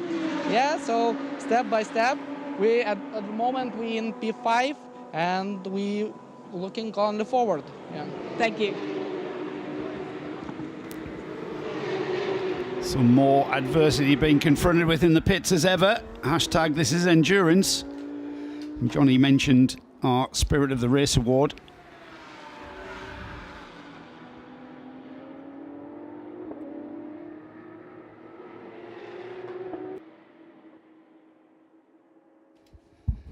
Spirit of the Race Award is all about that very thing of just getting the car to the end, and it can be, give us your ideas please, send us your ideas in. And it can be anything from the team manager who made the best sandwiches and kept the team going to the end, or that team that continued and didn't care what it took to get the car to the finish. It's not about where you finish, it's all about how you finish in endurance racing. So things remain the same at the front of the field with Bryson Morris, 239 laps now completed, and that pit stop strategy that was brought into this segment of today's race sort of manifested from yesterday's, and the way that the car finished and pitted under green when everyone around them pitted under purple continues to be the key part of the race by my estimation. They're on 239 laps completed. Martin Conrad now in the Mercedes behind them, car 25, that's the Manfilter car, the bright yellow and green liveried car. They're in second, completed 238 laps. A further lap down is Joe Foster, now at the wheel of the 85 CP Racing Mercedes, and that car back ahead of the Phoenix Racing car. We'll see if Elia Earhart in the number 18. We saw Pierre Caffer catch the CP Mercedes and overtake it for third. That battle is still on. Down in TCE, Cantor di Casseri now at the wheel of the BBR Cupra Leon, and that really has been another dominant showing. This is the car and team, remember, that took victory at the Dubai 24 Hours. They continue to lead the Touring Car Endurance Series part of this race, currently TCR leaders. And the 992 class leader, 909, the Porsche of the Red Camel Jordan's team, with Ivo Breukers, father and two-son driver lineup in that 909 Porsche, and a great run to currently 8th overall.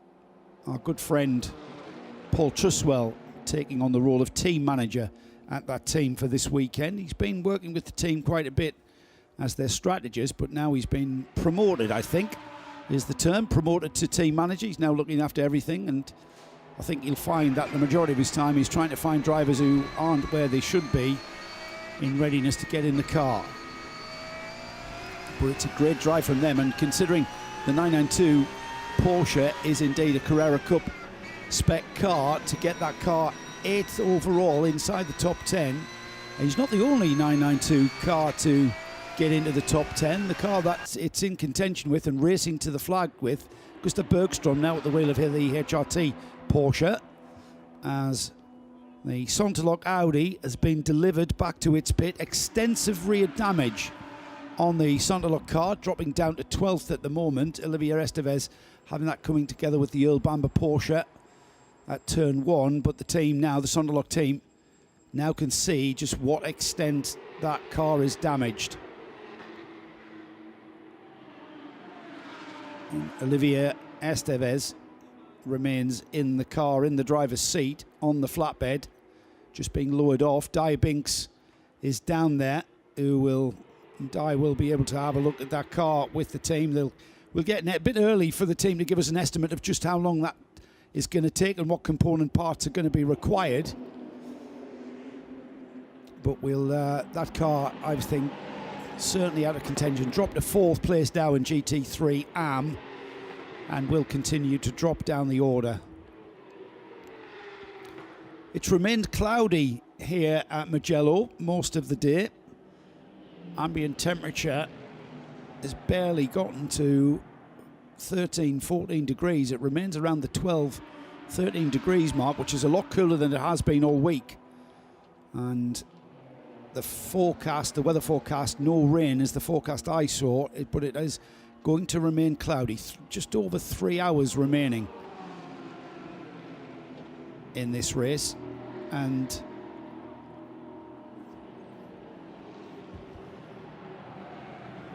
so message from, let's go down to Di. Di, what are you finding from Sonderlock?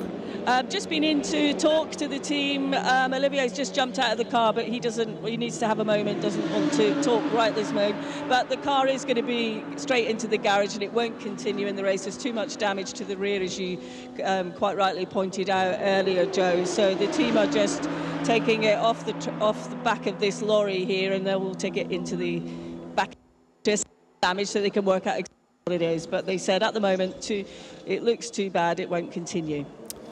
That is bad news indeed. Olivier Estevez had that car very much in contention, certainly at the forefront of the GT3 AM class. The next pit garage on your list is the Earl Bamber Motorsport Garage. Adrian De Silva was at the wheel of the number 61 Porsche that had that incident with this Audi. that we're seeing now, and same questions to be asked at Earl Bamber as to whether or not they can get the number 61 back into the race at least. It's dropping down the order, as you would imagine, third in the GT3 classification, but way down the order in 15th place overall. So whether there is any sort of inclination to get the Porsche of Earl Bamber Racing back into the race shall remain a question I'll leave to Di Binks. Charlie Hollings into the pits in the Veluga Porsche 718. That's the TCX class leader. And Charlie currently leading the TCX class. Leo Lucas has now taken over that car from Charlie, and Leo out onto the track. The car's completed 216 laps. It continues to lead TCX. The other TCX runner was the Ligier of SK Racing, of course, in that car. A few problems dropped that off the tail of the Veluga Porsche. So TCX really up there for grabs. We've got the leader of GTX, Caron Lee, still at the wheel of the 728. And the second car, so they've completed 226 laps. 3 laps behind them in GTX is the number 720 Lamborghini Huracan. So a lot to do if they want to get to that top step of the GTX podium. So top 3 cars now looking spaced out. Elia Earhart onto the tail of CP Racing though, on 5 seconds. And as Earl Bamber Racing waiting for the arrival of their Porsche to assess what exactly the damage was. The battle out on track is between the number 85 CP Racing Mercedes and Elia Earhart now in the Phoenix Audi. They've both been in the car just over 20 minutes, and the Phoenix Audi lapping consistently quicker than the CP car ahead of them. CP Racing currently second in GT3 ARM, the Audi behind them, GT3 Pro-Am. Slight different classification, but certainly they're looking at an overall top step of the podium as Bryson Morris continues in the number 1 BMW to lead this race. Gap down to 1.4 seconds between Foster and Earhart. They're just a little bit further back as they continue on to lap 242. And I suspect that we may see a change for third place overall as Earhart now moving on to the tail of the CP Mercedes.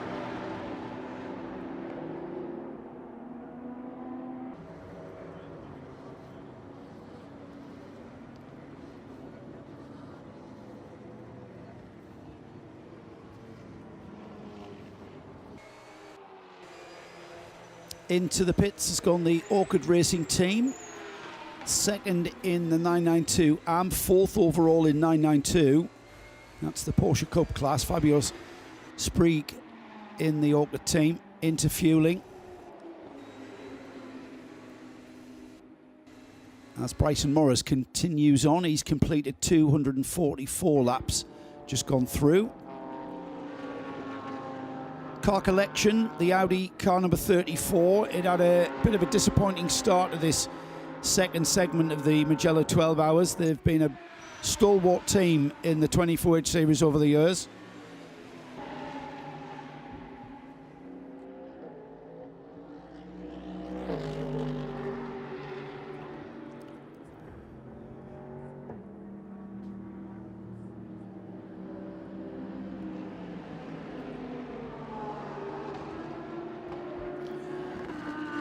Car collection moves on its way. Bit of a disappointing restart, as I mentioned. Punctured tyre on the warm-up lap off the grid. That caused the car to have to pit stop to replace that damaged tyre, which didn't just give the car a penalty for force majeure interference with the vehicle, but it had to start from the pit lane, so it started from the back of the whole grid of cars.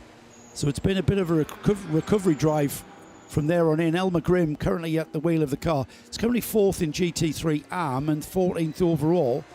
So that's a great recovery drive. It's just sneaked a place back from the Sonderlock Audi.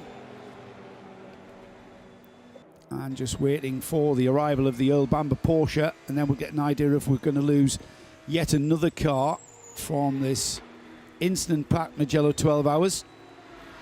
We've just ticked by the 3 hours to go mark, so into the final quarter of the 12-hour race. And now it's just worrying about last-minute issues. We're getting towards attrition time. The cars are beginning to wear and become very well used. Drivers will be hearing noises they haven't. That starts to creep in from about this point on, all the way to the finish. And we have had a change for third place overall as Elia Gerhard goes ahead of the CP Racing Mercedes, goes ahead of Joe Foster.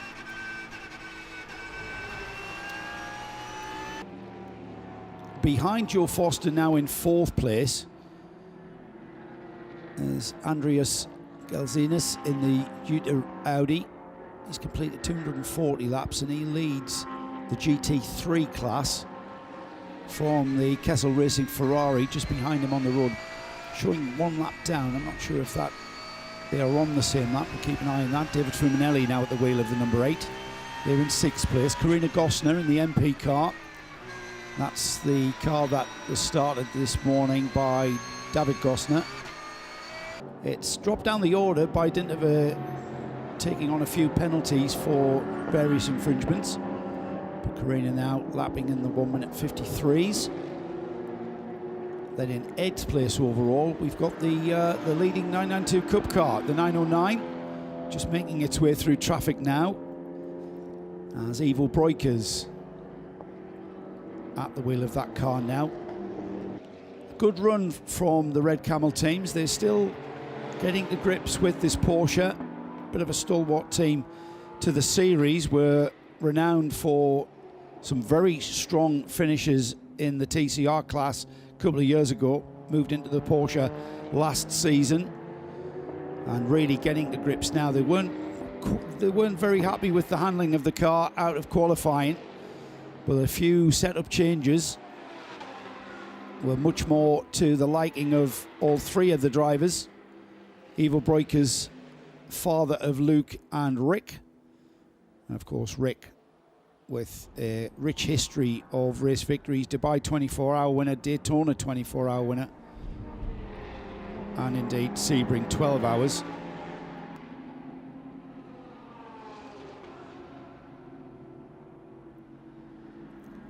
The number 8, David Fuminelli, Kessel Racing Ferrari.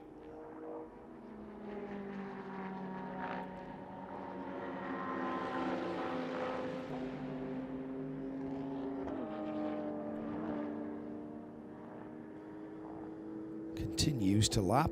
That car currently 6th place, chasing down the Jutta Audi ahead of it. But he is off. They're on different laps. He is 1 lap down from that Jutta Ferrari. Here's the Earl Bamber Porsche onto pit road, however, on the back of a flatbed. This is the car that was involved in that incident with the Sonderlock Audi. We've already assessed the damage on the Audi, and the Audi now becoming what we think is a confirmed retirement. And Diana Binks is down there. We'll get an assessment on that when the team just having a look around the front of the car now. Now the Audi was damaged at the rear. We suspect the Porsche will be damaged on the front end. It was the Porsche that contact with the rear end of the Audi.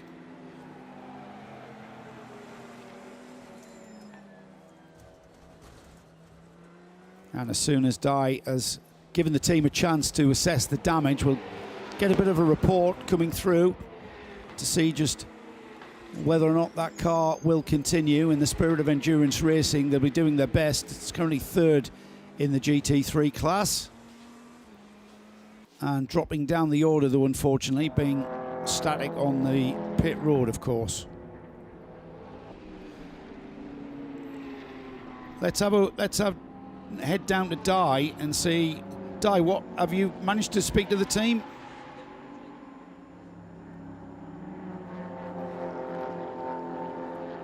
But there is clearly some damage to it, as you've already said. What the extent of that damage is, I'm not sure. The bodywork looks fairly intact. Lots of gravel in the car and the front splitters, although there's some damage around that side.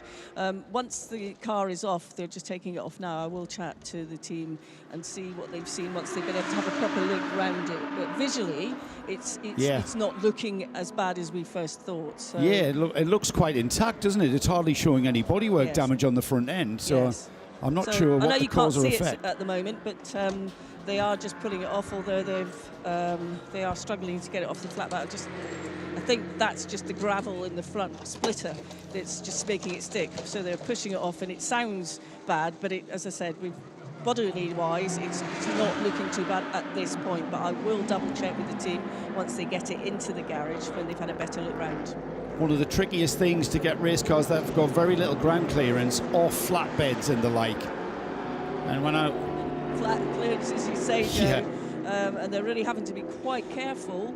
The team are looking on quite nervously, to be fair, to get the rear end off that flat pack. So they've just raised it up now and put it on the trolley jacks to bring it and give it some assistance to get it back into the garage. When I did some teaching on the motorsport course at Gateshead College, one of the exercises I used to give the boys and girls there, they come onto the course expecting to learn all about, and they do, all about race car geometry and setting cars up and making cars go faster. But one of the main exercises I used to give them was how to get your race car onto a pallet, which are sort of emulating getting a broken race car onto a truck. And they used to look at me bewildered, and I used to say, you're going to be doing this a lot if you work in motor racing. Yeah, because it's quite a fundamentally important thing, isn't it? Because, the teams are all, carefully preparing these cars, and they don't want any additional damage at all if they can avoid it. So you can see why they look at things in that manner. But they've just got the car off now, and it is being backed into the garage. And I can see that the front right tyre has had quite a hit, so they're just taking that off now. The rims on the wheel are fairly good, so I think there might be a bit more work underneath once they get this bodywork off and have a proper look. The sound of air guns in the background. The El Bamba team going to work on that number 61 Porsche, and it's all about the kind of adversity. This is all the kind of thing we're looking at for the spirit of the race and spirit of endurance racing. We've got an award to be giving out. We need your nominations. The decision will be made by Johnny, myself and Diana as to who will receive the award, but we've got a lovely trophy that we're going to be awarding with about, say, 30 minutes before the end. We'll make our decision. We need some ideas from you, the fans, though. So keep your tweets going in, or coming in, I should say, as to who you think who has shown a spirit of the race, true endurance fashion. Maybe it's 34 car collection Audi team who have, having faced that puncture at the restart, have continued on in great fashion. The car up to 14th now. Elmer Grimm continues to lap in the 152s and continues to make ground on those cars ahead of him.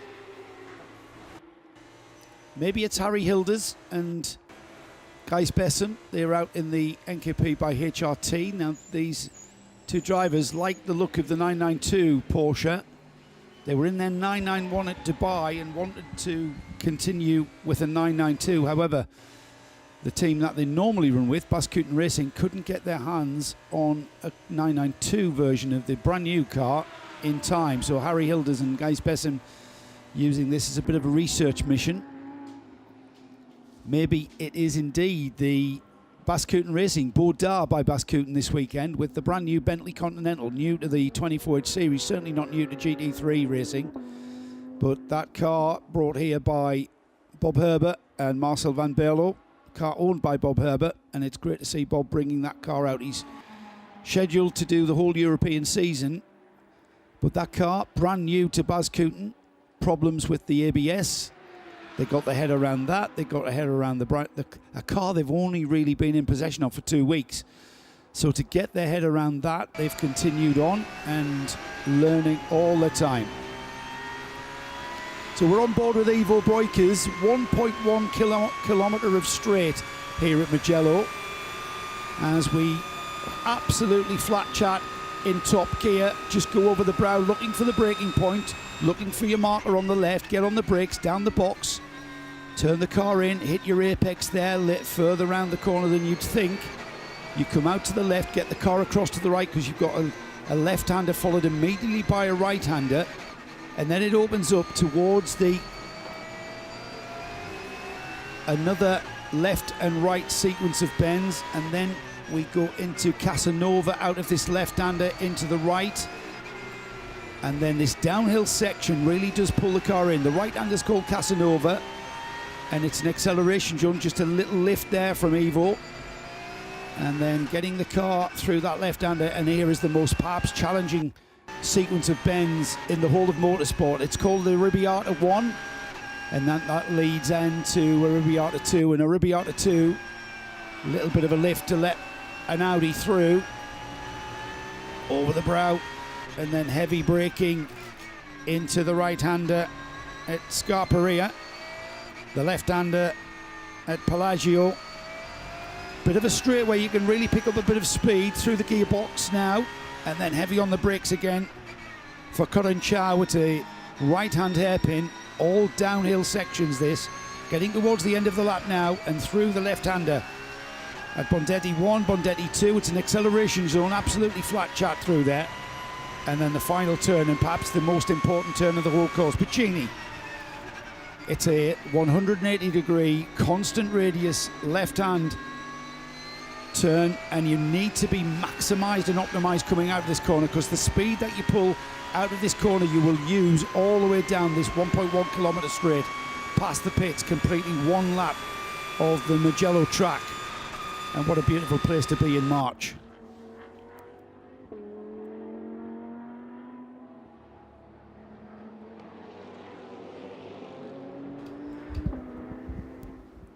The BMW from ST Racing, their M4 is out front with 2 hours and 3/4 to go, and noticing that certain areas of the racetrack now looking a lot brighter. So some of the cloud overhead here at the Mugello circuit just starting to clear a little bit. High temperature on the forecast was 20 degrees Celsius. We're still not far away from that now on current temperatures, and 1:15 in the afternoon now, in a very different format to run the Mugello 12 hours compared to the previous 7 occasions. I think I'm right in saying it's always, up until this year, been a Friday-Saturday race, still split, but the majority of it run on the Saturday, like from about 9 o'clock all the way through till 6. And then the remaining 3 hours had been run the previous night on the Friday. Well, this time, decision was made to make it into a full race meeting for Friday, Saturday and Sunday, and to do just less than half the race on Saturday and the rest of it on Sunday. So 5.5 plus 6.5 hours, which means a full day's racing today, actually, because by the time we're finished with the 24H Series cars at 3:30 this afternoon, there's then about 4 or 5 support races as well to look forward to for the spectators here at the track. Diana Binks is back with EPM Motorsport, or Earl Bamber Motorsport, speaking to the main man himself. Earl, you've had an opportunity to have a look at the car now. When it first came off the truck, it didn't look as bad as I thought, but now seeing it with some of the bodywork off, looks like quite extensive damage. Yeah, I mean, there was quite extensive damage. We broke the front and rear shocks, steering rack and stuff like that, so unfortunately with such a short time to the end of the race, I don't think we'll get it repaired. I mean, it's a shame that we're running well. Adrian had done a great job all weekend, and you know, I think the driver of the 26 said he thought it was a cup car and tried to outbrake him, and destroyed the thing. So we'll go back and repair it and go to the next one. Hugely disappointing, because as you say, it was running well, performance was good, you were filtering through the drivers and you were making progress. Yeah, I mean, it's like this, in any endurance race, you've got to stay out of trouble and you've got to have a clean race. But we've got a few things to work on, so we'll definitely work on that and come back for the next one. Thanks, Earl. Thanks. Very enlightening that, because you can read a situation as to where the cars ended up in the gravel trap and think, okay, this is most likely to have happened. But actually, the opposite is true, because according to Earl just then, it was the Santilok Audi trying to outbrake a Porsche, what he thought was a Cup car, but of course the EBM car is very definitely a GT3 911R car, therefore inequivalent in terms of pace, and the Audis clearly tried an audacious overtaking manoeuvre. This is very difficult to describe because we didn't see it in real time, nor have we seen it subsequently to be able to describe it to you. But by the sounds of things, the Santilok driver, Olivier Estevez, tried to sneak up the inside of Earl's car, and contact, fairly big, substantial contact, was made at the apex, and it resulted in both cars going off into the gravel. And as I say, the way they were positioned in the stones actually had the Audi in front of the Porsche, making it suspiciously like the Porsche had made contact with the Audi, but the opposite was true. So apologies to Adrian Henry de Silva, to give him his full name, and a real sorry end to their race. They've had a very quick car for the last 3 days, really, but hit difficulties early on in the first phase of the Mugello 12 hours. And although it's been a good run for the opening couple of hours today, sadly, it ends not in the way they would have liked. But at least Earl was able to confirm that the team will be out at Spa-Francorchamps, because bear in mind, one of their big priorities this year is actually running again at the 24 hours of Spa, an event that EBM have been present at before, when they were known as Earl Bamber Motorsport Giga Racing. So clearly Earl's got to have at least one car, possibly two, at the twice round the clock Belgian Classic. And Joe, I don't know, as I broke away, whether you'd got to the bottom of the incident involving the two GT3 cars, but Earl Bamber's just described the incident, and actually it was the Santilok Audi thinking he could outbrake the Porsche into turn one, and contact coming from the Audi rather than Adrian de Silva in the Porsche. I suspect it, so it's very rare, considering the lack of damage on the Porsche's front end. It wasn't like the Porsche pushed the Audi off. It was more the Audi coming down the inside, I take it, because the damage was on the left rear corner, so down the inside of the Porsche, and then both cars ending up in the gravel having contacted there. It's just a little bit sad to see whenever we lose cars for, which have to officially retire. It's always a very sad situation to be in. That's the 909, Johnny, and that's the current 992 leader. Ivo Breukers, I think, been edged off the track there somewhat. He's managed to keep it going in the gravel, so sterling work from Ivo, because it's very, very easy to spin that rear wheel, those rear wheels up and dig yourself into the gravel. So I'm not quite sure where on the track that was. It was the Arrabbiatas. Oh, I'm pretty that's sure. not where you want to be squeezed Very up, is fast, it? wasn't it? Yeah, between both of those right-handers. So No. Arrabbiata 1, a slow one. Arrabbiata 2, pretty much acceleration zone. But he'd already left the track at that point, and straight into the pits will come the 909. Now, I'll need to go back to the strategy screen to work out whether that was a pit stop that has been called by team manager Paul Truswell just to assess the car, or whether they were due in anyway. 2 minutes and 15 seconds was the advantage over Gustav Bergstrom's chasing HRT performance car. Yeah, that's more than a lap, isn't it? Well, that's not a real-time gap now, because it won't account, I don't think, for the delay that Ivo will have suffered. They've gone straight for fuel, and I would have expected that, because the cars, although very dusty, shouldn't be too badly damaged.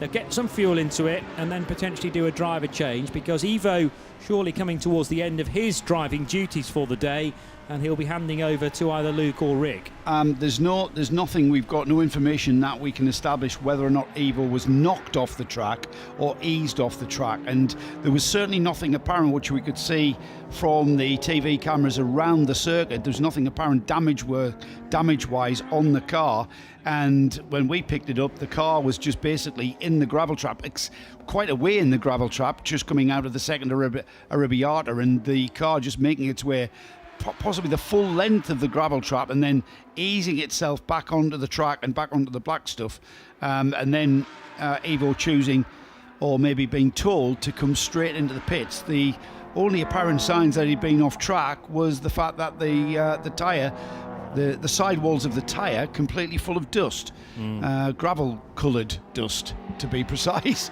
So there's your clue, but not sure. We're just trying to get the relevant information with regards to how long Ivo has been in the car. He's been in the pits now for 1 minute and 45 seconds, so he's now out of fueling and onto the pit apron in front of the garage, and the team go to work. Driver change taking place now as the team go to work on pulling those damaged tyres off the car. Not quite sure who that was getting in.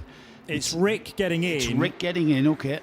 It was an 18-lap stint for Ivo Brugge, and it was about half an hour's worth of track time. In fact, I can get you an exact time in a moment. 41 minutes from start to finish that stint. I had expected that car to be able to do a bit further on fuel, and Diana has just said in my ears that there's a radio problem with the 909 car. Now, whether that's reception or whether it's actual technical glitch with the radio, but in trying to fix it, Ivo's got a bit distracted.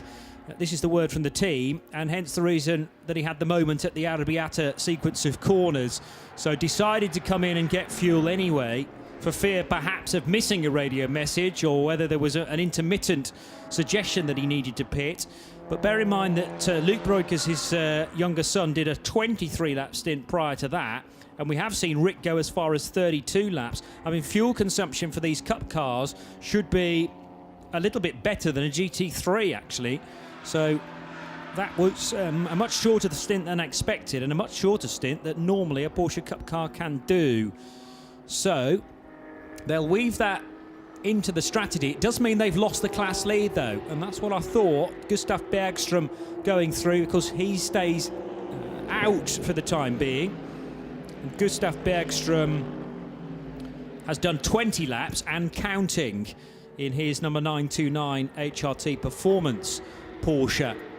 So pendulum swinging a little bit within the 992 class. Remember, 992 is classified as one category together, whether you're 992 or 992 AM. There are additional trophies for the top three within AM, but just because you're an AM entered driving combination doesn't mean you can't win 992 outright. And Red Ant Racing are kind of those queuing up, stacking up behind the key protagonists in the 992 battle, they being HRT and Red Camel now in that order. But there's nothing to stop Red Ant Racing, Yannick Redon and Andreas Meirel, creeping in to the top two overall within 992.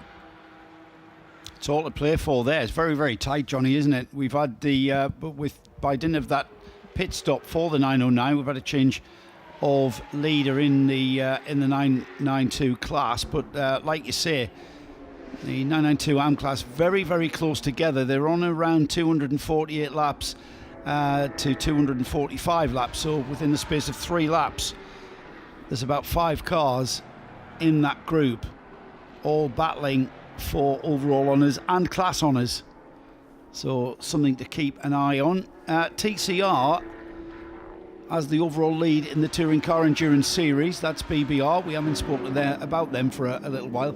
And you know why, Johnny? They just keep on doing what they're doing. Last pit time, last lap time, I should say, 2 minutes 2. Yeah. Cantadé Kassiri has been in the car now for 40 minutes. So he's still got a chunk of time to stay at the wheel of that Cooper Leon. I mean, their run has been so good to this point, it's almost quite dull, actually, as a motor race. That's the reason why we're not talking about it, because they are just, their consistency across all 4 drivers is so impressive. We've just come to sort of, wash over that part of the race in a sense, because we just assume the BBR car will keep pounding round and producing these really good laps. There's a danger of falling into that complacency. Complacency is exactly what I was chasing for there, yes. But I don't think the team will. Monlau competition behind that just initiative. About to say that, yeah. And they know that the situation could change at any possible moment, so they're not resting on their laurels one bit. They're actually creeping up a position there, actually, because they had ahead of Ebi Motors, but it doesn't make a difference in the order with the TCE race. Noka Racing Team, worthy of note, though, because Noka restarted today, I reckon, in 4th place in the TCE series. They've worked their way steadily and surely up to 2nd then, taking advantage of a recent pit stop for Wolf Power Racing and their Audi of Marcus Menden, which is currently in the fueling area. Yeah, that team, the BBR team, have got Monlau Competition underneath them, and the car with an all-driver lineup from Thailand. It's still a Spanish team running that Cooper Leon, and the car livery in red and yellow, the Spanish national colours. And Monlau, a university team. I mentioned I used to sort of have an involvement with a similar operation at Gateshead College, not quite competing in the 24H series. We did a few 750 Motor Club events, but same sort of concept of learning whilst actually doing the job. And what better an environment to do that? I'm pretty sure that's still the concept behind that operation at Monlau. But they've certainly started 2022 in good fashion. Overall win at Dubai, and currently going well here at Mugello, first round of the European Series. Yeah, the Monlau group brings together 3 study centres in Barcelona at secondary education level, high school, and professional training and lifelong learning as well. I don't think it's necessarily all within motorsport, the Monlau name, but obviously if you go to secondary education or high school or professional school after that, you can sort of focus in on your dedicated area. So automotive industry is definitely one, motorsport, but then tourism, hotel industry, IT as well. So there's different areas within the Monlau group, and motorsport's a massive one of those. And what better way of learning on the job effectively and in a real life competition. And you know, this is an international motor racing series, no less. At the moment, if things continue the way they go, we'll have had 2 races and only 1 winner in the form of Monlau/BBR. And you know something, Johnny, in a learning environment, it's usually okay to get things wrong. Arguably, is it still okay to get things wrong in the real world? Outside of that, well, they tend not to get much wrong. They're very, very strict on their strategy. They're very strict on their conduct over the course of a race. And that proves to be the case, and that's showing very much in the fact that they are just getting on with the job, and that car just continues to circulate. Their strategies, their pit strategies, how they use the drivers, very good indeed. And that's not to take away the ability of all 4 of those Thai drivers, because we did this the other day, didn't we? I think it was in towards qualifying. Who you're going to choose to qualify the car, because they're all of equal ability. And didn't we find out that they picked the names out of a hat? Pretty much. Yeah, that was how they chose entirely 4 random. drivers. They needed 3 to qualify, and they basically picked the names out of a hat, which is, you know what? That's probably the fairest way to decide that factor. Yeah, it's not exactly the same driver lineup as it was in Dubai at the start of the season. The Tuka series were very much part of that big trophy that they won in the Middle East around the Dubai Autodrome, and Tanat Satyen Terakul was part of the crew as well. But there is no, for example, Passarit Promsabat this time around, the driver from Bangkok. So there's been a little bit of an adjustment in the 159, but it doesn't seem to have affected them too much. So Charianua didn't race at Dubai, but has fitted in perfectly. However, big drama once again for the Porsche Cup division. This is at turn 11, which will be the run into Pelagio corner. Actually, no, it's later on in the lap. This is Buccini. That's the final corner. turn, yeah. Turn 15 for Porsche number 974 of Ebi Motors. 991 generation Porsche Cup car, led overnight from the sister car 973, get the numbers in the right order, and this car had already given up the race lead to 973, which remains the 991 class leader in the hands of the driver simply known as Spets. Unfortunately, the direction of the 974 had already gone off the rails a little bit, and now further, because that's at high speed, slapping the barrier, it looks like, at Buccini Corner, Joe. But the trajectory of the cars through that final Buccini turn, that car has kind of gone off at a 90-degree tangent, hasn't it? Yeah. We're looking at the trail through the gravel. I'm not sure how you would even get to the point it has. However, I remain to be proven wrong.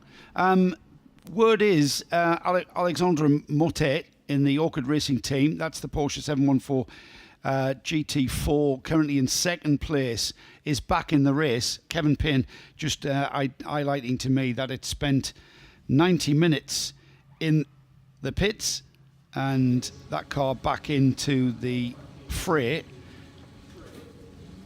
as we once again go to code 60, and that will give us an opportunity to recover that errant Porsche from the barrier on the outside of the final turn. Everybody dives into the fuel, and would you believe all four of our overall leaders, Bryson Morris into fueling in the ST Racing BMW, Martin Conrad into fueling in the MAN Filter Mercedes, the Phoenix Racing Audi of Elia Earhart into fueling also.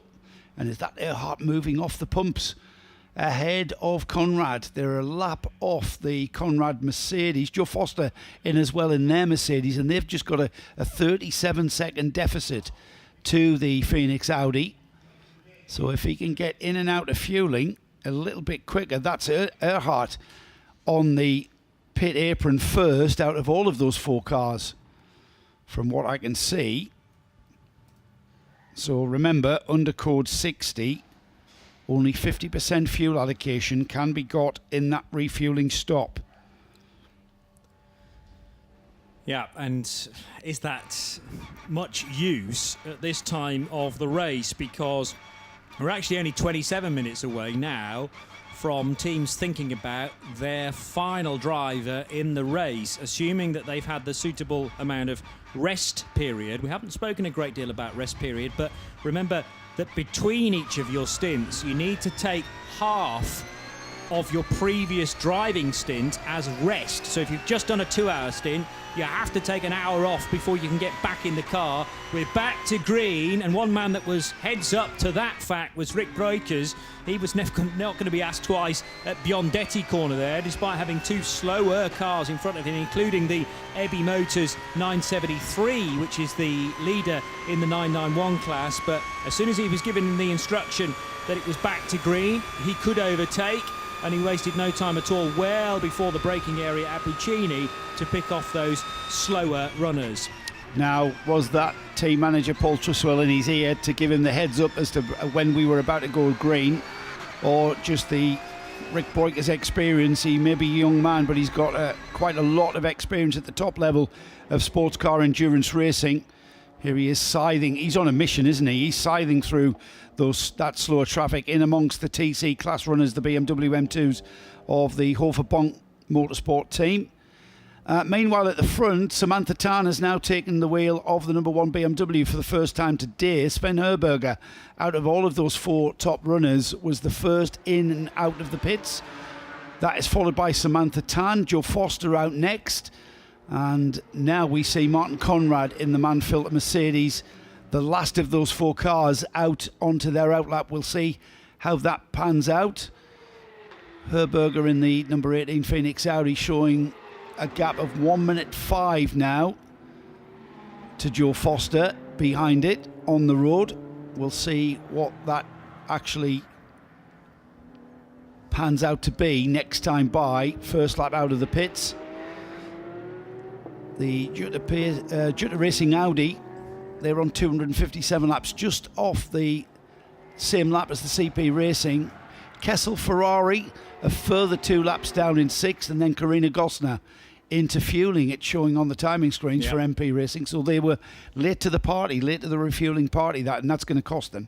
Yeah, and the 58 car may well have been smacked with a code 60 fuel stop as well. Yes, it has. So even though most of this pit stop will actually extend into the green flag, unfortunately for them, because they came in during the code 60 and the very end of it, they still can't take on any more fuel. So it's a double whammy, if you like. They're now being delayed in the pit lane during this stop due to all the other cars on the track going full speed.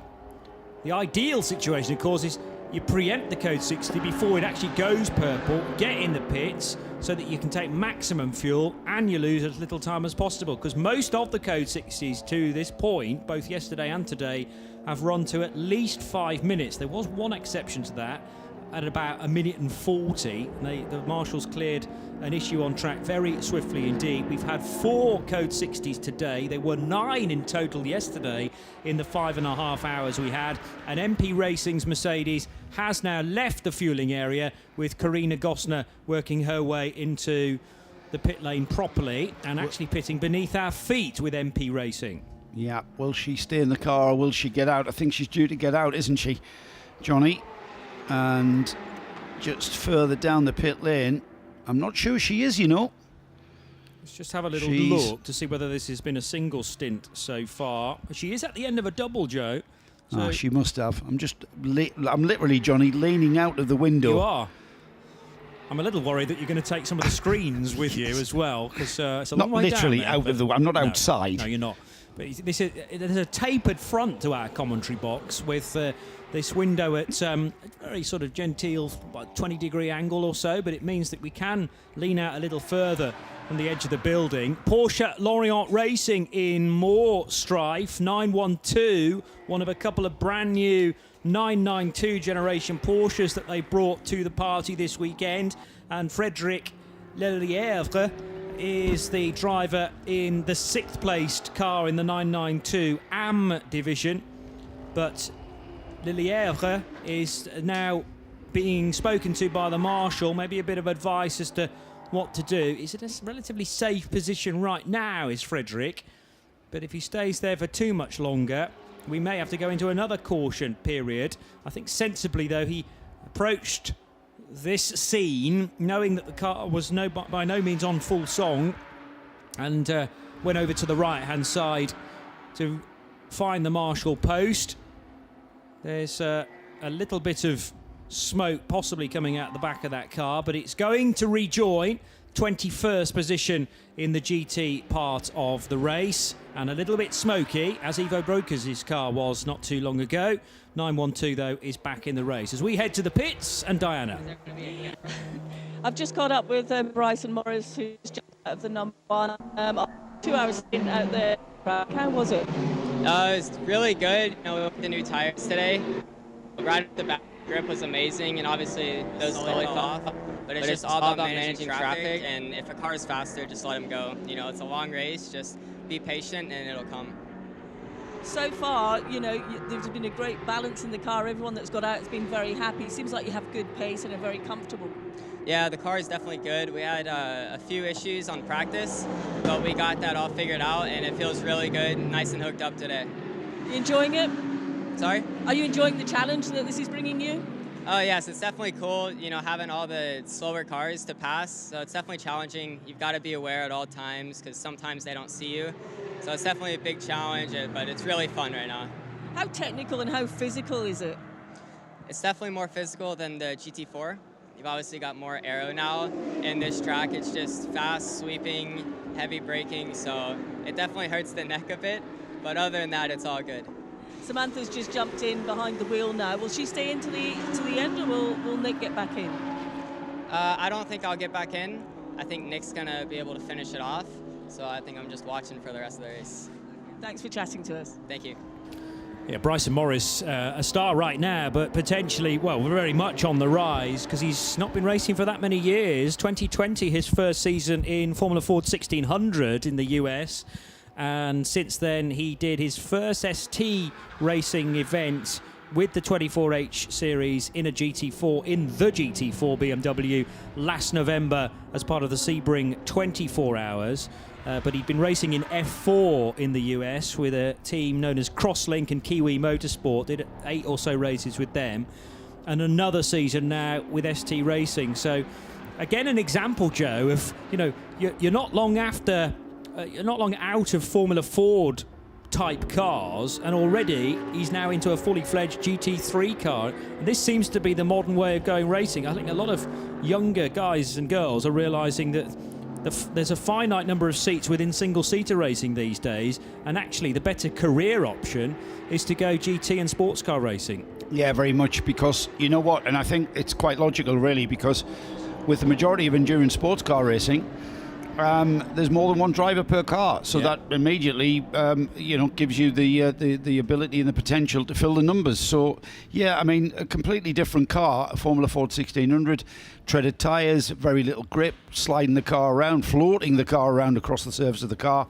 relatively underpowered. And then we've got an Aero GT3 BMW M4 to contend with. More incident on the track. We've gone code 60 as we've got the Audi, the Wolf Power Audi it is, that's off the track. And that's the car that's currently third in TCE, third in TCR, 22nd overall. Ivers Valers at the wheel of the Wolf Power car, and he's stranded in the gravel. The car is, as we've seen many times, dug into the gravel and will need to be pulled out of the gravel, lifted out of the gravel is what we've been seeing. Now, I saw another car off in gravel as well, and I'm not sure whether the situation was connected. So while we wait for the recovery truck to get to that 116 numbered car, apologies to Kevin Poole. I attributed that information to another Kevin. It was actually Kevin Poole who informed me about the 417 Orchid Racing came in back into the race after 91 minutes in the pits. That car, 35th overall, second in GT4. The marshals are in attendance, and a thumbs up to the driver of the 116, Ivers Valers. And there's the snatch tractor into action. Been really efficient here at Mugello during these incidents, and I suppose it comes from a requirement where if you've got an abundance of gravel traps, then you're going to need quite a few snatch tractors. Also being recovered is the number 974 Porsche. That's Miss Emiliano Donzelli and the EB Motors Porsche 911 GT3 Cup. It's second in the 991 class, and that car coming back to the pits on a flatbed soon. Meanwhile, back to the Audi of Wolf Sport, or Wolf Power Racing, I should say. Yeah, but there are also comparisons to be made between the Wolf Power livery this weekend and that we normally see with AC Motorsports. That usually carries the SP Consulting branding, of course. But what I don't know is whether this chassis has ever been run by AC Motorsport. The Belgian crew are missing this weekend. They were in the initial entry list, but it was due to have Ivars Valers driving the 188 AC Motorsport car, and he's moved across to drive with Wolf Power Racing and join Jasmin Preissig and Marcus Menden. So clearly there's a bit of a connection there, but Wolf Power had always planned to race an Audi RS3 LMS TCR. It's just that we don't have two Audi RS3s within the TCR ranks, which is a shame, but I would hope that AC Motorsport will be returning to the championship for their home event. Two cars. Next month. Two cars entered for Spa. For AC? Yeah. Oh, brilliant. Yeah. Okay. And Wolf Power, are they there as well? I think so. We had a look at the entry, but the thing that did stand out was the cars that weren't here and who were coming to Spa. And I did notice that AC were bringing two Audi RS3s. So it's very likely we will see Stéphane Perrin and Mathieu Detry back in as far as the 24H Series lineup once more. They are a miss, certainly here in Italy, and haven't got to the bottom of exactly why they haven't made the trip, but I'm sure they're fully committed, well, definitely committed to Spa and probably to races in the European Championship beyond that as well. Interesting tactics at the front of the field. Joe Foster is into fueling in the CP Mercedes. They've been in the car about 10, 11, maybe 12 minutes since the last pit stop, and Joe into the pits to take on what will be 50% allocation. That might top that tank off to give him a full fuel window run. Joe Foster now in the pits. Whether or not Joe will continue through. That's the white Mercedes just running through the pit lane now. And I think Joe's gone straight through and out. So it was pure refueling for the CP car. And he does indeed go straight past his garage. Pit stops will continue. A chance to refuel again with a little over 2 hours to go. So a little over a maximum driving limit still to elapse in the 2022 edition of the Mugello 12 Hours. The 116 Wolf Power Racing car will rejoin. Now, a number of the teams in this year's entry are real family affairs. We've spoken a lot about the Breukers in the 909 Porsche, but another family, and from Italy as well, are the Gosners from MP Racing. Now chatting to Diana Bings.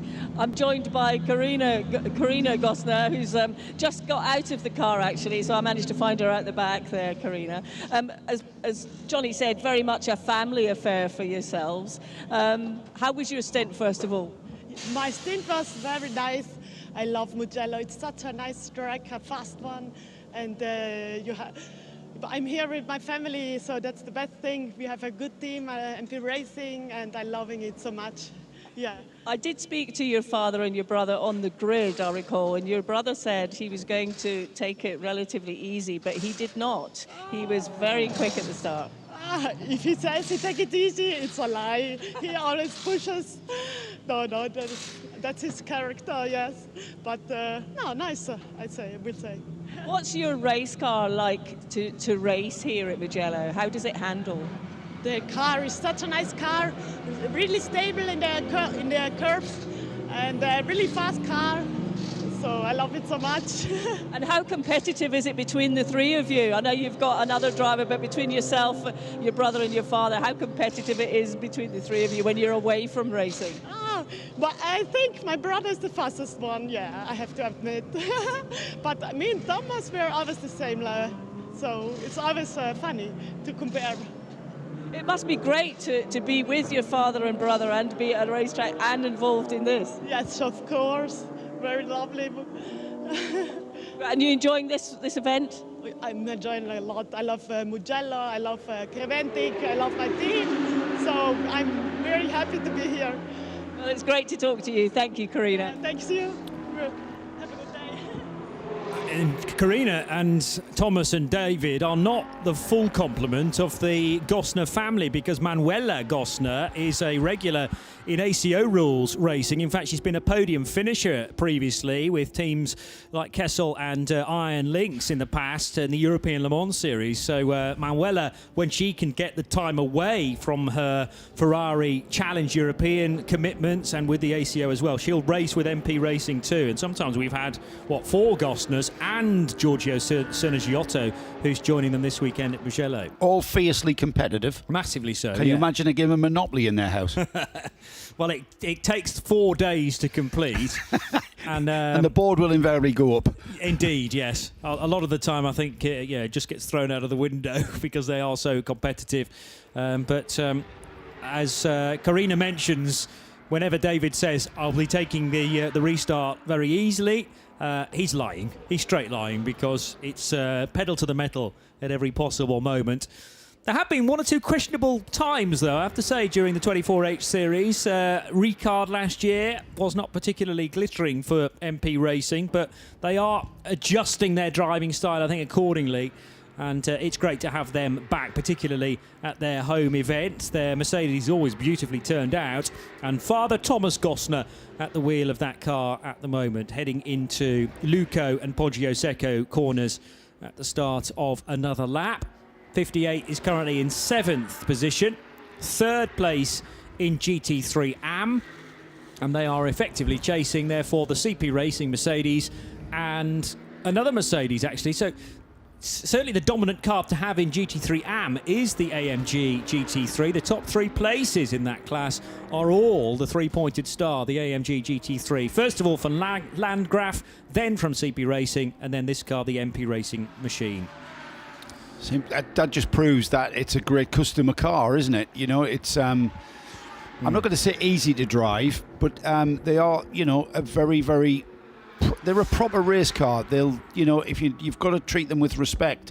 But the USP for the Mercedes, and indeed not necessarily the SLS, but the previous version of this AMG, because this is the Evo now. Yeah. They're quite forgiving, as far as I can gather. They will have a moment, but you get a bit of warning before that happens, and you get a window of a chance to recover it as well. So some wheel twiddling, you can drive into the moment and get it back again. And they've worked an awful lot on the downforce of this car. Yes, it's based on its road-going counterpart, but there's an awful lot of pressure, that invisible hand of downforce helping you out. Massive front splitter on the car, huge rear wing as well, and a very clever rear diffuser helping the displacement of the air up from underneath too. The Vortex with quite a bit of tank tape blowing in the wind there down towards the first corner after, well, all three Vortex V8s have needed a bit of running recovery through the course of nearly 10 hours of Mugello this year. The 91 Herbert Motorsport Porsche now heading up through the Arabiatas with Ralph Bone at the wheel, reaching the crest on the approach to Scarperia, and then downhill through the right-hander there, Pelagia the left, and Corin Chow, which is a very tricky corner, slightly off camber as you reach the apex. But when you get it right, very rewarding, as is the whole track really here at Mugello. Also new for 2022 for the 24H series, we've got our European Championship mementos. All competitors who have participated and are classified will earn the Mugello 12-hour memento souvenir. It's kind of a small trophy, and they are going to be available to pick up at the end of the race. It's a special memento, and it's going to be available to pick up underneath the podium during the podium ceremony. So that's all competitors. Every competitor here will pick up a small and unique memento, and there's going to be each of the European rounds have their own mementos. So this one, obviously Mugello, the next one Spa, the next one Hockenheim, the next one Portimao, so on and so forth. 91 into the pits. They've had a tale of woe, haven't they? They've had a very un-Herbert Motorsport script here at Mugello this year. This is one of the teams that really everyone looks to see what they're doing strategy-wise. However, such has been their tale of adversity and the issues that the team have encountered with contact and incidents and excursions into the gravel. They're basically treating this session now, this race now, as a bit of a test session really. Rolf Bon gets out of the car. There's no urgency about the team tending to the car, and quite aptly they're sharing a garage with Bodar Babaskuten, who are also having a bit of a test run, having brought the Bentley here. So both of the cars running out of that garage. Maybe it's an unlucky garage. Is it number 13? I'm not sure. We didn't Maybe check that. need to check that. But yeah, I mean, understandably for Baskuten and his crew, running Bob Herber's Bentley, brand new. They've only had the car 2 weeks. What better conditions and what better environment to perhaps give the car a first run, but actually by racing and finding out things that and learning about how to run the car.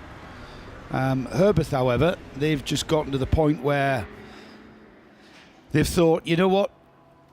And you know what? Great contenders for spirit of the race, because that really is the spirit of endurance. Yeah. You know, anybody with an ounce of perhaps sensibility would have gone, you know what, lads, let's pack up, put the car away. We've done enough. We've had enough. We're out of contention. Let's go. But no, they've kept on going round, and spirit of endurance racing is getting that car to the finish. And with Rolf Bon now on the pit lane, he's out of the car. He's into the garage. We've got another Vortex moment, Johnny. Yes, this is a slow V8, and I need to try and work out whether it's the 701, 2 or 3. They are tricky to tell apart when they are face onto me. I still didn't quite catch the number as it turned left either. Sure, it was 702. Okay, well, the 703 is somewhere in the final sector. That was early on in the lap, though, wasn't it, for 702, you thought? Yeah, just off our they're way timing down. screen. Unfortunately, 702 is being driven by Gilles Courtois, and if not, it's Lionel Amrouche. Both cars are running right now, and somewhere in the middle sector. I reckon it's Amrouche, Joe, because it's taken Amrouche 18 more seconds through sector 1 than you would ordinarily expect. So 701 really struggling. Well, they will have felt they've been in a tough old endurance race, will Vortex, turning up with 3 cars, so more numerous than we've ever seen from the little French crew, and more of a chance of getting at least one of those cars to the finish. They're still all 3 of them running, though. another contender for Spirit of the Race award. Definitely. Because they brought 3 cars here. Yes. And thought, you know what, these little tube frame kit car kind of sports cars are, renowned for reliability issues and attrition, so let's bring 3. Yeah. Let's really give it a go. So, that in itself is showing great racing spirit. Well, they've tripled the chance of getting a good result, potentially. GTX runners in 3rd, 4th and 5th places, respectively. I noticed a brand new door for the Porsche Cayman 718 that's being run by Orchid Racing. So that now has a fully white door to not at all match the teal and orchid combination. Well, there's all sorts of colours, actually, on that car. And I've already made the point that it looks like the BMW M3s that will run in the British Touring Car Championship in the early 90s. That Listerine livery. And there was mention as well of it looking like a Porsche from the late 70s. Porsche 934 Valiant. Yes. Which is, the more I think of that, the more I think, yes. That's more accurate, if anything. Yeah. But the white door rather ruins that look. So catch the car from the right side, and it looks as the livery designer intended. Not so much from the left, though, for Alexandre Mottet. And Mottet heading towards the end of a lap. Then he stays well wide to allow the Porsche Lorient car, 911, through on the inside. 911 doing pretty well, actually. Ludovic Luel, another Frenchman, is in the top 15 within the GT Series part of the race. So in contention, potentially for a GT, or rather for a 992 AM podium. And intriguingly now, Joe, we've actually got a 992 AM entrant separating the two 992 standard cars, the 992 Pros, effectively. So 992 AM car number 903, if it were to end now, would feature on the overall Porsche Cup 992 podium. And look how close that is. The last time through, 157.718 for the Red Ant car, 157.791 for the HRT Performance. So the Red Ant car going ever so slightly quicker than the HRT Performance, but that's a proper race. Yeah. In fact, that's a proper Carrera Cup race, isn't it? It's as close as one would be if you ran it for 10 hours, yes.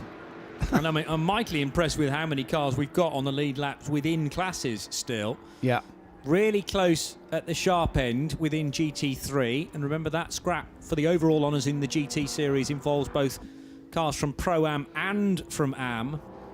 The best of the GT3 standard cars regarding their driver combination is in 5th place with Julius Adomavicius for Jutta Racing, trying to stay ahead of Kessel Racing's Ferrari with their 5 drivers. Marco Frezza at the wheel of the 6th place number 8 car. I'll tell you what I find unbelievable, Johnny. We've had 4.5 hours of racing today. Yes. We're getting towards, we're a minute away from the 2 hour to go mark. Yeah. Now, this is where things start getting very fruity, isn't it? So that the pit strategy, the fueling strategy is all going to be back time towards the end of this race. And we're getting into that zone, that final 2 hour phase of maybe 2 pit stops required to get to the finish in these GT3 cars. And certainly the TCR cars, who can do at least 90 minutes, sometimes 2 hours, depending on whether we've got code 60s. So the TCR cars are getting towards potentially what could well be a final stop. It all depends whether it's under code 60 or green, and it all depends how much fuel you get into the car and extend that fuel window. But we are getting to that stage of the race where it could be just let's go racing to the flag. Side by side for the 34 Audi and the 331 BMW, 34 car collection Audi that is, that started from the pit lane this morning, and the Hoffa Racing by Bonk Motorsport, another art BMW car, driven through the same paint factory as the M4 from ST Racing, it looks like, but a slightly different paint job on that, a combination of pinks and purples, very smart again. The 331 M2. Unfortunately for Bonk Motorsport, who run these cars, and for Hoffa Racing, the Swiss crew who provide the driving talent, they hit difficulties with the 332 yesterday, and car 332 is still circulating, which is the good news. It's just quite a bit further back from other TCE cars. Although, actually, since the restart this morning, of course, the SK Racing Ligier has hit difficulties, so that in turn has fallen behind the 332. And now Martin Kroll's 331 BMW M2 is actually pulling up the rear of the TCE series in 8th position. So, yeah, the bad luck has kind of moved from one car to the other within Hoffa Racing. But that won't send them out off the rails as such. It will keep them, again, a candidate potentially for Spirit of the Race for carrying on in their little TC cars in that internecine battle for Bonk Motorsport. The Bodar by Hankook and Bentley heading down the hill towards the left-hander at Cervelli. But we tick over another race hour completed. It's just after 1:30 in the afternoon at Mugello. A beautiful day once again. And here is a look at the TCE series standings then, with 120 minutes still to elapse. It's the BBR crew of Thailand who lead the way. Charia Nua, Kantandi Kusiri, Kantasak Kusiri and Tanart Satinteriakul being the driving lineup there. Currently Charia Nua doing the driving, and he is a decent amount clear in terms of numbers of laps, about 4, probably 3.5 more like, above the Volkswagen Golf rather of Noka Racing Team and Jonas Karklis, car number 104. But Thailand, Lithuania and the UK represented in the top 3 within the TCE series, because it's the TCX leader, 3rd in TCE currently, which is the Veluga Porsche 718 Cayman number 205, and Leo Lucas driving that. Then 3rd position, the 116 Wolf Power Racing Audi RS3.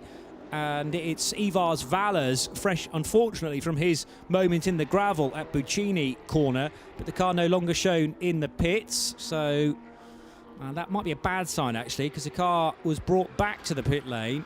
And what I don't know is whether it's actually pounding round still or whether it's in the garage being fixed. I fancy rather the latter at the moment, but we will try and bring you news on car 116, still shown as in 4th position right now. Holmgaard Motorsports VW Golf is in 5th for the Holmgaard family, together with Roy Edlund of Norway and Martin Vedel Mortensen, also of Denmark.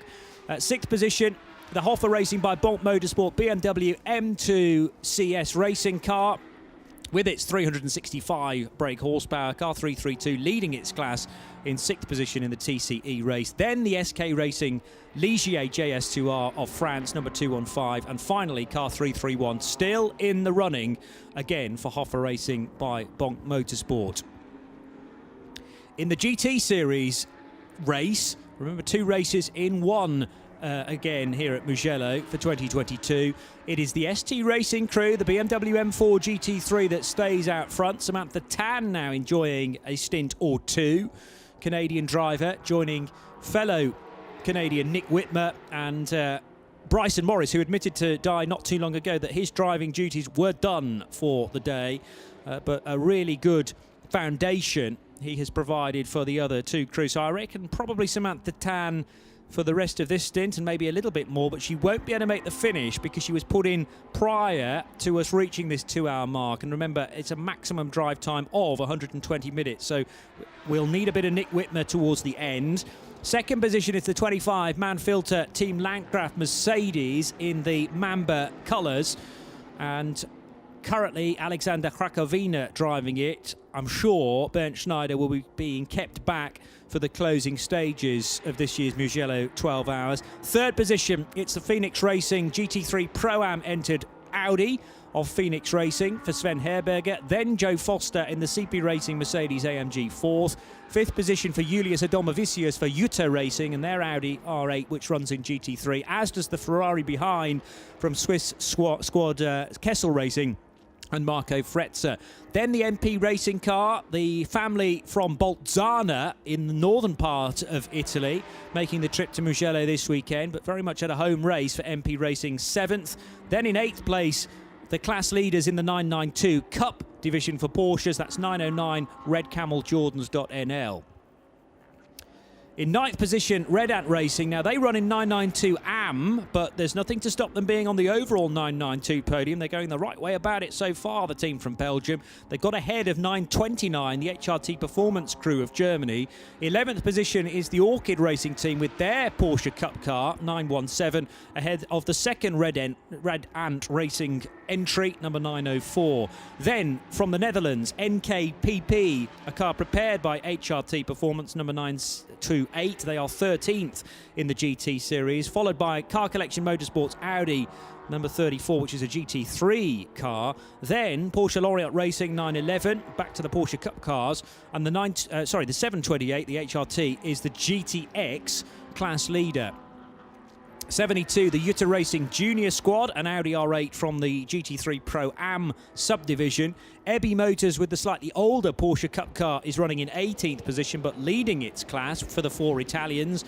19th position for RD Signs and the crew from Lithuania. From the Cholet area of Lithuania, number 720, 19th position. Then 421, which is Team ACP Tangerine Associates, 20th.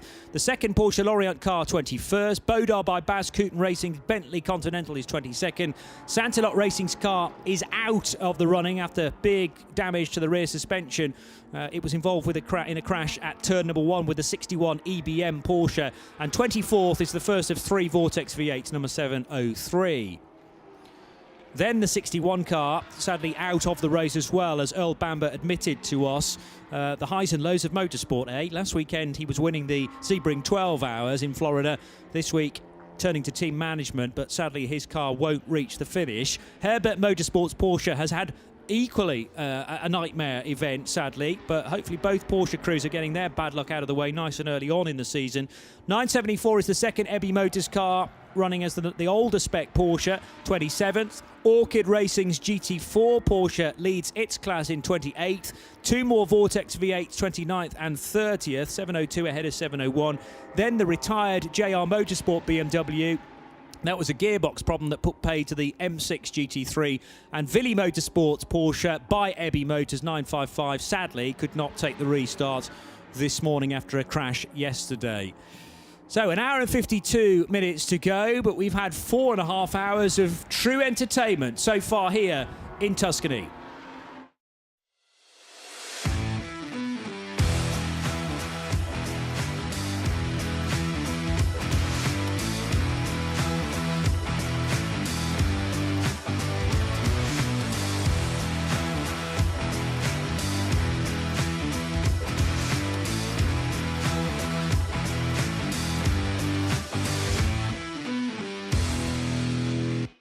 Would have been a finisher in the top 3. So with an hour and 51 minutes still to go, let's start this latest race hour, the penultimate race hour, by going down to Diana Binks with news. What have you got? I'm with Ivo and Luke Broikos. I thought I'd just catch them at this moment while they have a moment to talk to me, because it's been a busy few hours for them. Under 2 hours to go in the race, and I'll talk to you about that in a moment. But Ivo, if I could just ask you to start with, very much a family affair. You're racing with your 2 sons. How important is that to you? It's very important. I mean, we love racing as a family, and at home at the dinner table, we always talk about racing. And I have another daughter, and sometimes it's a little bit too much for her. Always about racing, and I say, okay, we stop talking about racing. But 2 minutes later again, we are here with a group of friends. We do this already for maybe 20 years. Even Rob, our main mechanic or engineer, is with us for 20 years. And we grew up from the CR diesel class up to a Porsche, and it's great to do it together with your sons, with a group of friends. It's a family affair. Look, you're obviously, from a young boy, you were watching and seeing your brother Rick and your dad racing. Clearly you had the aptitude for it and wanted to do it. How much are you enjoying being part of this now? Yeah, I really enjoy this, especially this race, because the competition is really nice. Also between the drivers. So yeah, it's just a lot of fun out there, and I really enjoy it. And is it important to be a family unit? Yes, it really feels like a family outing, especially when my mother and my sister's there, just a full family, and there's a nice race weekend. Mostly in Barcelona that happens, and it's always a blast. Ivo, what is it about motor racing that makes you want to keep doing it? Endurance racing. Yeah, it's a team effort. You have to look at all the details. It's a big operation, and you cannot fail to do anything wrong, because then you have a bad stop or you make a mistake. So everybody has to support what we love to do. And if one fails, then there's a problem. And we try to do our best. We are competing against professional teams. So that's a big challenge, and it doesn't always work, but if it does, it gives a very good feeling. I'm guessing that you want to keep racing with both your sons for as long as possible. Yes, of course. As long as we can do it, we will. It's always a nice competition between us, of course. Who has the fastest lap times? We're making fun of each other, of course, but also trying to learn from each other. We look at the data, we share what we can learn. Obviously, Rick is the fastest driver, but we can learn a lot from him, and it's really fun to do. How much are you learning, Luke? Excuse me? How much are you learning? I'm learning a lot, especially from Rick. He has won Daytona 2 times, he was on Spa, Dubai, so he really has a lot of experience already. And all the other little things he does on the track I see and I copy, and it helps a lot. Are there any disagreements that you have to negotiate, Ivo, between the two?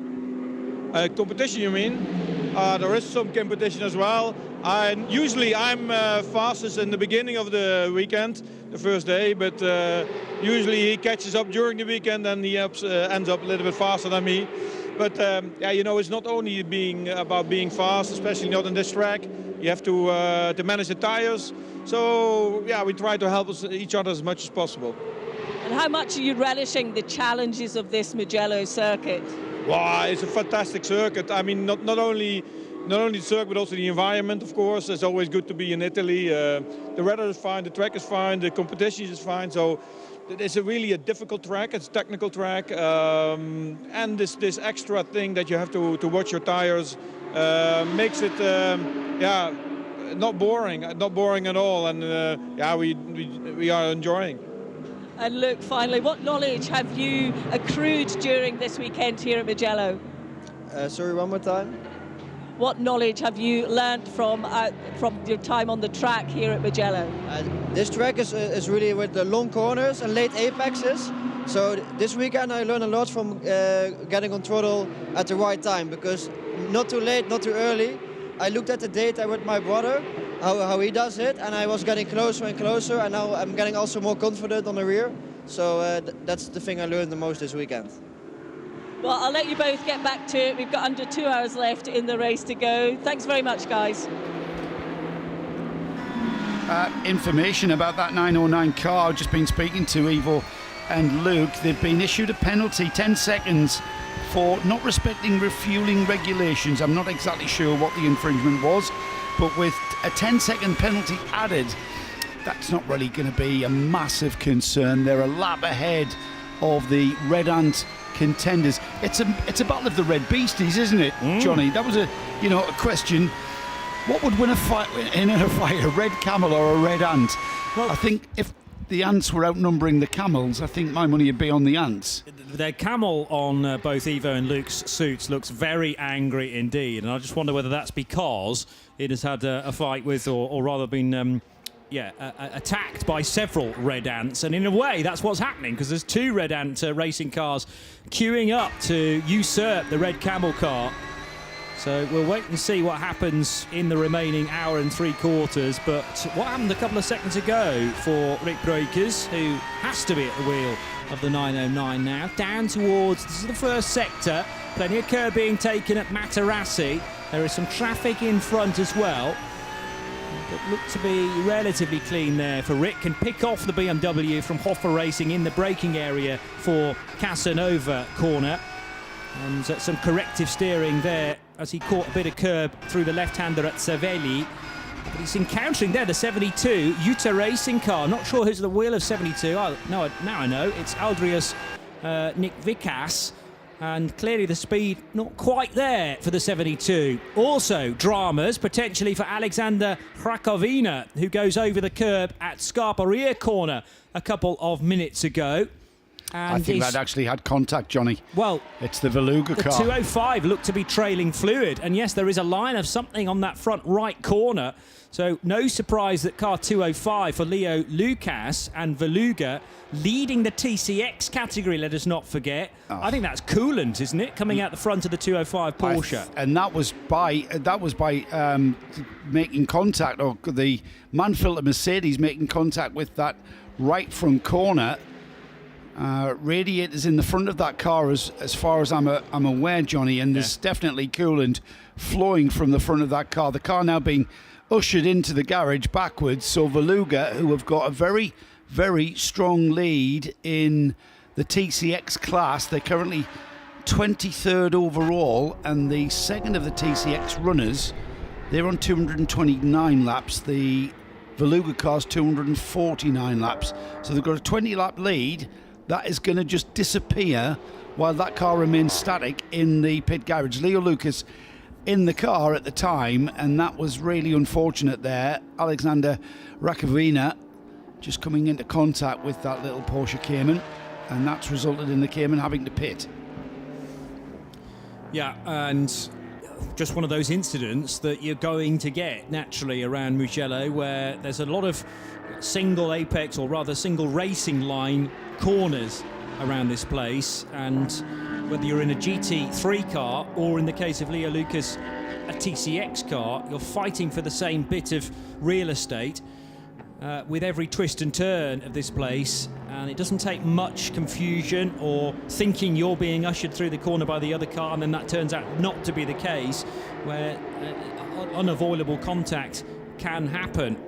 So that will be looked at, no doubt, by your own Steenhouse and the rest of his team in race control to see if any punishment needs to be dealt out, perhaps a 5 or 10 second penalty to one or other of those cars. But in a sense, it doesn't really help the 205, because that car is now having to be in the pits, and its wounds tended to by the team.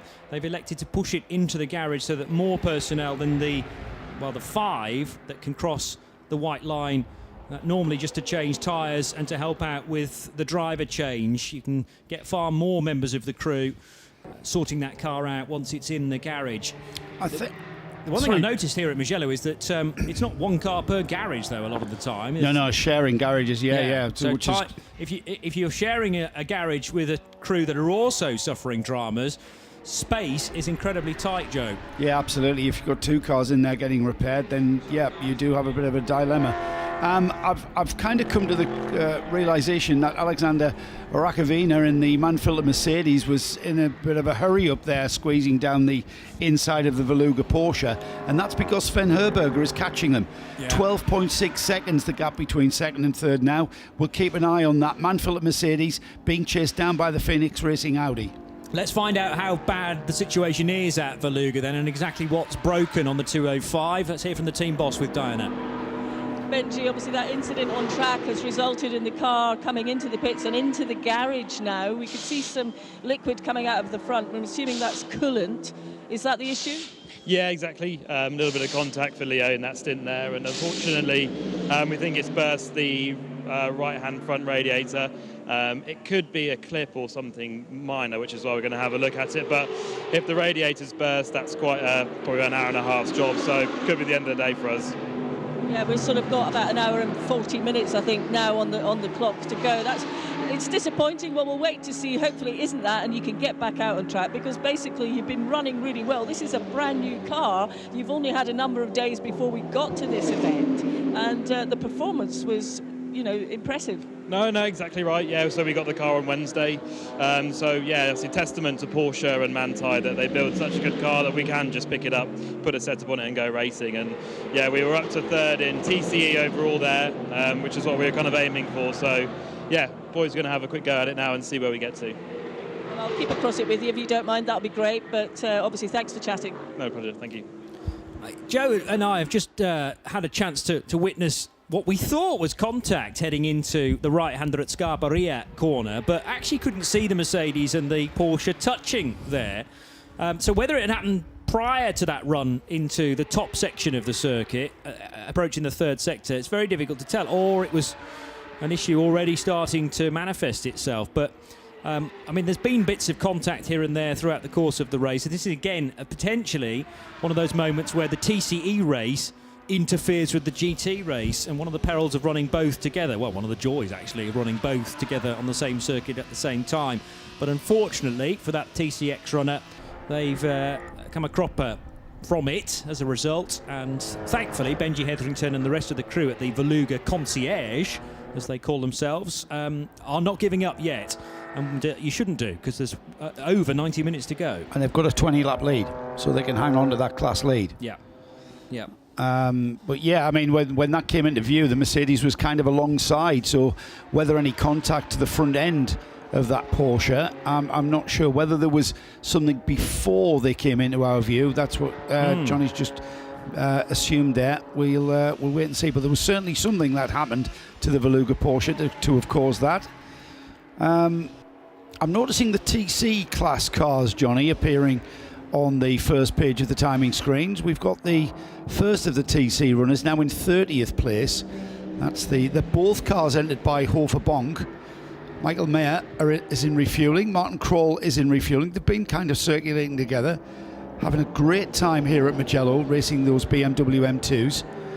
And check them out if you ever get a chance to be at a racetrack where these cars are, and just go and have a look at them up close and see how they're built and put together. Fabulous little race cars. Just coming off pit road now. I think that's the Michael Mayer. No, that's the Martin Kroll. I'm going to get that wrong, aren't I? I've got a 50% chance of getting that right. I've got an overhead shot of the car moving off the pit apron.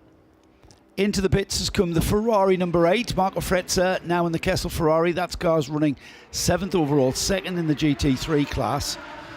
And a driver change for that car, as well as tyres and fuel. It's already being in the fueling area and now on the pit apron, just outside of its garage.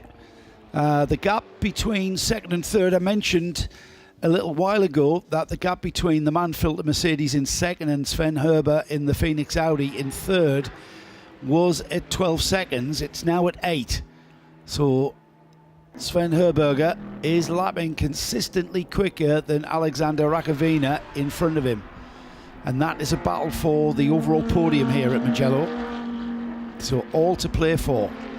And then just behind them in 4th, just off their lap, just a lap down, is Joe Foster in the CP Racing Mercedes. And he's currently 2nd in GT3 ARM. That's currently being led by the Manfilter Mercedes.